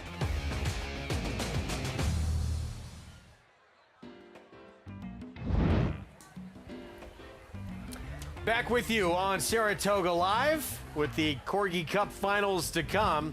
Our coverage brought to you where you can play it all. The official betting app of Saratoga. NyraBets. Bet any track, anywhere, anytime. SPA200, that code to use at sign-up. Get that $200 deposit match bonus. Rebalancing the dirt pedigree was there. Chad Brown, Klarovich, Flavian Pratt with a drop down, Mig. Yeah, and it just shows you, the class relief is a real thing. This horse was able to get position and just proved best. So $9.96 on the Win Turbo launch. Winds up second as Chad Brown is rebalancing, out dueling Turbo launch, and he goes back 3 up on Linda Rice with his 26th winner of this meet. We'll see if those two battle back and forth the rest of the way. They have in the past. Race 8, mile on the inner turf, New York bred, allowance optional claiming field. Jack and Jim lost the rider off a long time away coming back, Jonathan, last time out, but obviously the form before that had been undefeated. Yeah, I thought this race was very tough. Jack and Jim, obviously the horse that deserves probably the most attention pari-mutually. If you're getting 5-2 right now, I wouldn't have a problem with that at all, but I also thought that it was pretty hard to not make a case for at least all of these horses. But yeah, I have no problem with the 3 being the most likely winner of the group so far. Paulie, I felt the same way. I thought you could make a case for everyone in here. How'd you feel? I thought the 1 had a shot here. That's my top pick for Linda Dixon, a horse that not from a smaller type barn, and she doesn't really get a ton of play. But this horse has got numbers that can figure here, and you're getting a good price, 12-1. Well, there was one Corgi, didn't win the race, but captured the hearts of everyone entering this contest, and that was Abby.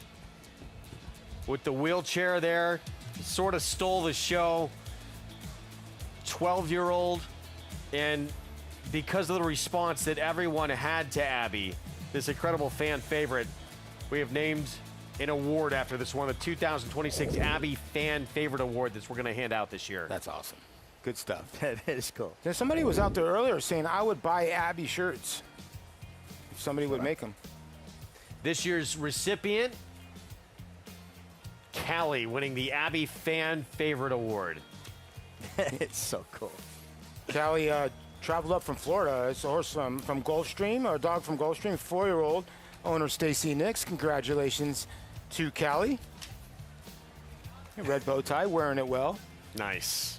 so does not go home empty-handed. Again, we're awaiting our finals still to come. We saw the walkover with the trophy. It's like the Stanley Cup, right? He had the white gloves on, Tony. You know, you're going to handle that trophy. How about the blanket they made for the winner?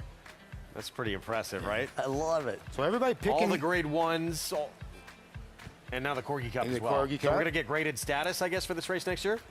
I would think so. And Norman, second in last year's. I know he was the kind of the buzz off of his really good heat win. He was second in this last year, so trying to avenge. And Norman, by the way, JK, the birthday boy, it's his birthday this week. It's like Bill Mott. Had so much success. How many years in a row did he win on his birthday? We'll see if, Norman can continue the tradition. Any concern that Norman's been out partying for his birthday? He might not be completely right on the day. Oh, gosh. Well, we know this much. We're going to have a new champion. Sam, who won it last year, out with an injury. It was incredibly dominant last year, but in what we saw, and let's take a look at Norman once again. Back in heat number 2, straight and strong and just relentless here. Well, they went ready, set. Norman left at set, and everybody else left at go. Yeah, but you have to have x-ray vision to be a Corgi, because watch where Norman's handler is, way back where you should be, but there's other handlers in front. He ignores everybody else, goes right to his favorite, I would think, toy that he's going after, but he was ready to go from the beginning. He experienced from last year, second last year, definitely the dog to beat. And we've seen, at least with him too, obviously a very strong heat, but he ran through the wire. We've had a problem with a few of these here starting to let up right before the wire. Yeah, I think we got to start, maybe adding some blinkers on some of these, a shadow roll here and there. They got high head carriage. I think it's a riot. After the wire, they all just kind of run after each other. They're all excited. They're bouncing off each other. This is hysterical. I'm getting the biggest kick out of this. Let's look at Heat 5. It was the final heat. It was on our air, and it was Annabelle from Boston, Massachusetts. Yeah, she was good. Very professional. I really want, if we could get another shot, keep your eye on Tika Jean, who is down to, I believe she was number 2 here. Watch how she hip checks the horse next to her, and then she gets up for second. Look, she goes to the outside of her. Now look at bang, she knocked her out of the way, and they're like, oh, okay, now I'll finish. She's only a 1-year-old. This is the early line favorite for next year. I think she's going to run well here, but I liked her attitude, huh? She went after that other dog. Well, I wonder if the starting line, it looked like there was a little malfunction, or the finishing line, how it kind of blew, kind of confused. Yeah, maybe it wasn't straight. Annabelle, the Wonder Dog on Instagram. Annabelle, the Wonder Dog on Instagram if you want to follow Annabelle. Okay. And no love for Fenway Frank? I don't know if he has an Instagram or not. I don't know. No, but I mean, you like him in here? He made the final. Well, he did. He's from Glen Falls, New York. Fenway Frank. Fenway Frank. I know, right? Butch T. Corgi. I'm rooting for Butch T. Corgi. You know why? Horse is coming off 2 surgeries from eating rocks. They didn't think they were going to make it here. They're in the final. Wow. Eating rocks. We got to have a talk with that boy. Eating rocks. So field of 10, yeah, that will line up, and there is taking this. Look, this is serious business. Chief Revenue Officer and President of Naira Bets, Tony Elevato, bringing that Corgi Cup trophy to the winner's circle. Let's check in with Maggie. And I'm so pleased to be joined here with the aforementioned Butch T. Corgi and his owners, Sasha and Anthony. And guys, Paul was just mentioning how Butch had 2 surgeries from eating rocks. He's a Nebraska bred that lived with you guys in Washington, and he's only 4. He's truly lived a pretty full life already, guys. Yeah, he's gotten around the country, so he's lived a full life. So we're retired military, and he's gotten to live all over the place. So he's a pheasant hunter. I mean, this little guy does it all. So that's how you've trained him, is it's him going after the pheasants, because he has a pretty good shot in here. Yeah, going after the pheasants, and then I saw at an NFL game, corgi racing. I'd never seen it. I was like, this is right up his alley. So I was like, we gotta give this a try, and here we are. Well, your wife, Sasha, told me that he has to win today because your daughter is not the biggest Butch fan because he's caused so much drama. No, she's a cat person, so now we got to prove her wrong. So show her what Butchie can do. So all those cat people going down. Butch is going to prove him wrong, guys. Best of luck. Thank you very much. Greg. Have a great day. See what happens coming up in the finals. 10 will line up. I think a lot of athletes need to take something from these dogs. They're all smiling.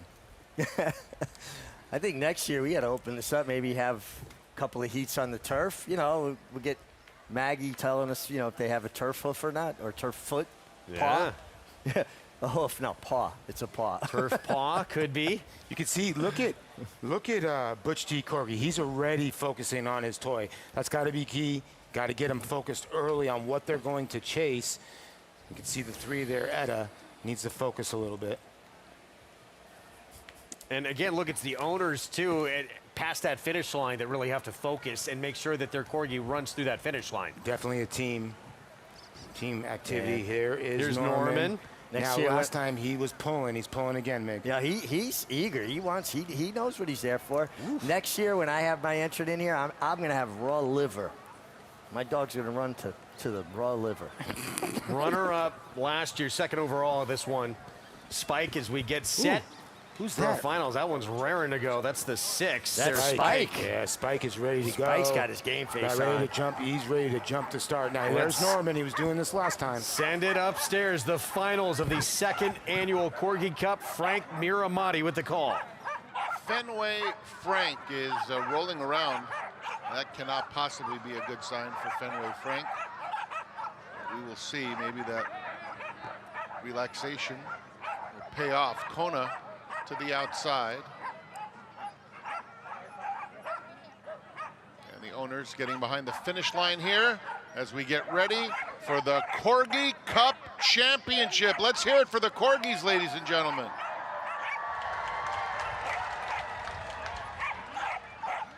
And the flag yet to get up, waiting for the last owner to go behind the finish line. Off any moment, the flag is up. And they're off. A fast start for Butch T. Corgi, but on the far outside, it was a huge run from Kona. Kona, who was the winner of the first qualifier for Debbie Shannon, Smithtown, New York, to take the Corgi Cup final. And everyone was looking around. It was a long time till the flag went up. He was focused straight ahead the entire time. One for Long Island and Smithtown, exit 50. Gets the job done here. And look, you know, Norman got off to a good start, but you called the outside immediately, Greg. The race was over right here. Little Yalpon and Frenzy Fire back there in the back. They're going at each other. Well, 2 things, guys. First of all, he was channeling Kona Gold, who got inducted in the Hall of Fame, and he was on the best part of the track. You could see clearly there's an outside bias in these Corgi races. Spike with a good second there. He was dialed in, though, from the get-go. Let's go to Acacia. I'm so happy to be joined by Debbie and Mark, and of course, the star of the show, Kona. What a performance. He's amazing. He's a champ. He's born to run, this dog. He looks like he's ready to go again. He's a little tired. It's a long day, but he saved all his energy for the big race. How fun has this day been? Oh, it's a lot of fun. I mean, it's a great experience. We like doing this every year. This is the only dog race we have him do every year, so Saratoga does a great job. I love it. You're geared up for the big one. Congratulations. Thank you so much. Good job, Kona. Look, the horse who won this last year, they might need to open things up and do some traveling. And Sam, who won this last year, went to several competitions, won all across the country. Yep. This horse won easily, or this Corgi won easily. Why not enter some more competition? I gotta say, being drawn outside seems to be an advantage. Yeah, I'm with you. And listen, you know, the rail is dead. I'm sorry. He was 8-1 in the first heat. It just shows you some dogs like this racetrack, and Kona wins the first heat at about, what, 2 o'clock, somewhere in that area? So he had to sit around 4 hours, tell everybody he was going to win this heat, and then prove everybody wrong. Wasn't even close in the end. 10-6, by the way. Spike with a good second. Yes, say Spike ran well, but today was Kona's day. Look at the way he reaches over the wire. He had his legs up underneath him coming to the wire. I tell you what, I'm impressed with Kona, and I'm even more impressed he did this without a prep race. They only run them once a year. That is true, right? We have a lot of dogs coming in, Philadelphia Eagles champions, all these ones that were Corgi Cup. He's like, I'll wait till Saratoga. But that Eagles championship was on turf, so it didn't translate to the dirt. That is true. Kona, your winner out of Smithtown, New York, second annual Corgi Cup. And congratulations to these connections here, Debbie, Shannon. Fun afternoon. It's great to have it again. It just doesn't get any better than this. And the Corgi pin giveaway as well. And there he is. He's stepping up on his pedestal. He knows he's in the winner's circle. Got up there like, all right, I know I'm good. Where's my blanket? Mick, did you ever think we were going to see a Corgi in the winner's circle at Saratoga? No. But there's a lot of things I never thought I'd see, and I see them all the time. And now the flower blanket as well. He's awesome. This is royal treatment. I tell you what, the guy that's holding that trophy, still and strong. It's like the guy with the Stanley Cup. They go around the country with the white gloves. Does Kona get to take that cup and eat some kibble out of it for a little while like they do with the Stanley Cup? So. I think he's looking for It's an impressive trophy that and the owner's put together here. The owner's got a picture of Kona on his hat. I love that he has the flower blanket as well. That is terrific. What a celebration. Well deserved. Kona, the top dog on the second annual Corgi Cup. And he's dominant here from that outside post. Look at the ground he's covering. Just eating it up. Go, Kona, go. We'll be back with more right after this.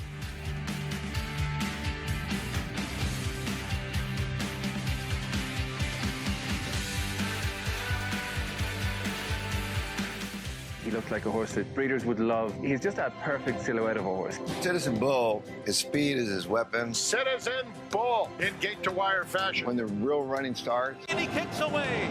you need that brilliance. You need that speed to carry you on. Citizen Bull to win. To me, the best sires are the milers. I want a sire that's a miler. Citizen Bull leads them all the way.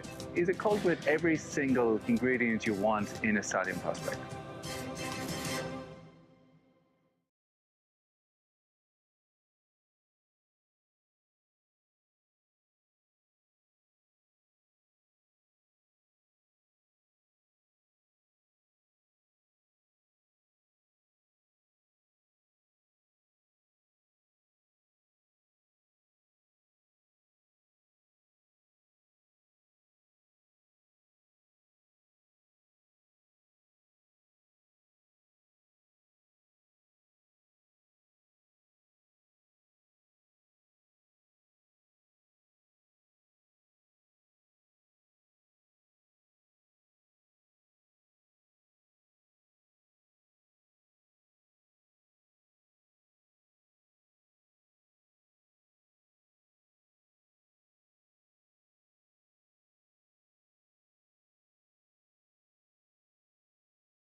Initially known as the Kenilworth Cup, the Man of War Cup is a solid gold trophy awarded to the winner of the Travers Stakes, or Midsummer Derby.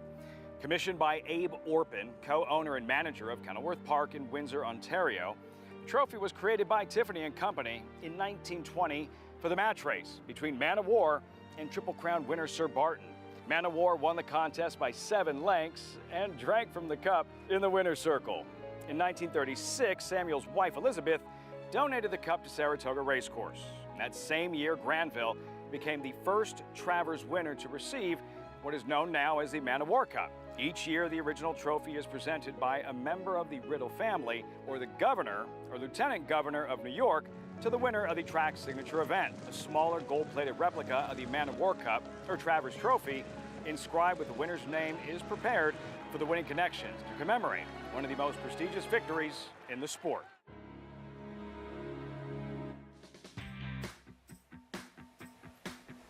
It's one that everybody wants, the unofficial fourth leg of the Triple Crown, the Midsummer Derby, and the Derby in Belmont Stakes winner back to work, Miggs, Saturday morning, Golden Tempo. He's down on the inside. He's just a maintenance move. He looks like he's not going fast at all, and then he still went in 47.46 100. So this just looks like an open gallop. Yeah, not many times, you know, this horse is kind of defying a little bit of everything. A horse that's been working bullet workouts, been working so fast. He's a dead closer. He works inside of horses. You would think he'd be outside of horses with a target. I just think he just does everything that Cherie asks. It's kind of, you're trying to realize that this horse has a really good mind. He had a lot of doubters to prove wrong, and he did in the Belmont Stakes. JK, Paulie, Omega, I'll ask you too, are you guys now believers? I am. Oh, yeah. I mean, yeah, I'm a believer, but the problem is that in the meantime, between when I became a believer and today, Renegade also regained my attention and my respect for his performance in the Jim Dandy. So while I do believe that Golden Tempo was a better horse than I thought he was on the first Sunday in May, I do think that Renegade's also improved quite a bit.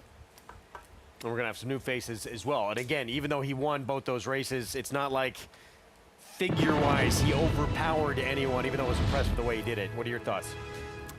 Yeah, I mean, he made me a believer as well, Golden Tempo, though, because, you know, I thought he just got a fantastic setup in the Derby, and he didn't get the setup in the Belmont, and he was just able to get it done. I do think we saw the better version of Renegade, and I do like Renegade going to the 1.25 mile Travers. Fox Saratoga Saturday, 3-year-old fillies in the Alabama, presented by Keelan Sales this coming weekend, and then the big one, there it is, Golden Tempo back in action. DraftKings Travers, August 29th. That show kicks off at 5 Eastern with some new faces as well. Will some new 3-year-olds assert themselves? Yeah, Baby Vino being one of those. It's going to be very interesting how it pans out here. Winner of the Curlin. Sea Strike. Sea-Strike. Much faster figure in that race than Golden Tempo's ever run. You look at a lot of the horses going in.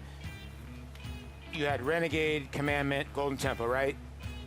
They're all dead closers. Sea Strike and Baby Vino add that early pace to the mix.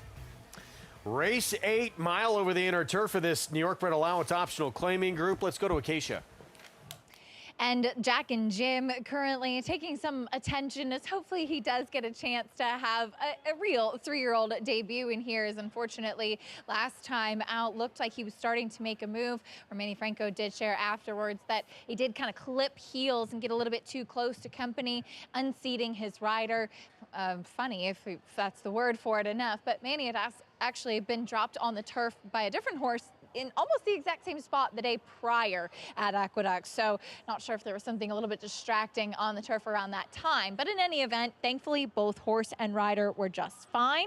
But it was the first effort off of a big layoff, coming back from 2 to 4 for Jack and Jim, who had been very good and talented as a 2-year-old. He has grown and filled out a lot. Sometimes the progeny of slumber, though they can be precocious, as we saw with this guy, are a little bit of kind of the rougher type of build, and he really has filled in nicely to his frame. Taking a look at the number 5, Jack's World, he also did not have the smoothest go of it last time out. You might remember this was the race where Flavien Prat actually ended up on top of Sammy C-Note, who finished second. Manny Franco's mount in there and was unseated just past the wire. It was a kind of wild stretch run there.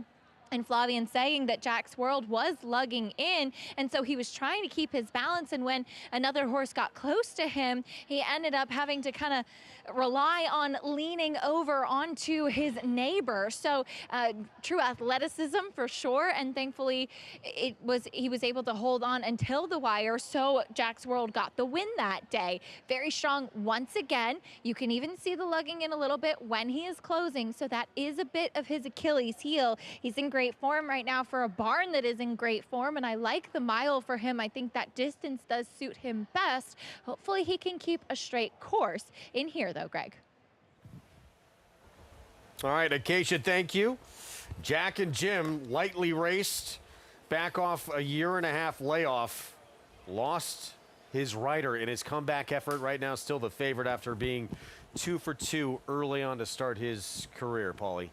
Yeah, and colt by Slumber. In the Grand Motion barn, everywhere. He won a allowance race yesterday at Del Mar, but they're just running everywhere. We'll give you, his last win was in the Central Park, and this was 2024, right before he headed to the sidelines. This is a good effort. He beats 9 other entrants in here. He beats Smooth Breeze, the 6th today. Smooth Breeze, since that, has had many more starts. Jack and Jim, only 1. And look, JK, obviously talented. From the 2 wins, he needs to move forward off those to beat this field, doesn't he? Yeah, he needs to move forward, but you got to remember those were as a 2-year-old, so naturally there's going to be some improvement off of those. Here's Cable Ready at 12-1. Cable Ready. We talked about this at the top. I'll say it for all these horses. All these horses have a chance, in my opinion, including Cable Ready. Tyler Gaffleone at Shared Success went by. Yeah, last time on turf was a good effort. Runs that race, puts him right in the frame. Here's Jack and Jim, the favorite. Yeah, needs to take a step forward with age, but it's very possible. Barkley Tag Barn, Jose Ortiz, in spite of Charlie. Hot riding Jose Ortiz comes off a nice win and a horse that places himself well. Hot Barn, Linda Rice with Pratt, Jack's World. It's actually Linda's World the last couple of days.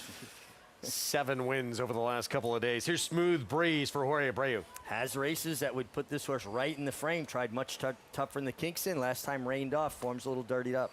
Dirtied up form here, too. A big number. Funny factor, Will Walden. Yeah, stretching out a little bit. There was that Kingston entry, but didn't do much running.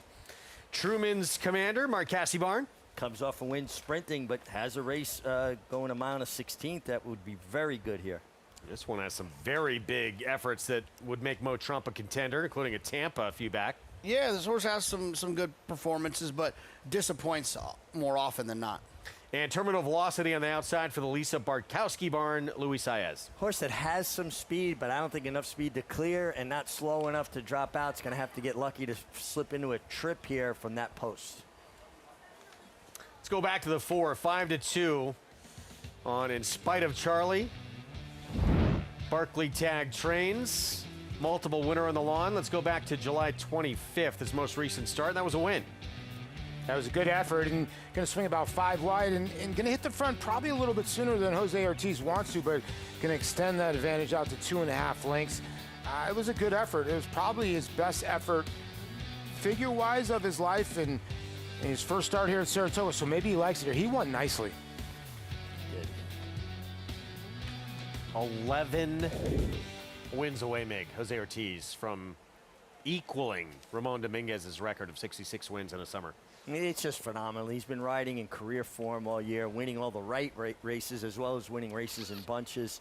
Obviously aided by Flavien Prat being suspended, his brother Irad being injured, but he's doing the job, so we can't begrudge him how well he's riding.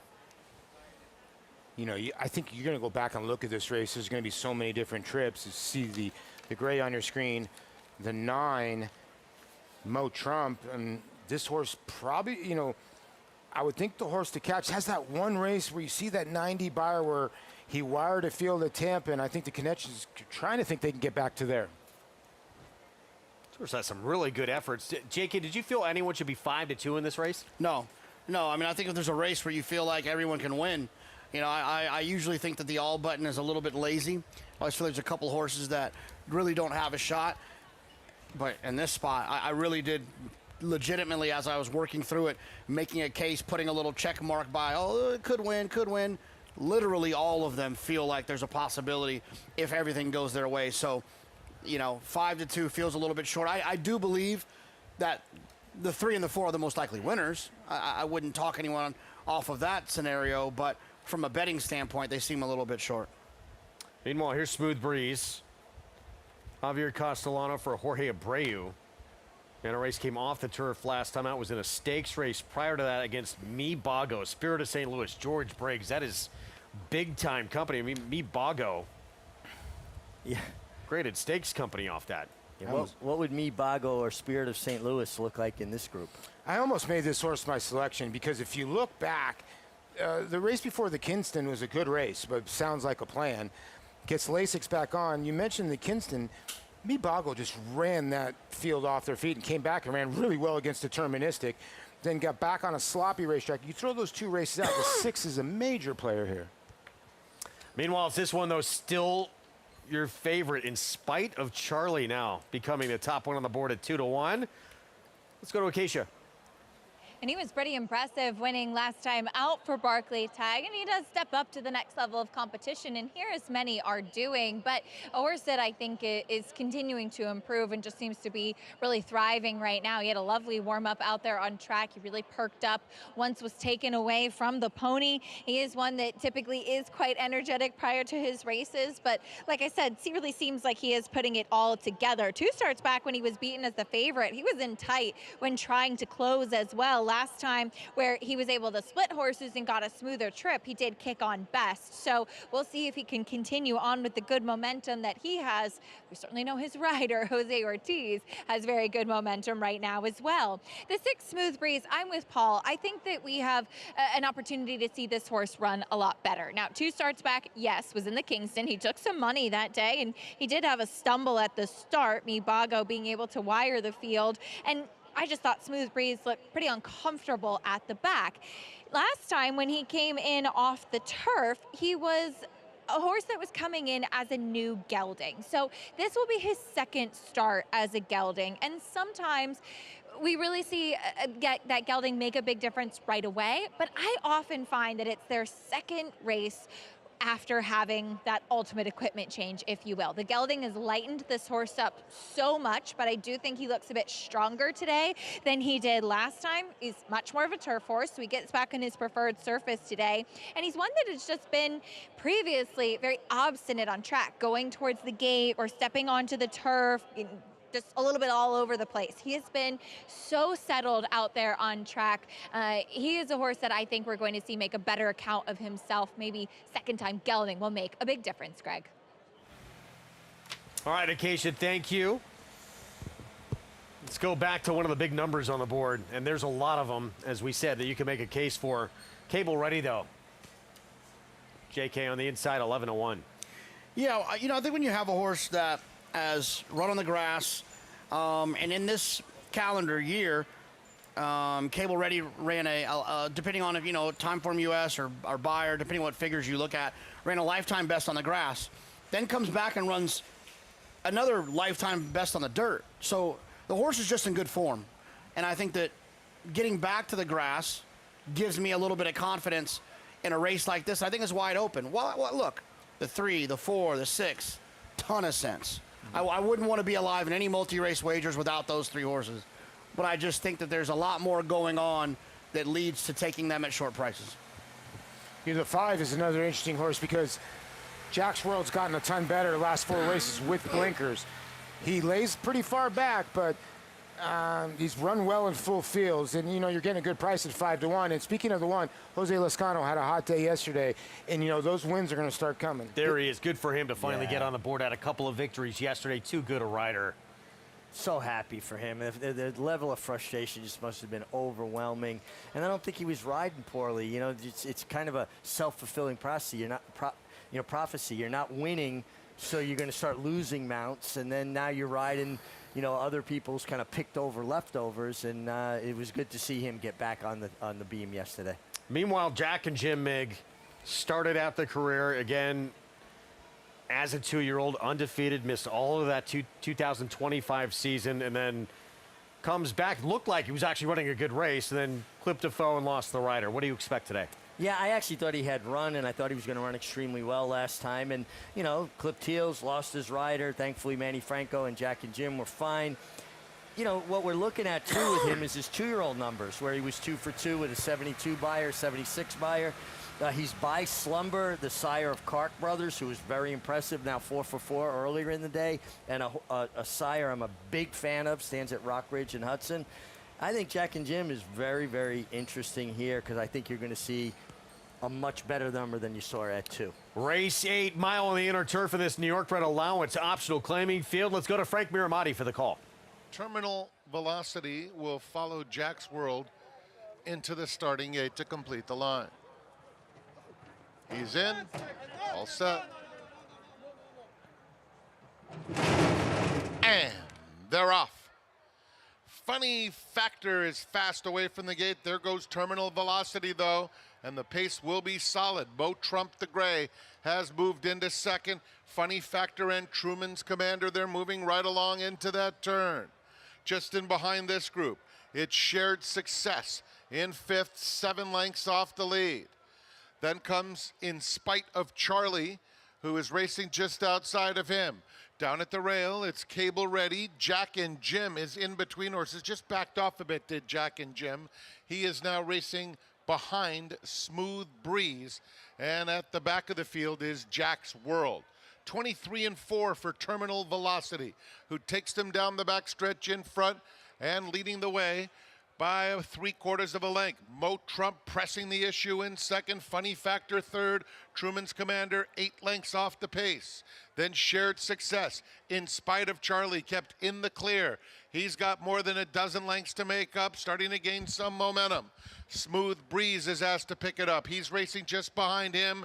Here's Jack and Jim in the pink cap along the inside. Racing 2 in front of Cable Ready and Jack's World, 112 and 1 there at the top of the stretch. Terminal Velocity, Mo Trump down the center. Truman's Commander is coming too. Out in the way outside is In Spite of Charlie. Jack and Jim 5th, 16th pole, and the lead belongs to Funny Factor in the final stages, trying to fend off a big bit from In Spite of Charlie. Funny Factor got there. In Spite of Charlie was second. Multiple horses battling out the balance. A King's Plate win Saturday for John Velasquez. Comes back to Saratoga. Win here on Funny Factor for Will Walden. Wow. I mean, this horse ran giant because there's a lot of horses up on the pace. The 10 and 9 cutting it out, but Johnny V swings out and just goes that inside to outside move. He's able to hold off I think your favorite was the 4. 23 to 1 here on Funny Factor. Get Johnny Velasquez at 23 to 1, Hall of Famer, is basically rewriting the record books, wins a King's Plate yesterday. I just marvel at him. The guy is an ageless wonder. Wow. And JK, this one's just kind of buried form. This horse was very good going, a mile in the notebook, and then sprinting coming back, has trouble in a loaded Kingston, and then a sprint again.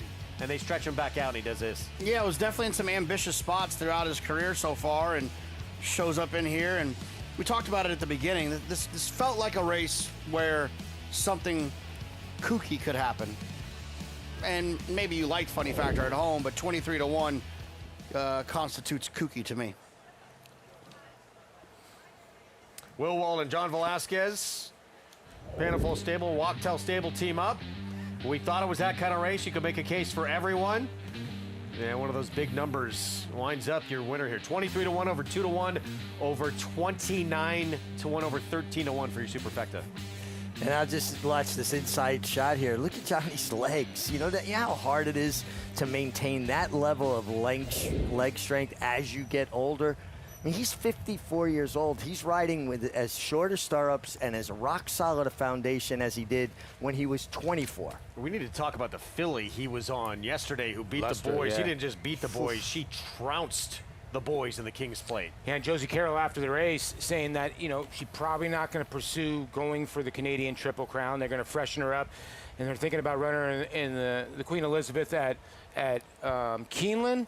And I have a feeling we might see her, if she keeps progressing forward, on dirt here next year. Luster was just sensational in that King's Plate. third consecutive victory. Won the Woodbine Oaks and then dusted the competition with that man aboard, John Velasquez. Fourth Kings Plate win for Josie Carroll. The win here, it's Will Walden with Johnny V. And a huge number, 23-1. Here in the 8th, our main event still to come. That is the Grade 3 Mahoney for 3-year-olds sprinting on the lawn when we come back on Saratoga Live.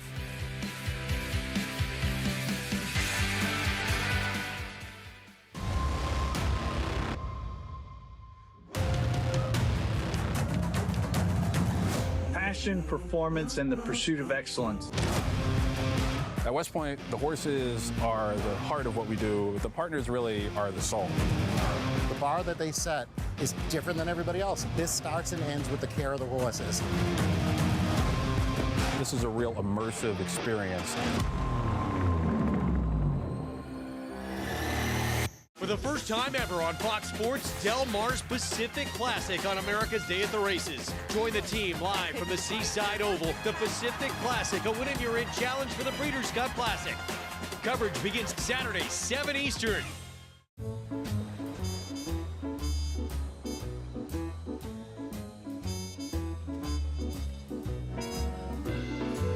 This is the joy of traveling well.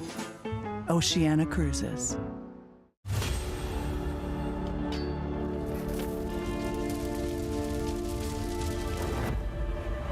Look at these two juveniles going at it, and it is Forte. It is Forte in front. Forte on to victory here in the Grade 1 hopeful.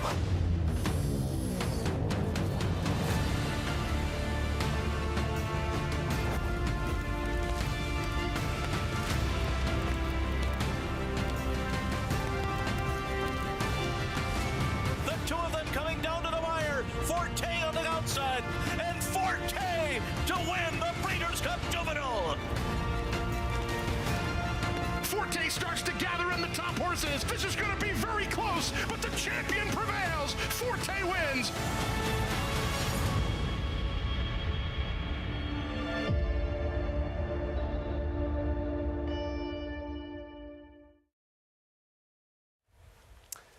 Back in our Fox Sports 1 coverage, Saratoga Live. It's brought to you in part by Gainesway Power, passion, performance. What an upset we just saw here in the 8th, 23-1. Funny factor, John Velasquez and Will Walden team up. And another terrific ride from Johnny Velasquez, who just continues to deliver. And I think he's found the fountain of youth. The first thing you see that starts to go with riders is their legs, not with John Velasquez. He had really good races as a 2-year-old, this horse, and he just hadn't progressed till today, right? And maybe it's just a couple times new in the Will Walden barn just to get used to there, but just traveling so nicely right here. And you can see Johnny V asked the question, and he answered it. Just recently captured the 800th stakes win of his career. What an incredible career, winningest rider all time here at Saratoga. Let's go to Acacia.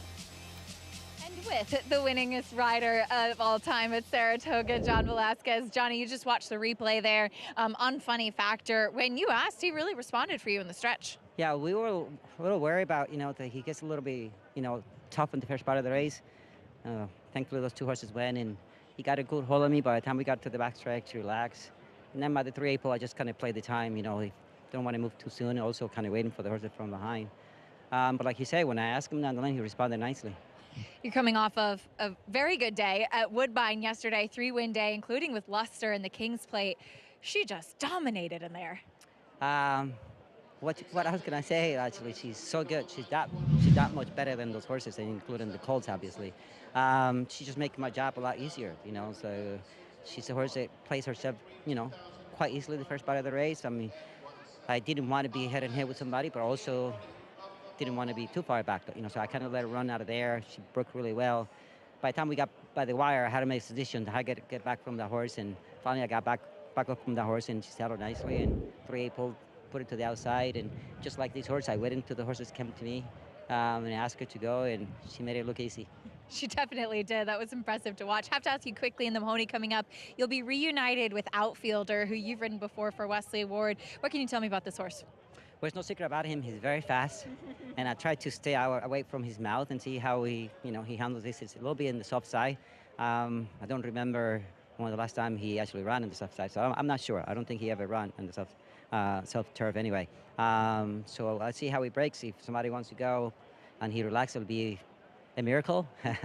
But I hope that he just relaxes wherever he is. Looking forward to seeing him, but congratulations here. Thank you so much. Greg? What a weekend. Luster, by the way, owned by Andrew Rosen and Gainesway Stable. And yeah, just an incredibly talented filly to keep our eyes on, the winner of the King's Plate.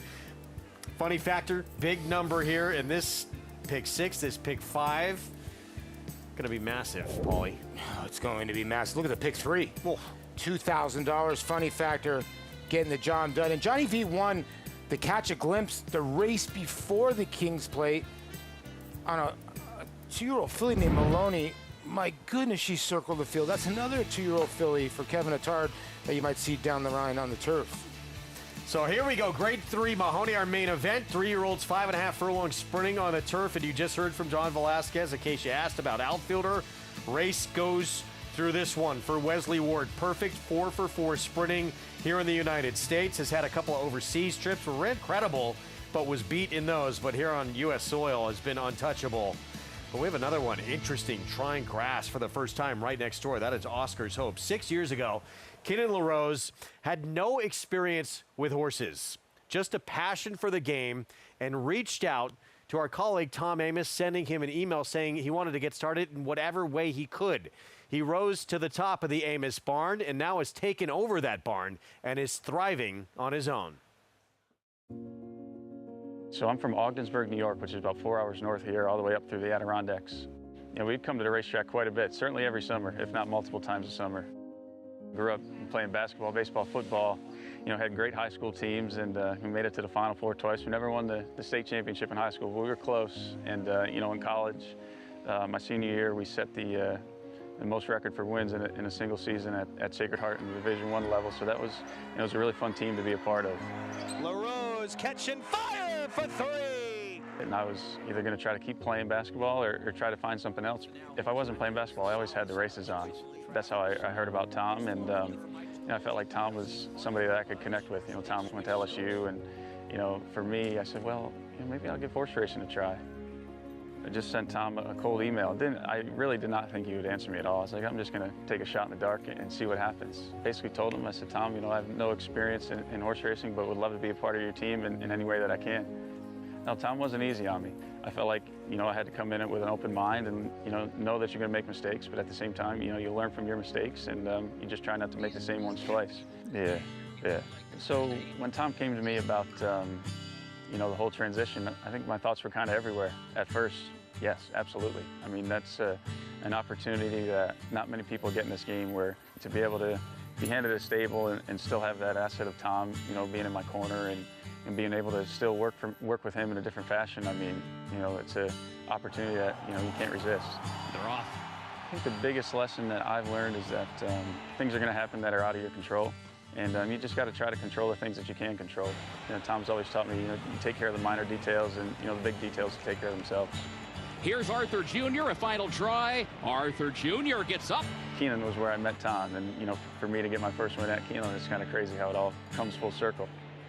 You know, there's many similarities with basketball and horse racing. Obviously, you know, two different sports, but at the same time, it's that competitive drive that never leaves you. Getting up every day and putting in the work. I feel like I try to take that same approach here, you know, with the team we got on the backside. You know, it's a team effort, and you need everybody to show up and everybody to put their best foot forward. And, you know, I think for me being a captain, you know, of my team, I think, you know, I can try to lead people down the right direction. I mean, seeing that sign, you know, every morning when you drive in, just very grateful. You know, very fortunate for the opportunity to be here.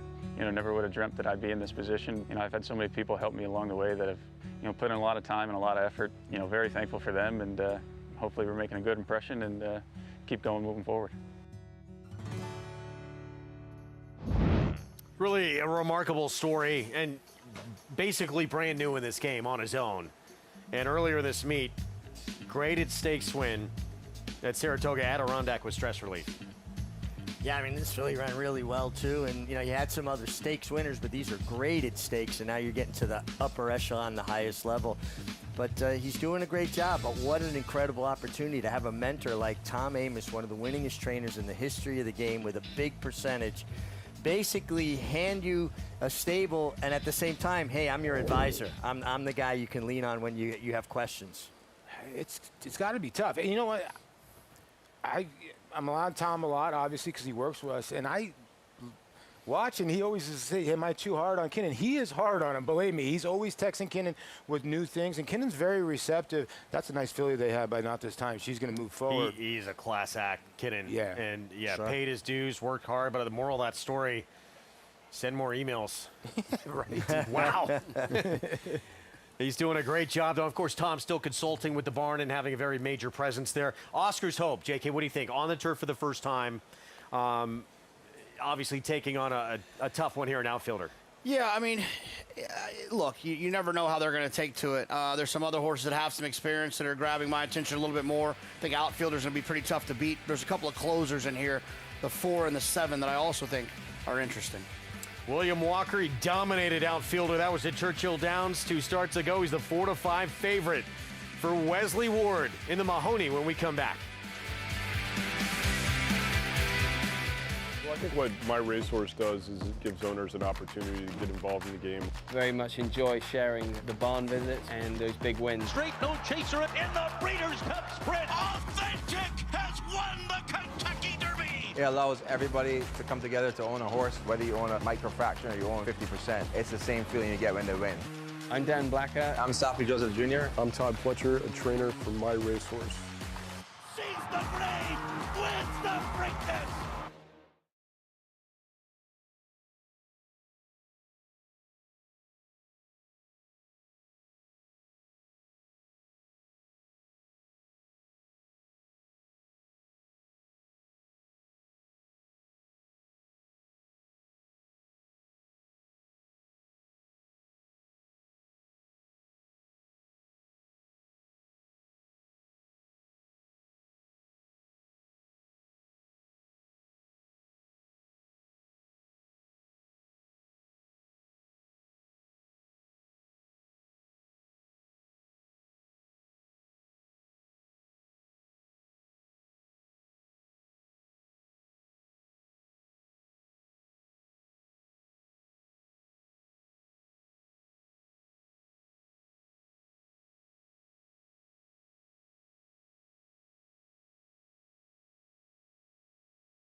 There's nothing like being there at the race and having the horses go by and your horse is at the front of the pack.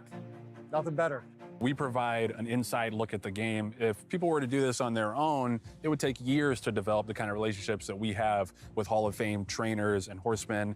Here, you get to cut the line, so to speak, and you are in the thick of it at the highest levels of the game, and that's something that we really want for our partners. We want them to be dealing with high-class horses, have the chance to run in really big races, and we take care of the rest.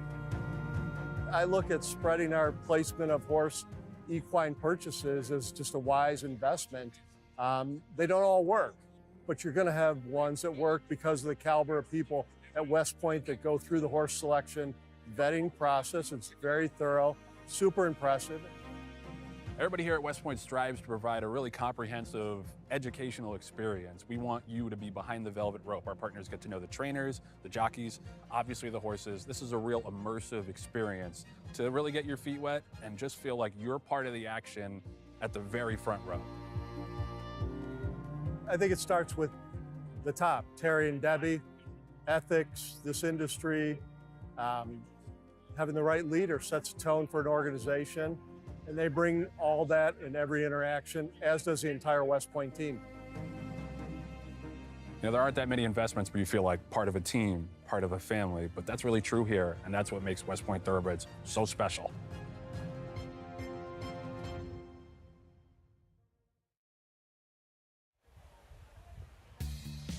And there's those silks that we've come to know very well, especially up here. A lot of success on this circuit. West Point Thoroughbreds. And right now, the top 3-year-old filly in the land. Counting Stars, dominant in the coaching club, American Oaks, and now on to the 1.25 mile Alabama, Mig. You know, this is a filly that's been running pretty well all year. She had one race she threw in was kind of a clinker, but haven't had the opportunity to watch her train all winter at Oaklawn. And the filly I see now, she's just gotten so much bigger and stronger and filled into herself. She is the leader of the division at this moment. And Paulie, it was crazy. I mean, coming out of the Acorn, she was so good. Mark Cassie was even higher on her, he said, going into the coaching club, American Oaks, and he was right. And now he's basically said that again going into the Alabama. He's had the utmost confidence in her, and I honestly think in the back of his head he has the best 3-year-old, period. I honestly think that's how Mark thinks, that I got the best 3-year-old, female or male, the way she's run. The way she ran the other day, it's going to take a real racehorse. I didn't see anyone that she's been running against that's going to be able to turn the tables if that performance comes back again. And doesn't her natural speed make her doubly tough? Because if there's no speed in the race, she can make the running, and if someone goes, she can stalk. Jockey's dream.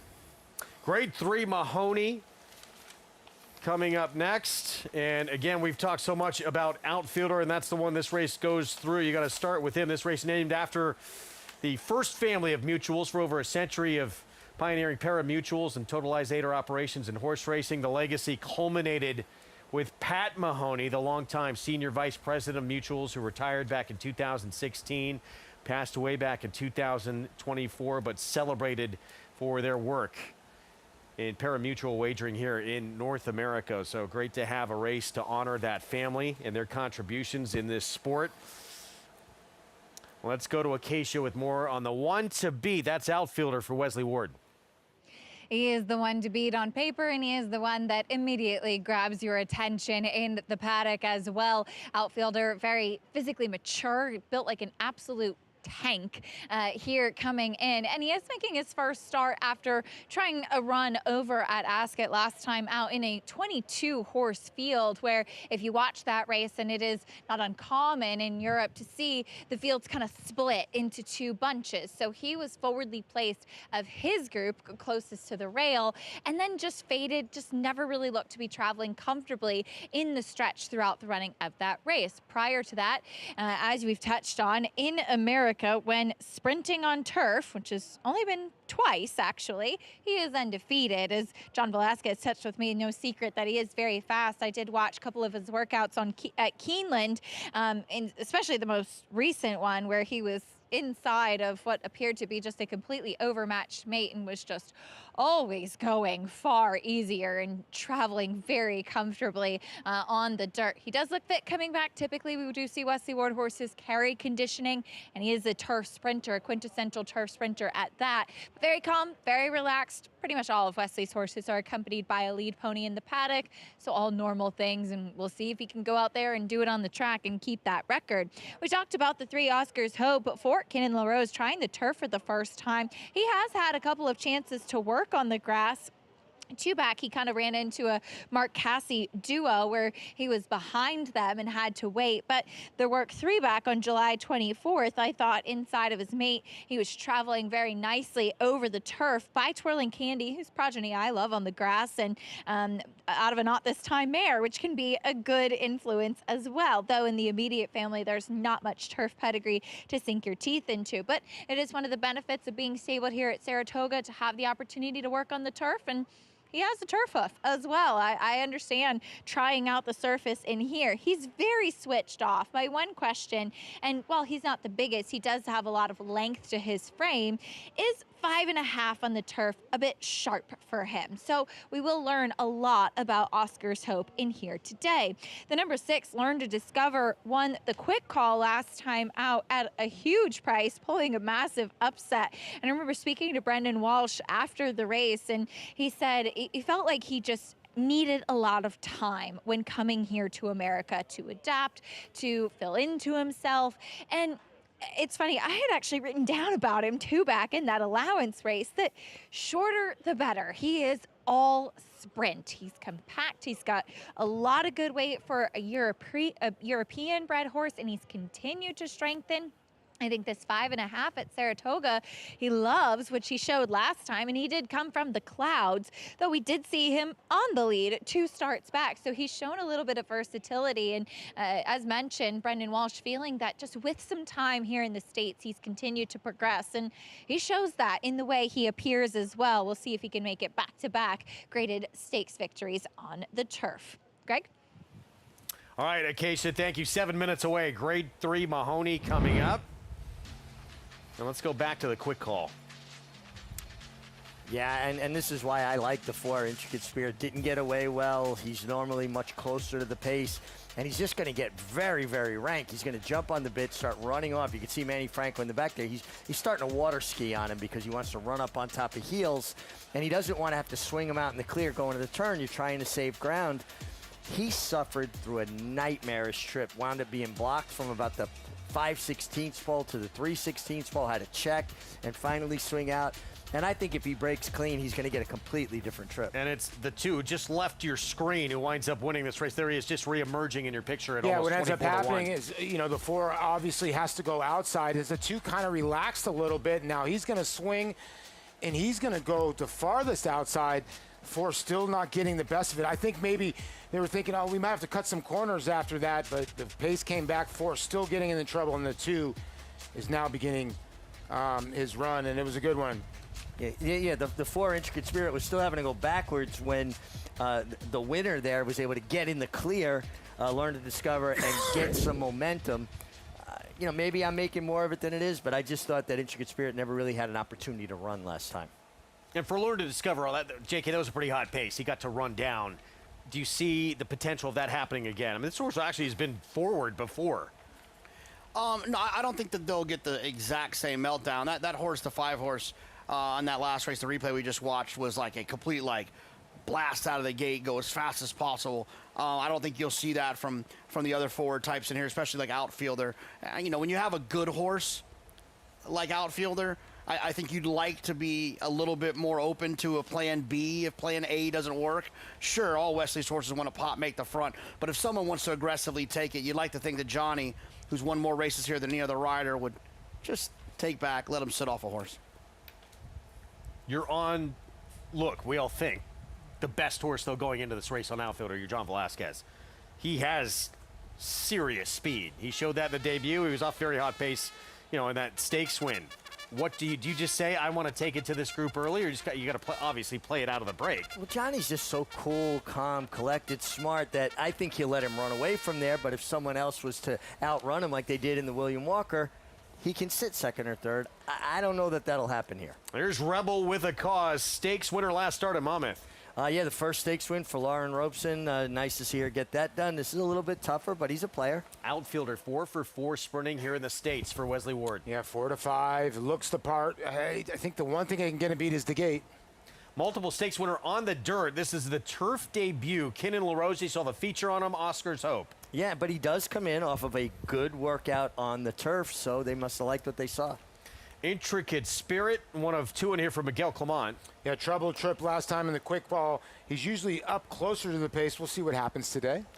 Stablemate next door, Big Destroyer, runner-up to Rebel with a Cause last time out. In only his second start, so there's upside there, right? He can improve because he only had 2 starts. Here's the runner that shocked everyone in the quick call. Learned to discover at almost 24-1. Yeah, kind of laid back and make one run, and you're right. It got not a great trip, but showed the best stretch run. And turf debut Stradale came last start. He was 4th, beat 3 lengths in the quick call. He ran okay there. I thought there were other horses that even finished behind him that had more excuses than he did, but he picks up Jose Ortiz for Steve Asmussen. And one thing about Jose, he's been riding turf sprints very similar to the way Joel Rosario used to ride them, kind of letting horses drop out completely and then make 1/4 of a mile run. Here's the one to beat, 4-5. Outfielder for Wesley Ward, John Velasquez will be aboard. And let's go back to that stakes victory 2 starts ago. William Walker at Churchill Downs to win by 3 lengths. JK at 5.5 furlongs on the turf. That is incredibly dominant. No, he was dominant. So dominant that they decided to take him over to Royal Ascot and take a shot over there. That didn't necessarily work out, but I don't knock a horse for that. You know, it's a lot. You got to go over there. There's a lot of different things going on. He comes back here. He's run well in this country. I do think he is the most likely winner in here. He's getting a little bit short here at 4-5. I do think there's some other horses that could potentially pick up some pieces. Intricate Spirit, obviously off of that trip. The horse to the outside, the 7, I think is a little bit interesting as well. A horse that exits that same race, the replay we saw, the pace that fell apart. But I'm not going to talk anyone off. You know, if you made me single a horse, obviously I would single outfielder. If you are alive in a multi-race wager, you're single to outfielder, I think you're in good hands. I'd still be a little bit nervous, but you know, I'm nervous with the all but one as well. Wager AI play, a double with outfielder, the 4-5 favorite to, was it 3 horses in the last? Yes, 3 horses in the last. I think the key in here is when you look at this race, where does the pace come from? Probably the favorite, right? The other pace probably comes from Oscar's Hope, but he's trying a surface for the first time. If he doesn't take to the surface, then the 2 outfielders are going to probably be alone on the lead, don't you think? Yeah, I think you're probably right. They found out Learn to Discover doesn't want to go as fast. He did 2 starts back, and he was effective coming from so far back. I do think that Intricate Spirit breaks clean. He's probably stalking him. I don't see him nearly as fast as outfielder. Yeah. All right, we'll try and get that Wager AI play back up for you again. Singling the favorite outfielder. There it is. So 4-5 of this double play. So 1, 2, and 6 in the next race. Projectability. It's going to take a lot of money for Linda Rice. The won lots of trouble coming off a big effort. And Paul, you had talked about you liked On the Ledge a bit, getting back to dirt as well in that nightcap. Yeah, the scratch of Screaming Uncle, the 7 in the last, I think does help On the Ledge, the 6 with Kendrick Carmouche. But I can see totally where they're going with the 1 and the 2. Linda Rice seems like she's been winning a lot of races, especially the last race on each card. Well, Miguel Clement, he's got 2 lining up in this Mahoney. Let's go to Acacia.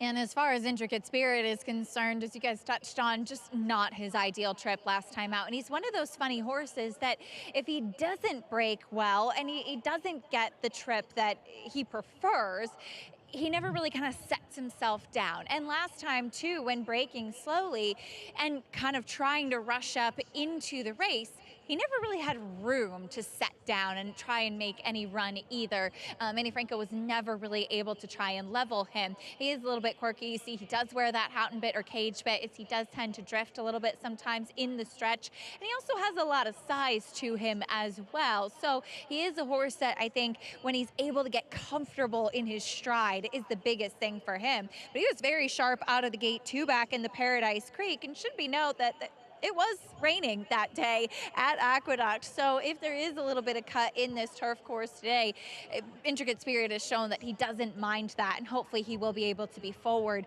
once again. Now the number 1, Rebel with a Cause, got the win in the My Frenchman last time out over Big Destroyer, and they did have opposite trips where Rebel with a Cause got to save ground and Big Destroyer was wide coming in there. But Rebel with a Cause, a horse that has shown that he too has affinity for sprinting on the turf, was not too far behind behind outfielder in the William Walker 2 starts back. And then last time out with the ground-saving trip, got that first stakes victory for his trainer in a very special moment. He's a lighter-framed turf sprinter, which I have noticed that some of the progeny of Lean Start do tend to be. And he's gotten himself a touch warm out there on track. I don't know him, I haven't seen him before, but he's been sharp, which is typical of a turf sprinter as well. He will be able to save ground with the rail post position draw once again today, Greg.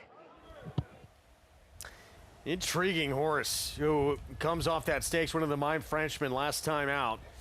Javier Castellano, inside post here, improving 3-year-old, but 3 to 5. Now, shortest price we have seen on outfielder, guys. I think short. Everybody's probably expecting him to just go right to the lead, right? I would think so. Like, you know, like I said, if the 3 doesn't take to the turf, this horse is going to be on the lead, right? He looks like he's the ability to be the quickest based on what he did in his, even when he wasn't on the lead. I mean, they were flying in that William Walker, and he was just off it. He might be the speed of the speed. Why mess around if you're John Velasquez and you think you're on the best horse? Grade 3, Mahoney. We'll see how it plays out. Outfielder the 2, the heavy favorite in our Sunday feature here on Fox Sports 1. Let's go upstairs to Frank Miramati for the call. Here's Big Destroyer. Learn to Discover. And Stradale.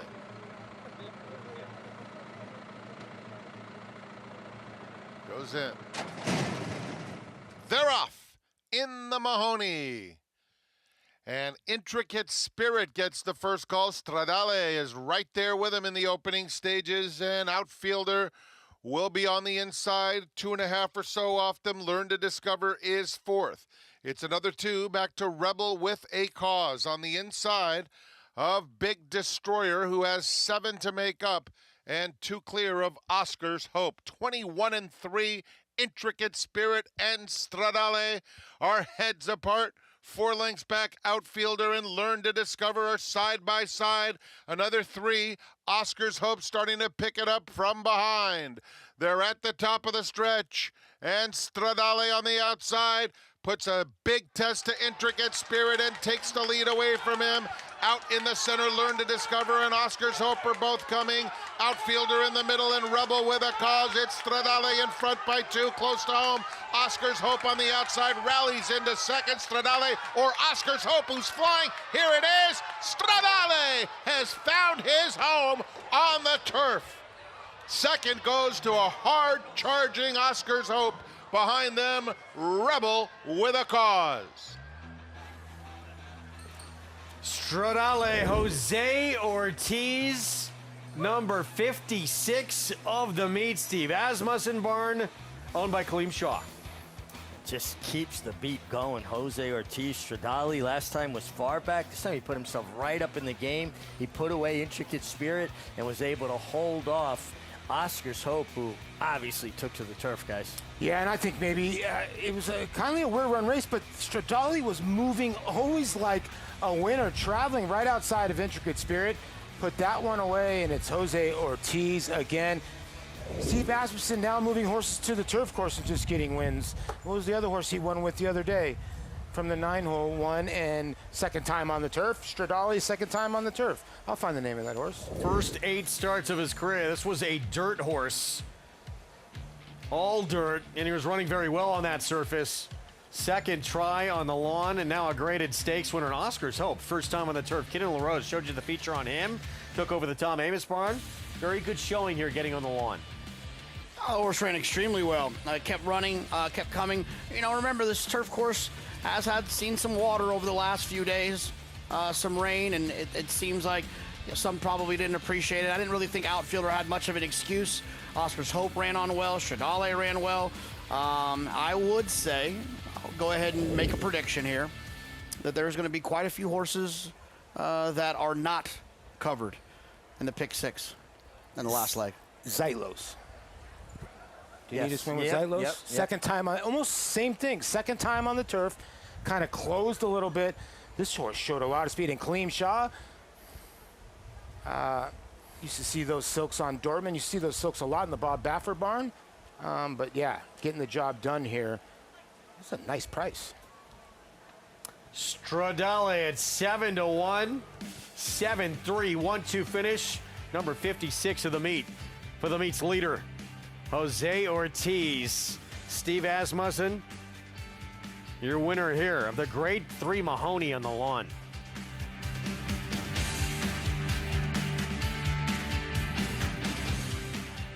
Standing at McMahon of Saratoga Thoroughbreds, top young stallion Solomini, a Grade 1 son of Curlin and sire of 2026 graded placed New York Stakes winner National Identity. Inside the final furlong, National Identity. Acoustic Ave is making up some ground. National Identity is almost home. Acoustic Ave second. National Identity wins the Safe Florida Sandy. Solomini, standing for $7,500 in 2026 at McMahon of Saratoga Thoroughbreds. Bet any track, anywhere, anytime. Download the NyraBets app to play today and get a $200 deposit bonus. Watch and bet on live horse racing from over 300 tracks worldwide. Get expert picks, play live money betting contests, and boost your bankroll with daily promotions. NyraBets is the official betting partner of Saratoga Racecourse. Sign up now. New members use promo code SPA200 to claim your $200 deposit match bonus. You bet with NyraBets. Adelphi Racing Club offers the unparalleled excitement of owning thoroughbred racehorses at a fraction of the cost. We're not just a syndicate, and our members aren't just investors. We are partners. Our New York-based high-performing equine athletes, trainers, and jockeys compete and win at the highest level circuits. Contact us online to get a taste of the Adelphi difference and come hang with us this Saratoga meet. Some places stay with you and make you want to relive every moment. These are the places you want to get lost in.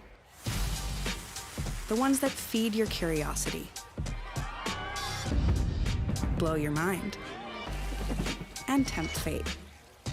Places that make you keep coming back. Because every time you're there, anything feels possible.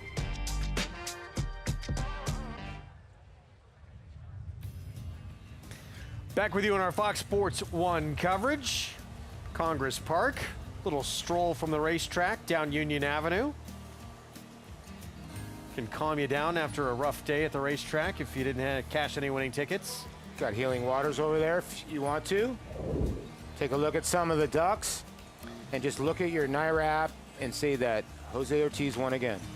Just bet on this man at the meet. You're probably doing okay. 56 wins and counting. Fasig-Tipton Winter Circle lead-in brought to you by the New York Bred Yearling Sale, August 16th and 17th in Saratoga Springs. Where will you be? Stradale, the shift to grass. Last time out, career start number 9, wound up 4th in the quick call. Now a graded stakes winner of the Mahoney as we go to Acacia. With winning jockey Jose Ortiz, Stradale has found his home on the turf, Jose.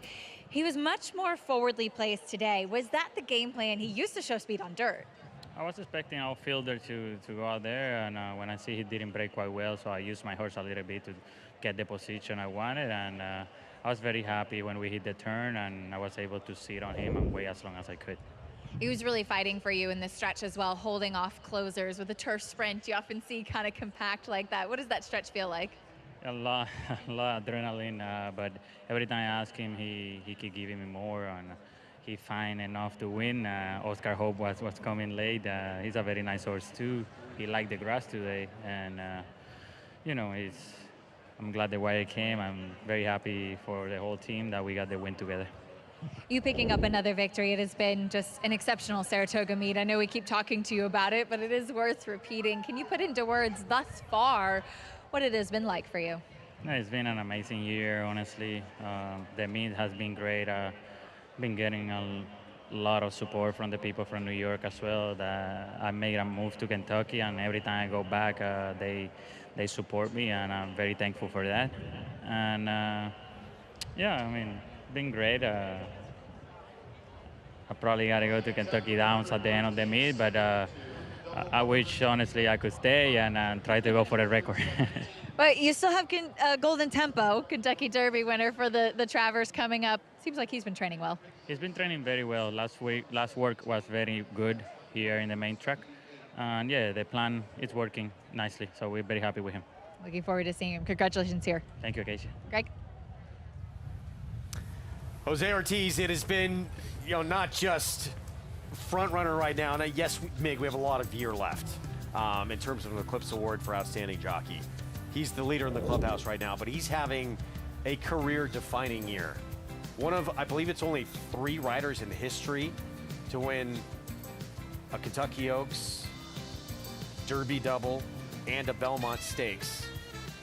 Rarefied air, and throw in a Dubai World Cup with that. Stephen Foster. Stephen Foster and all these other amazing things he's doing. Yeah, I know we have a lot of racing to go. I'll go out on a limb. He will be this year's Eclipse Award winner for jockey. Well, let's wait and see what happens with the Breeders' Cup. Nah, I'm going out on a limb. I don't think I it matters. Right? Somebody could sweep the card in the Breeders' Cup. They ain't going to beat him. Gonna close it out. 6.5 furlong, $16,000 claiming race, and lots of trouble. Cantermachi Barn. Okay, Cantermachi, Heeman Harkey right now the favorite at 2-1. We'll have more on this when we come back. Look back at the mare taking it to the boys at the Christophe Clement turf and making a run at them again come Breeders' Cup time. We'll be back.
And Stars and Stripes, a clear-cut third.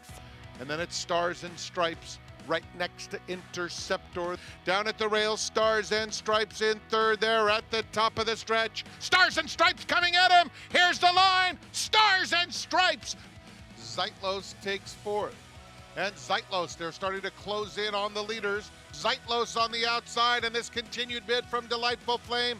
It's Zeitlos on the outside to win the Smart and Fancy. Cadenza had a very tardy beginning and trails, and now Cadenza is trying to make a very, very wide bid, passing horses. Cadenza with a furious bid has come from nowhere to take over. What a display from Cadenza.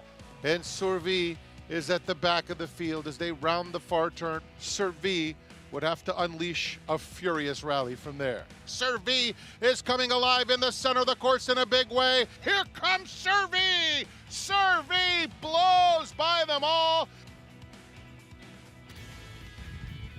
What a week of action. Cheers to the Breeders. Thanks to Three Chimneys there. It's Servi, guys. Wins the Glens Falls against her own sex, and the plan always was to come back 13 days later here in the Christophe Clement turf, tackle the boys, and she just rolled by that group, Mig.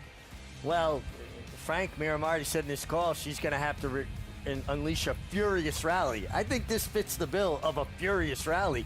I mean, they came home the last 3 furlongs in 34-1. So what did she come home in?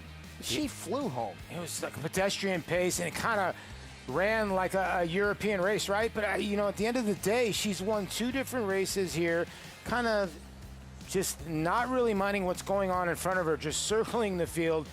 You know, she was so good last time. She threw the rider earlier in the workout. She's got the same person that's been traveling with her like a tour de force, and man, she likes it here in North America. Those Punches her ticket to the Breeders' Cup Turf against the boys, and that's the plan at Keeneland this year. JK, what do you think? Yeah, I thought she was sensational. I mean, I thought the pace was slow, but I will say this. After watching the race back, there's 3 horses that I thought would run better that were all down on the inside, and she made a furious rally down the middle of the course. And earlier in that turf report, Maggie had pointed out that the inside was a little bit more moist than the outside. I do think she found the right place on the racetrack, and all those horses that were down inside, I would give them a second look and maybe just give her a slight downgrade off of that performance. Obviously, got to wait and see who's going to show up. The European contingent. Often you get a runner or 2 out of the arc. Not sure who else is going to show up, but it's going to be interesting to have her in that race. Yeah, so she won. I think I had said this wrong yesterday. She had won a entry into the Breeders' Cup against the boys. So she has that free entry, and why not? It's a free ride to get in there. You get a free everything else. I was saying this yesterday. Where do they run her next to get her ready for that race? Maybe they'll try to get her into the Philly version too. I think they do want the Breeders' Cup turf because of the distance. Because of the distance, okay. Yeah, because at Keeneland, usually the Philly and Mare turf is a 1 3/8, but there it's got to be a 1 3/16 because of the configuration. But the turf will stay a 1.5 miles, and she's more of a 1.5 mile specialist. George Bowie, big win, comes to Saratoga with a European and gets back-to-back graded stakes, one of them with a mare against the boys. Nightcap still to come. We're 16 minutes away from this finale, 6.5 furlongs of the $16,000 claiming race. That is the current favorite. Lots of trouble. Ilke Kid Tramachi Barn will have to beat, among others, his brother in this spot. Stay with us.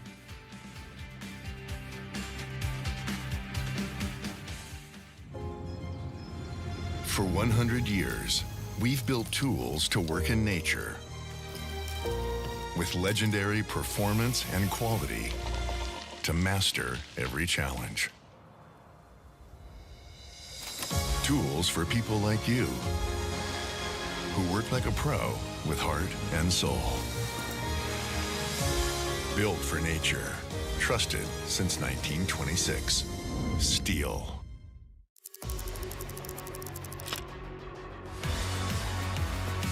And it's lights out, locked, pouring it on, running aggressively through the stretch to win by 7 easy lengths. Here is Locked. Locked racing by on the outside for the lead. Locked, the wine steward, it is Locked. Here comes Locked after Mulligan. Locked catching with every single stride, and Locked will win the Cigar Mile.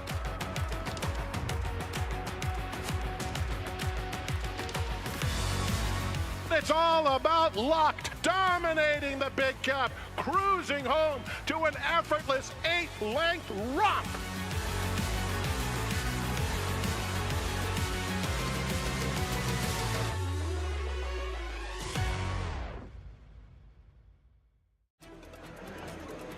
This is where it all begins. These are the recruits for next year. They're going to be part of our roster, part of our team. The pavilion, it was jam-packed. It has remained jam-packed. Phenomenal feeling in the pavilion, on the grounds, in the back ring. You have a chance to make 5, 10, 100x. Big sale with a lot of quantity, but they're going to sell over 4,000 horses here. We had quality racehorses today, I believe, that will go on and we'll be reading about in years to come. Keeneland sale, you got to be here.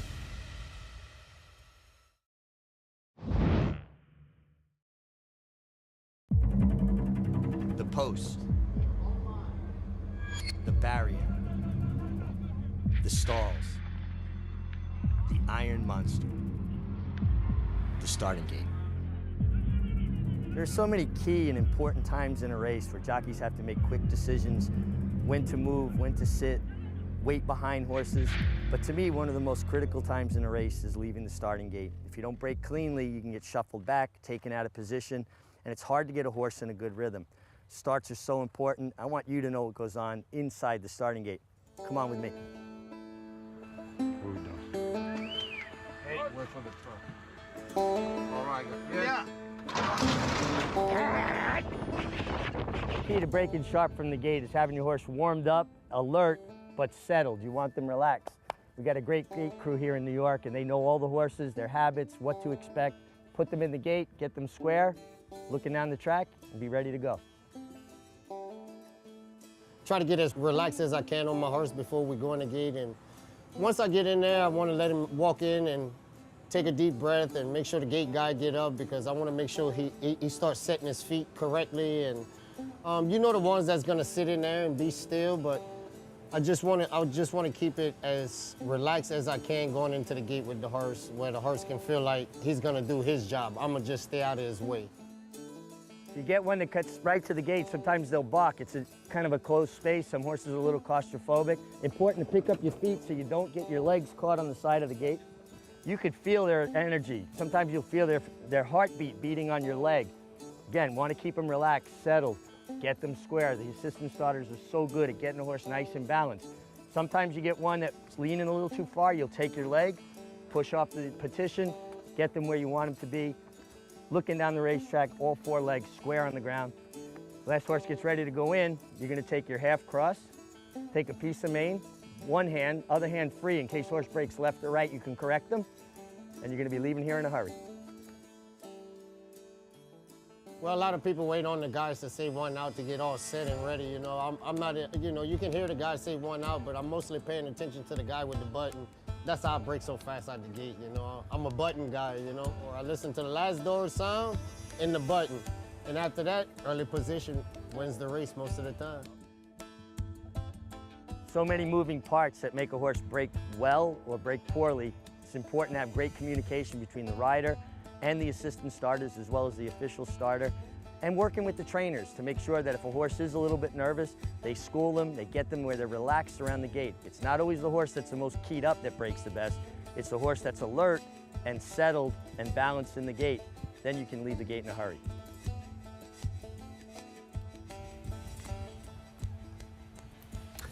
Sometimes it's the race within the race, getting out of that starting gate clean. But I know you learned all this at the Frank Garza's jockey school that I know you attended. We did not do a lot of gate work, actually. That was coming in my future lessons, which I still need to complete.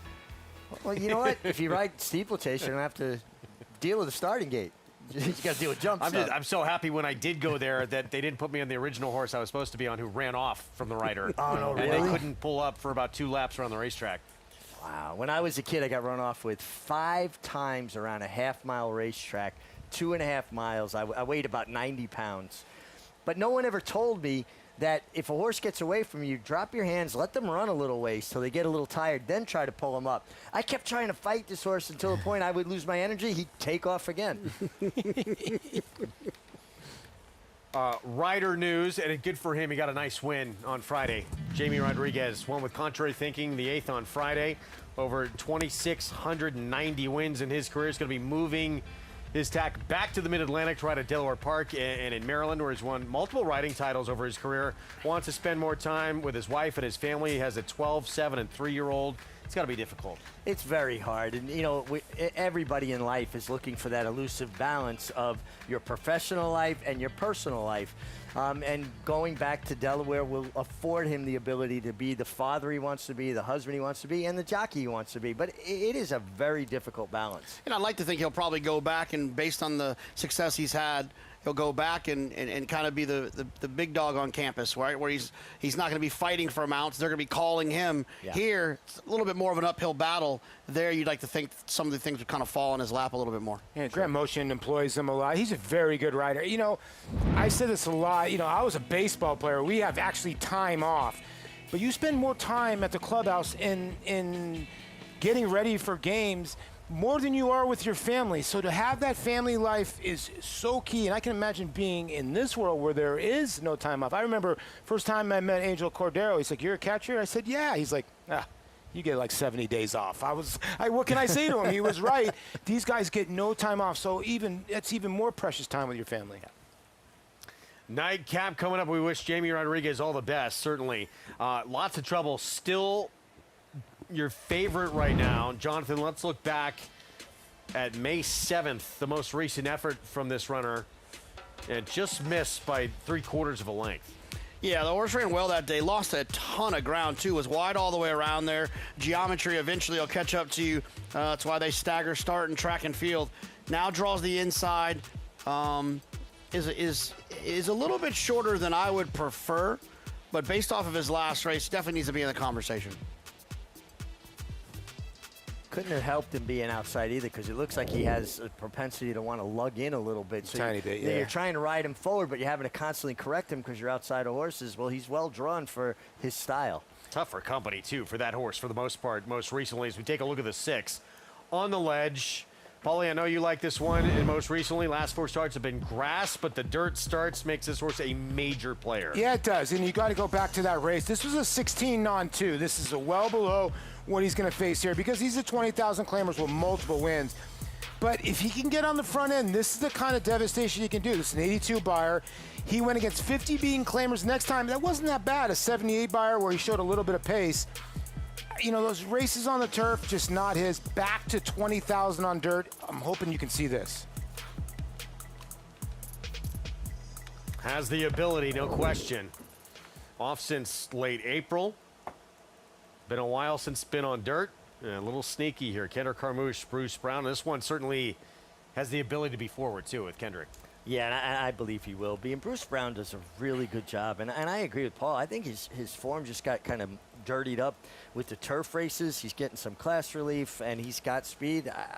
I'm right on board with you. I'm on the ledge with you. Be nice. Difficult race to close it out. We have a pick 6 carryover. Yes. We know that already. The lowest you can do in the pick 5, edge of 40,000 to the 2, but there's a ton paying in the $100,000 area. 6 figures, yes. But I'm telling you what, you have to have your handicapping cap on today. Reminder that the Fasig-Tipton New York bred yearling sale, it begins tonight, tomorrow night as well, right here in town. Yeah, we say it all the time. It pays to have a New York bred. Yeah. Lots of trouble to kick things off here. Our post parade presented by the New Belmont Park. Racing returns September 18th. Go to newbelmont.com for more information. I think the 6.5 furlongs probably benefits him the most off a layoff, but he's currently your favorite right now. Linda Rice, can she notch another one here to close out this incredible last couple of days' projectability? The last couple of races on the grass, but the dirt races prior to that can certainly get it done. Wayne Pottsbarn, Principe. Yeah, it goes from a sloppy racetrack to a fast racetrack. That's a pretty good effort at 32-1 when he won on June 7th. Good value on a major player here, Farm Team. Yeah, Farm Team doesn't have a lot of early speed, but we'll be running late. Mr. Skylight with Christopher Elliott for Rob Falcone Jr. Yeah, they've tried the blinkers the last 2 times. 1 for 8 lifetime. Hopefully he can improve today. Here's on the ledge. Back to dirt we discussed. Yeah, another one with last 4 starts on turf, but those 2 dirt races that this horse has run this year, or excuse me, last year, were pretty good. Manny Franco and Stewie blinkers off. Yeah, another one that you get. Manny Franco's been riding extremely well. Probably feels a little bit light on numbers for me if some of the top ones show up. And Neuschwanstein Jose Lezcano. Yeah, 4 career wins. One of them here. This horse has been kind of knocking at this same level. Should show some early speed, though. It's the Disney Castle, designed after that Neuschwanstein Castle. You said it so well. I figured you had the We've seen him on the circuit quite a bit. Here's the 2. Let's go back to projectability. Owned and trained by Linda Rice and Ricardo Santana Jr. 7-2. Seems like decent value, no? Yeah, when you look at the 2, you know, 1 for 25 on the dirt, or 1 for 35 on the dirt, came back and won, came back to 1. So I think this horse kind of ran out of conditions to run in a sharper race. So now the drop, they can put this horse back on the dirt, and I thought this horse should be, I would think it's going to end up being your favorite. Ricardo Santana Jr. gets the call. Been on board the last couple of starts. In fact, the last win for this one as well. It was that man aboard. Let's go back to Acacia. And starting off with your tepid favorite to the rail, Lots of Trouble is getting a drop in class, and a needed drop in class. I thought last time out running against much tougher and actually ran pretty well, was the one making up ground from the outside, though never did switch leads when closing in that effort. Has had a little bit of time since that race, not having run since May, which can be a little bit of a question, as we typically do see both of the Cantormasi brothers entering their horses and sometimes coming back rather quickly. But he does look good coming back, and he is a horse that I think makes a lot of sense in this spot on the drop in class to see if he can get back to the winner's circle, as it's been a little bit of time since he's seen that. Getting a big warm-up from Heeman Harkey, who we have seen have a win in a couple of nicely timed rides throughout the meet here in Saratoga as well. Been a big meet for him with a limited number of starters. The number 2, projectability for Linda Rice, going turf to dirt. We've seen Linda early on in the summer and even in the spring trying horses on the turf, and sometimes I think it was because maybe she had races down the line that she was interested in running in, or just maybe not really any spots or conditions for those horses. And if you have one that can handle both surfaces, it does open up a lot of options. And this one did not run particularly great on the turf, especially last time, but one that I do think is more dirt overall, so going back to his preferred surface. And it was a horse that was originally claimed for $25,000. So I think it's a little bit going back to basics with one that was able to run and compete against tougher throughout some of the colder months over at Aqueduct. Maybe not as stiff competition, and now we are seeing a drop in class in a spot that maybe he just belongs. I really don't have any problems with him, as Ricardo Santana will be aboard, a horse that he has won on before and does have some tactical speed. I'm with you guys on the 6 on the ledge, though. He was a horse that I actually did have interest in trying the turf, as he does have that proverbial turf hoof to him, but he is one that has run exceptionally well on the dirt before too.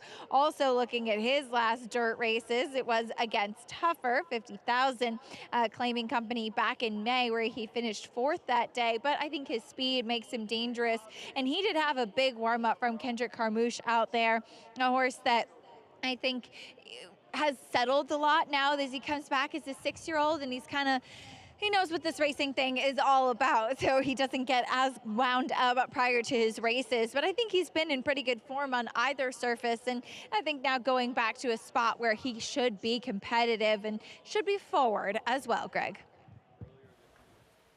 All right, Acacia, thank you. Here we go. 9 cap coming up. 6.5 furlong, $16,000 claiming race.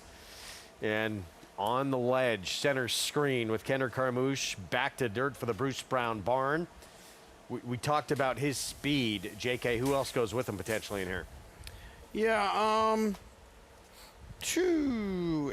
there's not a ton of early speed in here. Neuschwanstein, I guess, right? I suppose, but they don't have to go either.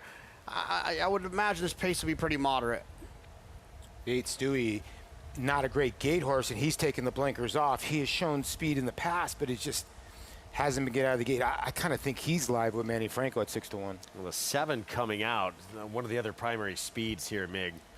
Yeah, certainly helps if it is on the ledge in front. Yeah, I think it definitely aided on the ledge's cause. I agree with Paul, though. Stewie can show speed at times if he gets away cleanly. And last time he was in front, who rode him? Manny Franco. Manny Franco's on him again today. And there you see Heeman Harkey on the 1. He's been riding well, and he's the kind of guy that sticks to the rail. I think he's going to stay, obviously. Doesn't have to move very far or lots of trouble, but if they can avoid the last 2 times. This horse, if you go back 5 back, 9 wide, 7 wide last time, 5 wide the time before that, just needs a ground-saving trip. Wager AI suggesting an exacta play, $2 play, 6 with the 3 and 8 underneath in second. She played it. Did you book it? No, I wouldn't book. She's too cute to book. Yeah. Yeah. No. Wow. I thought this was wide open. Did you, Principe, did you see fitting in the mix here? The 3? You know, if you go back to when he claimed this horse, he ran the horse on June 7th. The horse got left in the gate and launched and won. Came back in a tougher spot at 2-1. And then a sloppy racetrack now drops. I can kind of see it, but 8-1 has lots of troubles Big now. change here, yeah, just being announced by Frank Miramonte, the 1, and that's big. This was a major player here. Lots of trouble, the 1 coming out of the race. Yeah, late scratch here. Obviously was not warming up to the satisfaction of the examining vets that are stationed at the gate. There are so many safety protocols in place to keep this as safe as possible, and I applaud our veterinarian team here at NYRA. They really are diligent in their pursuit of keeping it as safe as possible. And if you have, I mean, obviously there's some big wagers going into this race. The pick 5 was 68,000 to the 1, so now you are going to go probably to the 2, your favorite in here. And the pick 6 is a 5 out of 6 too as well. So can you imagine being alive, for the pick 5 with that horse, and now you have to rely on the favorite? It's tough. It's tough. So back to the barn for lots of trouble, but at least you're getting the hot hand this weekend, the Lino Rice barn. That is true. If you wanted to go to another barn right now, it would be Projectability. That is the 2. It's going to be your favorite. It was a favorite in the Will Pays too, JK. Now gets the rail. Yeah, ends up on the inside. Has enough, a little tactical speed as well. Get Ricardo Santana, who can be a little bit aggressive. And Mig tough, too. Heeman Harkey doesn't get a ton of opportunities. He was on a real live horse here. On a really live horse. He didn't want to scratch him. It was just the horse didn't warm up satisfactory. But you get to the jockey's room. You wait all day for this opportunity. And it's hard to sit in the locker room all day thinking about, you don't want it to work on your nerves. You want to, and then to, get this kind of disappointment. Now, he gets paid as far as the jock's mount, because once you weigh out for a race, you get your jockey fee. But jockey fee doesn't take you far. You need the winner's share of purses.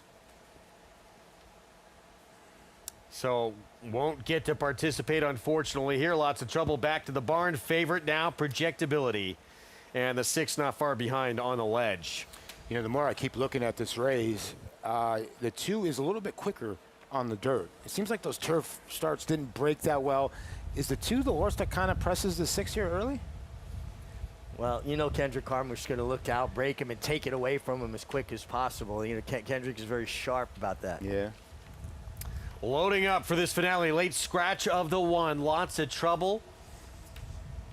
Carryover, we know that already going in this pick 6. We'll see how this finale plays out. 6.5 furlongs in this $16,000 claiming race. We send it upstairs. Frank Miramonte, the call. Here's On the Ledge, taking up his spot. Followed by Stewie.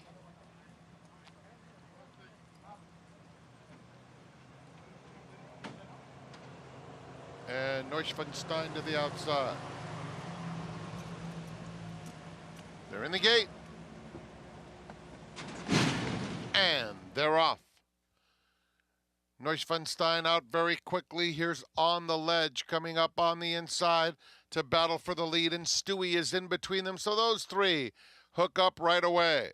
With Projectability racing a joint 4th. He is right on the inside of Farm Team, who races between horses and 5 lengths off the pace. Mr. Skylight is outside of them, and Princip will do his best running later on. 21 and 4, Stewie takes control. Neuschwanstein moves into second to try and engage on the inside. That's On the Ledge in third. They are followed by Farm Team, racing in between horses. Mr. Skylight and now Princip gets going under Javier Castellano from last. Passing horses now as they reach the top of the stretch in 45-1. Stewie is the one to catch at the top of the stretch. They fan right across to try to chase him. Projectability, and on the outside of them comes Mr. Skylight and Princip. 1 furlong left for Stewie, and Stewie has a 5-length lead. They're battling to complete the exact. It's a good battle too, but Stewie ran them off their feet. Photo for second went to Mr. Skylight, just in front of Princip. Farm Team fourth. Manny Franco, mind on business in this finale for the barn of Mitch Friedman. Blinkers come off. He was sharp early. Big speed. Last time he showed this kind of speed, Manny Franco was in the boot that day as well. Good to see Mitch Friedman get another winner here at the meet. He is a terrific horseman, does a great job. You can only get horses to run as fast as they're capable of running. He hasn't had the best horses recently, but I won a lot of races for this guy over the years. Mitch Friedman knows how to win. 853 here, JK. Nice little triple here, but this horse just, the aggression by Manny Franco, the 6 couldn't go with him. The race was over. Yeah, this horse runs, if you look at his past performance, just runs a lot better when he finds himself forward. If he doesn't make the lead, at least being close enough. Must get brave out there. It's exactly what Stewie did for Manny Franco. 5-1 to close out this card. 8, 5, 3, 4. As Paulie mentioned, 5-1 over 12-1 over 7-1. If you had that pick 5, 79 dimes. Yes, dimes. Stewie, pick 4, 3,200 for 50 cents. So everybody a little happy they got Stewie. And a little extra time over this weekend to handicap a pick 6 carryover into Wednesday. We've had a couple of those now going into a Wednesday, right? You're such a racetrack guy. You just called Monday and Tuesday the weekend. It is. That is a racetrack guy. Total racetrack guy call there. I didn't even notice that. It's been my life. Dark days. My weekend. 5-1 on Stewie, Manny Franco, Mitch Friedman, Valens Stables, and Sharp Early keeps on rolling. Stewie in the nightcap. We'll be back.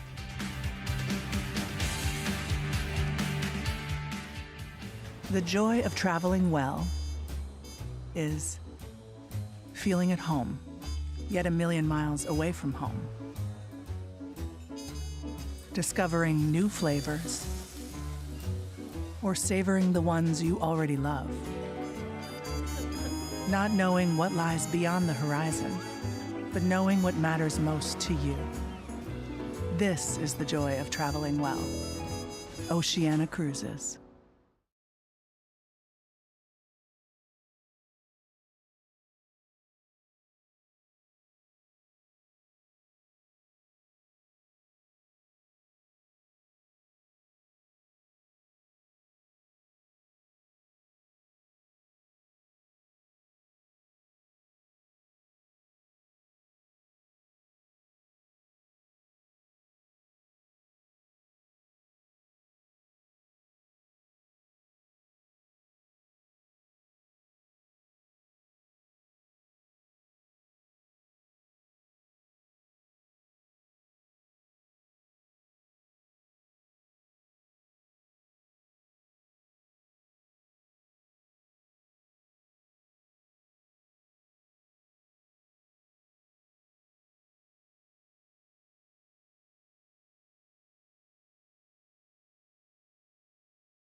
when I talked to Javi this morning, Javi told me, look, he could do anything he wants to do.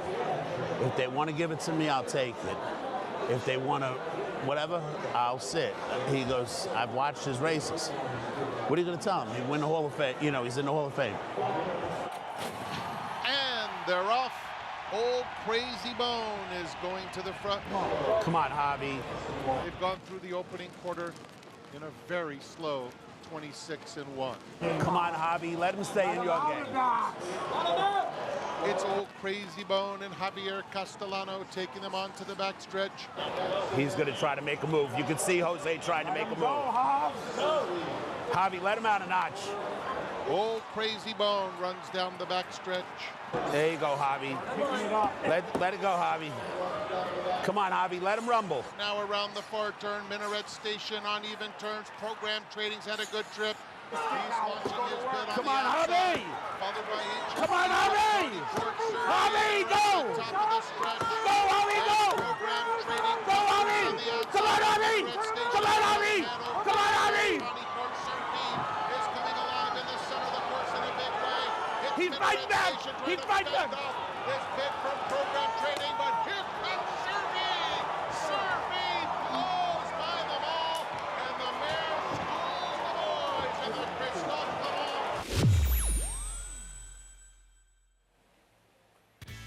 Jay Provenzano of Flying Peace Stable, owner of the pace setter in that Christophe Clement turf. Old Crazy Bone, winner of the Bowling Green, and not to be the Christophe Clement turf. Yeah, I mean, I'll defer to Mig on this one since I've never had the privilege of riding a thoroughbred racehorse.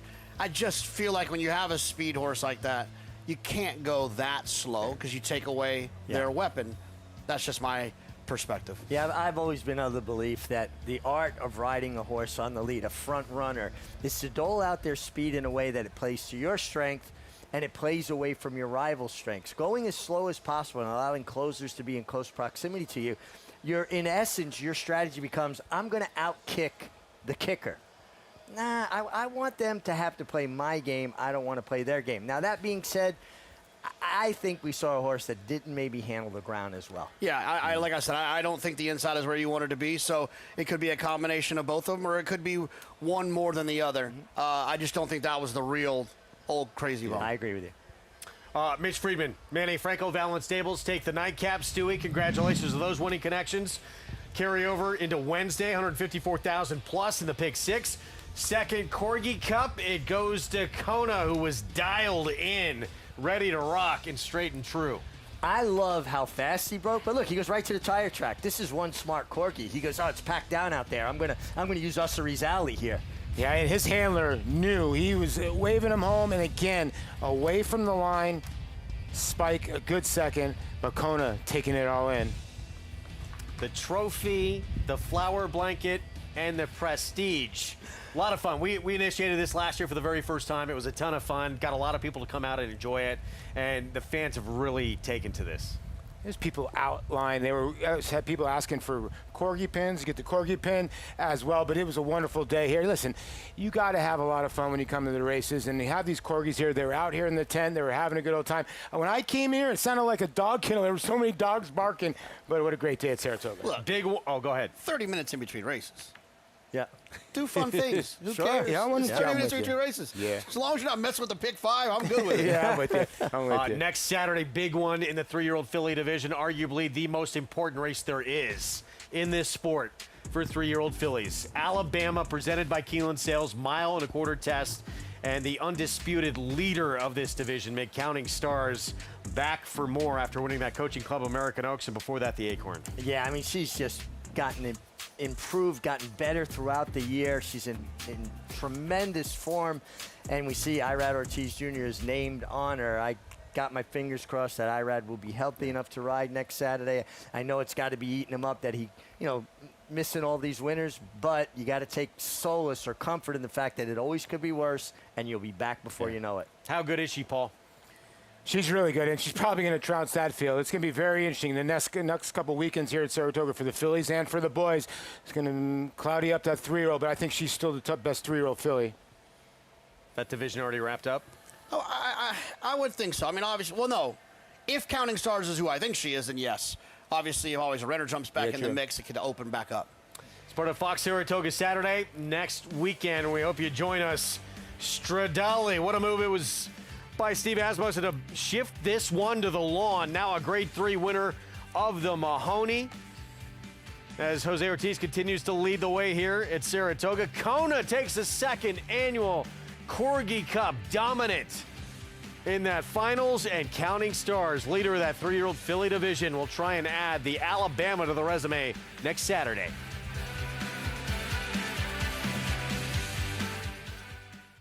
New York breds. Race them. Respect them. Bet them. Respect them. Breed them. Respect them.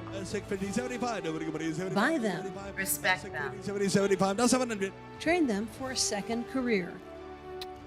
Respect them. Join us in respecting thoroughbreds at every stage of life. Learn more at nybreds.com. America's #1 sale for New York's finest yearlings.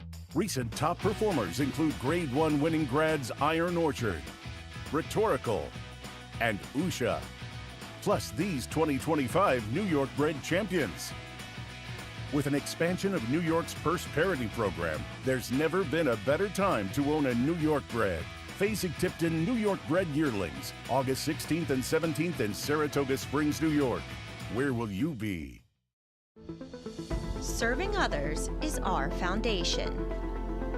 That's why NYRA is building a pathway for businesses, individuals, and organizations to support charitable groups connected to horse racing in New York State and beyond.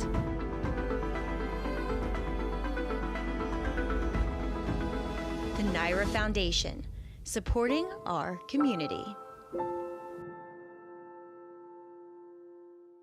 Racetrack Television Network brings you every race, from every track, on every screen, every day. With monthly packages starting as low as $5, RTN gives you great value and access to more live HD streaming and race replays than anyone. Visit RTN.tv today to sign up and watch on almost any device, including Roku and Amazon Fire. RTN has packages that start at $5 per month.